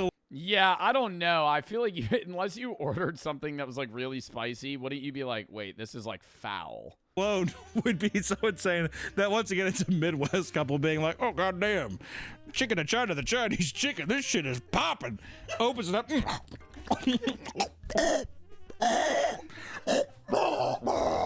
Yeah, you'd have to smell it. It's not that bad, Carol. Arby's just smells like pepper spray base. Bro, I've never eaten Arby's. At least that I remember. I think I've eaten Arby's maybe once. I told you should have went with General Chow's. Courtney was charged with 2 counts of battery, resulting in moderate injury. 2 counts of consumer It's like fucking biochemical warfare, dude. You're spraying food with fucking pepper spray? product tampering, and was banned from DoorDash. The horse. Do we get a reasoning? I hate when it's just like, we say this, we move on. I want to be like, why did you do that? Like, what made you go, I'm going to spray this order with pepper spray? Also, horrible fit. Horrible fit. We got blue jeans, a long black leather jacket, and just a tucked in white shirt. Ugh. A driver named Olivia was caught up in a massive scandal after receiving a delivery. The instructions stated to leave it on the front steps of the home, which I will say, the delivery note option. This was the one that like blew up, where it was like there was like a naked man on a couch and she took a picture of him and she was saying that he was like waiting for her with the door open, but he said that she opened the door. I don't even know what actually the full result was of this case. I feel like she got like fined or something. The delivery note option might as well not even be there because I've never seen them actually do it. It's almost always disregarded. I digress. When Olivia arrived, she noticed the door just slightly creaked open. After a brief inspection, she could see a naked homeowner asleep on the couch. Instead of filming him's wild. Walking away and reporting the customer on the app, she decided it would be a good idea to walk further into his home and record him. Everyone's probably seen this. Her walking further into his home is a claim made later by the man in court. There's no publicly available evidence. Story by now, but it still appalls me. I can't believe it. She then went home and uploaded the footage to TikTok, claiming she had been sexually assaulted. Wait, hold up. This is a lot. Contrary to popular belief, the video you just watched is the only publicly available evidence. No original upload or ring cam video exists on the internet in which she opens the door that was slightly ajar, or we were not able to find it. The screenshots from the deleted video is just a chop of the original footage. In the only video that is on the internet, she does not touch the door, she does not enter the house, and she's very clearly follows the instructions from the note on the app, which, if followed, would force anyone to see the man on the couch. Yeah, I think that's where we're in this weird gray area where it's like, okay, well, why is this dude butt naked on the couch, and why is his door unlocked? And was it open? The only other existing footage is the additional footage mentioned in the police report is not public and therefore does not specify what the footage is. Oh my God, so it's not on social media, but the police have it? There's no publicly available video of her opening If you the see door. a naked person sleeping... Hold up. Although there are some really bad AI okay. If you see a naked person sleeping, is that assault? He's in his own home. I think where you get into the debate is why... Yeah, you're allowed to be naked in your own home. That's not illegal. I'm saying if he ordered food and was naked in front of the door and left the door wide open, that's a problem. The debate comes from the idea of whether or not the door was open to begin with, right? That's the gray area. I don't know. You tell me. I don't know how cracked it was, blah, blah, blah. I digress. To me, it sounds like a drunk man ordered food and passed out on his couch, whatever. If it was fully open and it was a screen door and the person is naked there. Yeah, and it's also different if he was, like, awake and, like, doing something versus him just being, like, passed out, drunk, asleep, naked. The door was probably cracked. She should have just left it and then opened it, saw him naked, and then filmed it. I don't really know, though. Like, I don't want to assume. Actually, that would be like, what the fuck are you doing? The internet did not side with her and called her insane for walking into someone's home, even if the door was slightly open. Things would only escalate when she continued to post online, screaming at the top of her lungs and doubling down that she was sexually assaulted and how DoorDash was in the wrong for banning her. When local police got hold of her footage, they determined that the man was clearly drunk and asleep on his couch. This clearly indicated that there was no assault or wrongdoing since he was in his... Yeah, like, that's what I was saying. Like, if he was, like, left the door cracked and he was, like, fucking, like, jorking it or some shit on the couch, like, that'd be, like, way fucking worse. But, like, I think the way that the lawyers are mocking it up against her was drunk man, ordered DoorDash, fell asleep naked on the couch, door was probably cracked. She should have just dropped the bag off, left, saw the door was cracked, opened the door, saw him naked, opened it more, filmed him. I don't know, though. Like, that's... I have no idea how this turned out. But however, in January of 2026, she was charged with 2 felonies, 1 charge of unlawful surveillance, and another... Oh, she got fucking charged? No assault or wrongdoing since he was in his own home. For months, Olivia would defend her actions, but however, in January of 2026, she was charged with 2 felonies, 1 charge of unlawful surveillance, and another of dissemination of unlawful surveillance images, each carrying a maximum sentence of 4 years in prison. The saying, a few bad apple ruins the whole bunch, definitely applies to delivery drivers, as we've all had annoying experiences dealing with them. For some people, messing with their food is enough to put an entire app on their shit list, which justifiably so. Most of them do their jobs correctly, but there are plenty of drivers that seem absolutely incapable of doing. But like, if it was like crap, why would she do that? That's what I don't understand. Like, I don't know, man. We're never gonna know though. If it's like the lawyers have this video that isn't released to the public of like her opening the door, then that's like the biggest thing. Is like, if the door wasn't open and she opened the door, then it's fully on her. It's literally one or the other. So, the next time you order food online and it gets delivered correctly, be respectful. After all, you never know how insane their shift has been, right guys? And also too, I will say, I mean, have respect for the DoorDash driver and stuff. It's a meal. It's a meal. Granted, you paid money for it or whatever. If they didn't deliver in the right spot and you had to walk a few extra feet to get to whatever, or you had to do X, it's not the end of the fucking world. You know, did somebody fuck up your order and you had to, you know, you had to like live with another thing? These things don't make it justifiably okay just to be like, well, I guess I'm just gonna get walked over. But at the same time, just like let it fucking go, man. Or just don't order through the app anymore. You choose a different one. Yeah, I think it's like, from a customer perspective, if you're having like repeated bad experiences, like just stop ordering food. You know what I mean? That was a good video though. I did enjoy that. We gotta do push-ups, I know.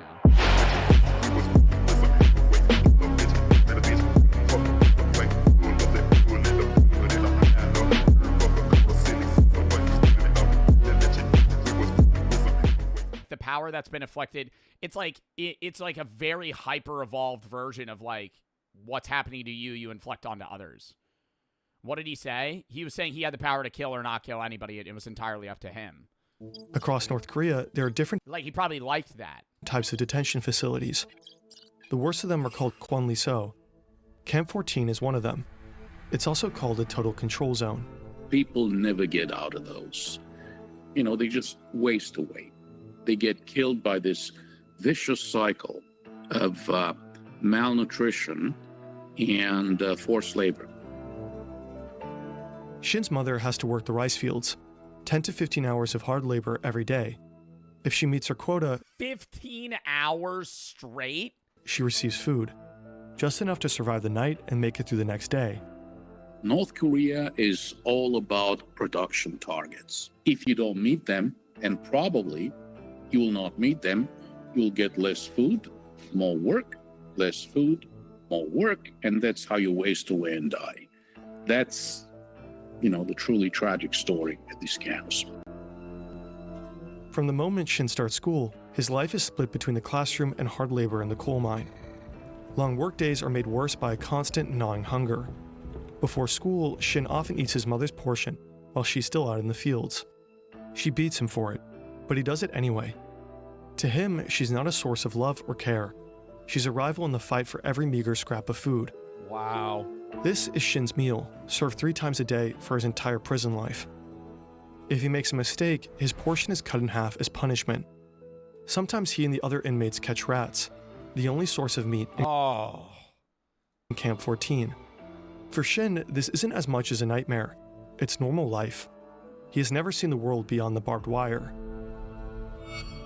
Unlike this man.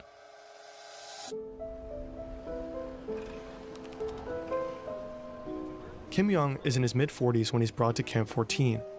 He knows the world outside very well. In fact, he was a high-ranking military officer and vice president of a state-owned company. In his former life, he enjoyed culture, a chauffeur, and all the benefits of being a government employee. Now he's also forced to work in the coal mines. Kim didn't break any laws to get here. His parents... That's what's fucked, because that's how dictatorships work, because you have to bend... You can't just be an all... You can't be an all-ruling dictator without people below you. And that's like, it's the rule. There's a video that I want to watch called The Rules of the Ruler as well, where it kind of dives into that. But it's like, if you're a dictator, you have to please all 4 people below you that run different areas of your government. And those 4 people have to please the 5 people below them, right? And at some point, you don't have to please people anymore because they just have to bend to your power. But you have to keep people in power happy, otherwise they will turn on you. So that's why Kim Jong-un never gets turned on, because he keeps the people right below him happy, because they lived a shitty life. He brought them out of it and said, hey, if you just follow my rules and do what I do, you'll have power. You'll have a chauffeur. You'll have a mansion. You'll have a nice wife. You'll have this and this and this and this and food and cigarettes and weed and fucking whatever the fuck they want, right? And they'll go, okay. And so they'll just do whatever he says. Kim didn't break any laws to get here. His parents did. In North Korea, this form of collective punishment is called yunjoje. Wow. Guilt by association.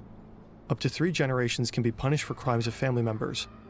When Kim was a child, his father and brother were accused of spying for the United States, enough to execute them. After that, Kim was brought to an orphanage under a new name. It took more than 40 years until someone found out about his true heritage. Even Kim himself wasn't aware of the supposed crimes his family allegedly committed. And that's insane! He didn't even know!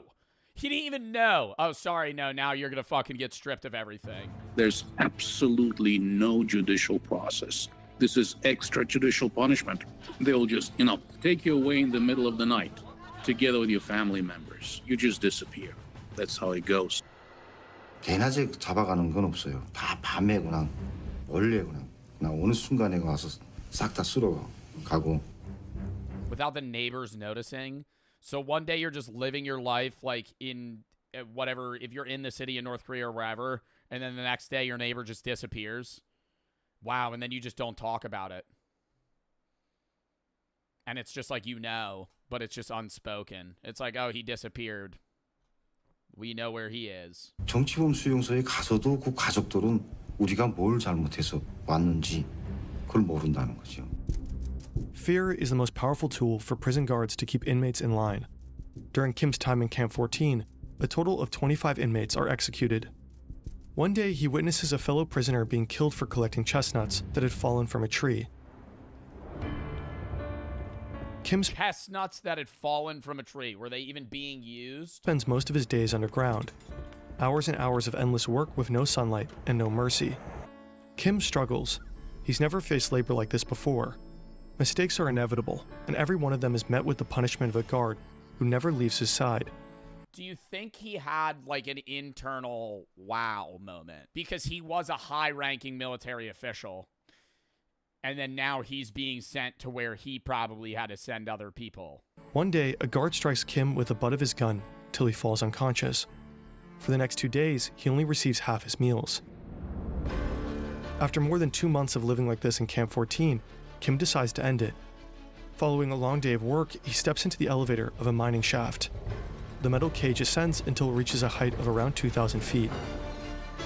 He pulls the safety pin, and the elevator falls. But Kim survives, and the vicious cycle goes on. When Shin is about 6 or 7, the camp's borders shift. His village is merged into the neighboring Camp 18, just across the river. It's said to be slightly less brutal than Camp 14, but for Shin, life hardly changes at all. Oh, he got moved to a different camp over? Shin is 15 and has moved out from his mother's home. He now lives with his father. One day, a teacher allows Shin to spend the night at his mother's house, a reward for good behavior. When he arrives, another guest awaits. It's his brother. Wait, he got awarded for good behavior, but he tried to take his own life in an elevator? Did they just think it was an accident or something? One day, a teacher allows Shin to spend the night at his mother's house, a reward for good behavior. When he arrives, another guest awaits. Oh, it's the previous kid. It's when he grew up. This is him when he's older? When he arrives, another guest awaits. It's his brother, Shin Hee-gyun. The 21-year-old works at the prison cement factory, a couple of miles away. Shin doesn't like him at all. In the middle of the night, Shin wakes up from his sleep. He hears voices from the kitchen. His brother is talking about escape. His mother seems to support him. Shin's first instinct, he has to report this. Oh my god. Dude, having to rat on your own family, they'll die. Holy shit. Like, I was thinking it in the sense of like, oh, you just see some guy at like your work doing that. Like your own you would have to fucking snitch on your own family. And because, and it's not even snitch on them and like, oh, they'll just get punished. No, they're going to get shot in the head in front of you. And then you'll be like, not even really rewarded. It's just like, okay, you're not going to die. He goes to a nearby dorm room and wakes a friend to ask for advice. The friend urges Shin to tell the guards. They go to the school's night guard on duty and report the escape plot. Wow. Shin also signs a false police statement, claiming he saw his mother and brother commit murder. This piece of evidence ultimately leads to an execution order. Wait, so they had to fucking... Wait, what? So they have to fake that they committed a crime so they could kill him? I thought they were just able to kill him for conspiracy to run. The guards take Shin to an execution site next to the Taedong River. Why are they taking him there? I wouldn't want to go see that. A crowd has gathered to watch. They drag out his mother and his brother. They're killed in front of Shin's eyes.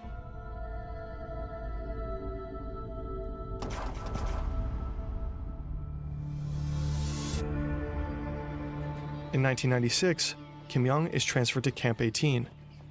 To him, this place feels like heaven. The labor conditions are slightly better, and to his surprise, he reunites with his 70-year-old mother, who is also a prisoner here. But the violence and abuse 70-year-old mother, I thought his mom just died. Don't stop.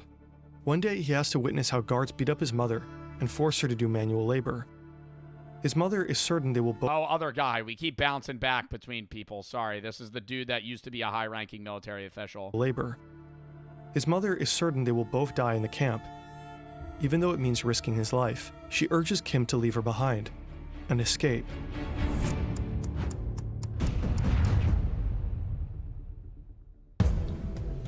Escaping from a North Korean death camp is almost impossible. You know, these are highly protected facilities. You're talking barbed wire, walls, armed guards, intersecting lines of fire. Well, it's not even just that. You're also extremely you're experiencing extreme malnutrition. And so you're weak. You know, you can't run. You can't you're not going to be able to scale a fence very easily. You have no muscle. We're talking machine guns. Very, very difficult to escape. And it's, difficult to escape a detention facility in any civilized country. Imagine North Korea. Kim Young quietly studies his surroundings. He observes, waits, and starts thinking. He lays out multiple escape plans, but none of them seem doable to him. Another hard day of work. The prisoners are loading coal onto a train. Suddenly, they spot something. Grain scattered across the bottom of a train car. It must have transported food before. The scene explodes into chaos. Prisoners drop everything, desperately looking for the tiniest speck of food. What, are they gonna eat it right there? The guards start shouting, but no one listens. Kim discovers a narrow space beneath a metal panel in the floor of a coal wagon. He squeezes inside, and as the train rumbles out of Camp 18, he rides with it. No way. Hours later, he got out because people were staring at grain so he didn't even plan this escape. He just on a whim just tried to get out. Is this based off a true story? This is a true story. This is basically the video version of an actual man's account that escaped North Korea and wrote a book about it. Later, the train reaches Goan Station at around 4 a.m. We don't know exactly how, but Kim manages to crawl out of his hideout and disappears into the night. But then what the fuck do you do? You know what I mean? Like, I wouldn't know if I got out and now say you're in China. What do you do? Like, do you just go? You gotta go. You get a job. You have no ID. You're not a citizen, right? It's not even just like it's not even like, oh, you're an illegal immigrant. It's like you're not even on a record. No one knows who you are. Like, I would have to find, you know what I would do? I would go to another, like, say I was in this scenario, I feel like I would try to go to a country I knew was enemies with North Korea, and I would go to I would try my hardest to find what is it called, where they have like their own setup in different countries? What is it called? You know what I'm talking about. Embassy. I would go to like the US embassy, and I would be like, I'm a North Korea escapee. Like, I would go to some embassy because he was a soldier too, so he knows the countries that are enemies.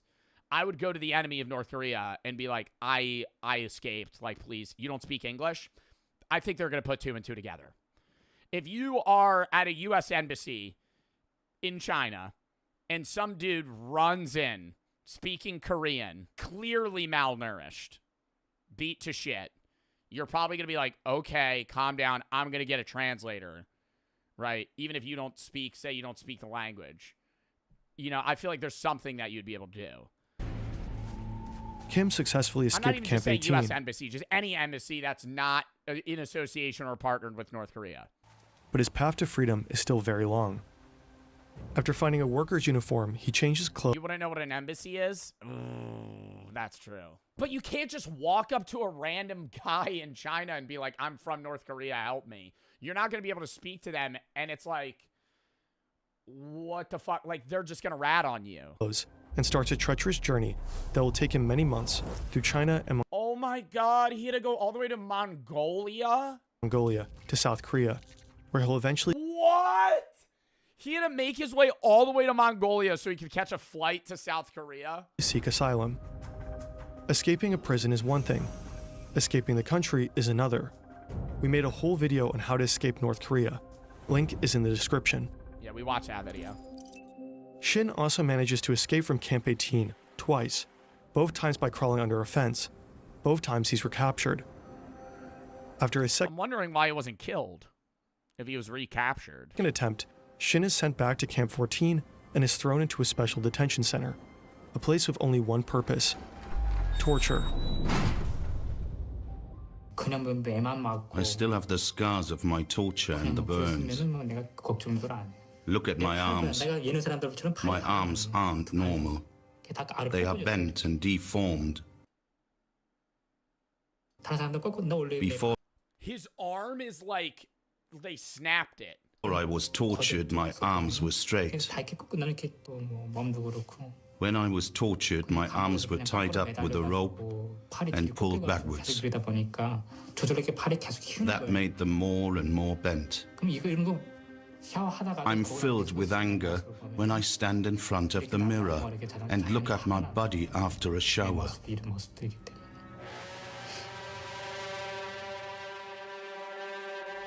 After 4 weeks of torture, he's thrown into a pitch-black cell. No windows and barely enough space to lie down. There he'll spend the next 6 months. After his release, Shin is thrown back to the general prison population. He has to work in the coal mine, the farm fields, and eventually in a garment factory. This is where he meets Park Young-chul, a man unlike anyone Shin has ever seen. Born into an elite family, Park once held a prestigious job and had seen the world beyond North Korea's borders. What? So he left North Korea? By then, Shin already knows he's on the execution list. With Park at his side, he begins planning what will be Shin's third and final escape. Shin and Park are assigned to do some woodwork up in the mountains, along with some prisoners. They're chopping wood near the outer fence.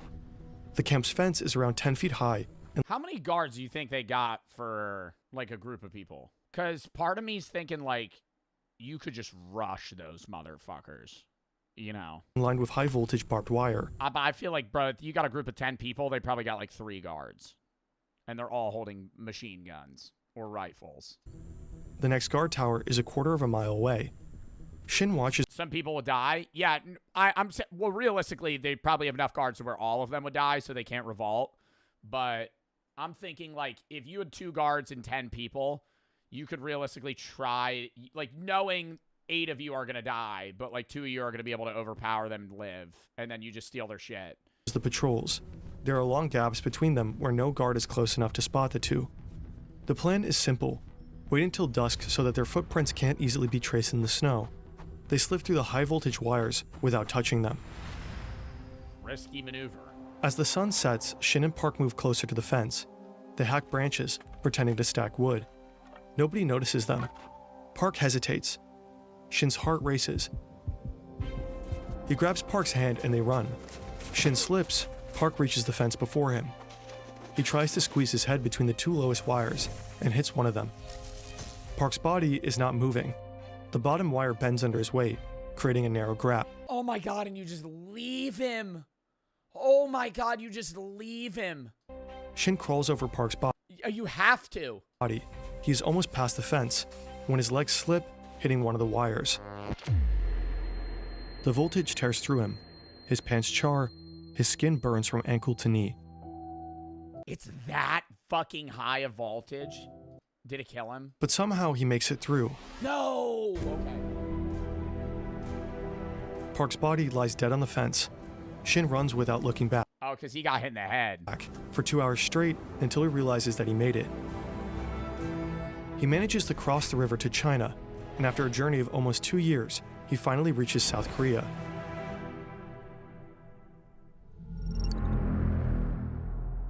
These are all the prison camps that are most likely active in North Korea today. According to Greg Scarlatoiu, Like right now. Like right now. I know time difference, like it's 7 p. Time difference, what time is it in North Korea? It's 8 a.m. There's people in North Korea right now in camps that are like doing slave labor. Right now. Like right now, there's probably thousands of people that are actively fucking doing crops, cutting wood, being beaten to death. Fuck, man. the camps are changing, and not for the better. Camps near the border have reportedly been moved further inland, likely to make escape even harder. And some new internal perimeters have appeared, possibly to isolate high-value prisoners. The third development, in terms of infrastructure, evolution and development, has been the creation of watchtowers and what appears to be intersecting lines of fire around the camps. They would be meant to basically exterminate those who attempt to leave those camps. For some camps, evidence is even scarcer. There's one camp that we know very little about, and that's Camp 16, 1-6. That's very close to the Punggye-ri nuclear testing facility. And I have spoken with the South Korean nuclear scientists who said, look, we don't believe that prisoners are used in digging those tunnels for the nuclear tests, but it is very likely that they will be, used and abused while cleaning up after those nuclear tests. The HR Oh my God, what? And then they're gonna die of radiation. RNK estimates that up to 120,000 people in these camps. people are currently held in North Korean prison camps. In fact, as a viewer of this video, you might know more about them than most North Koreans ever will. We have to remember that these people are being tortured and maimed today. They were tortured and maimed yesterday, and the same will happen tomorrow. So, I think it's a matter of moral, ethical, religious, and political obligation to continue to maintain our interest in these issues. This is Shin today. He gradually adjusted to a life in society and became a public speaker and advocate for human rights in North Korea. In 2015, Shin Dong-hyuk retracted parts of his story and admitted to changing certain key details in Escape from Camp 14. The book's author published a detailed statement outlining every change Shin had made. According to Shin, some memories were simply too painful and others too shameful to share truthfully at the time. This is Wow. So it's not even like he made it seem worse. He made it seem better than it was. Like one of the edits it showed was that he hated his brother. And so it was easier for him to rat on him. a common reaction for victims of torture, who often cope by suppressing or distorting their accounts of what really happened. Greg Scarlatoiu and others believe Shin's changes don't alter the fundamental truth of his reports. Was Shin Dong-hyuk a political prisoner? Yes, 100%. Okay, he spent some time both at Camp 14 and Camp 18, right across the river. Did he witness the execution of his mother and brother? Yes, he did. So the fundamental elements of Shin Dong-hyuk's story did not change.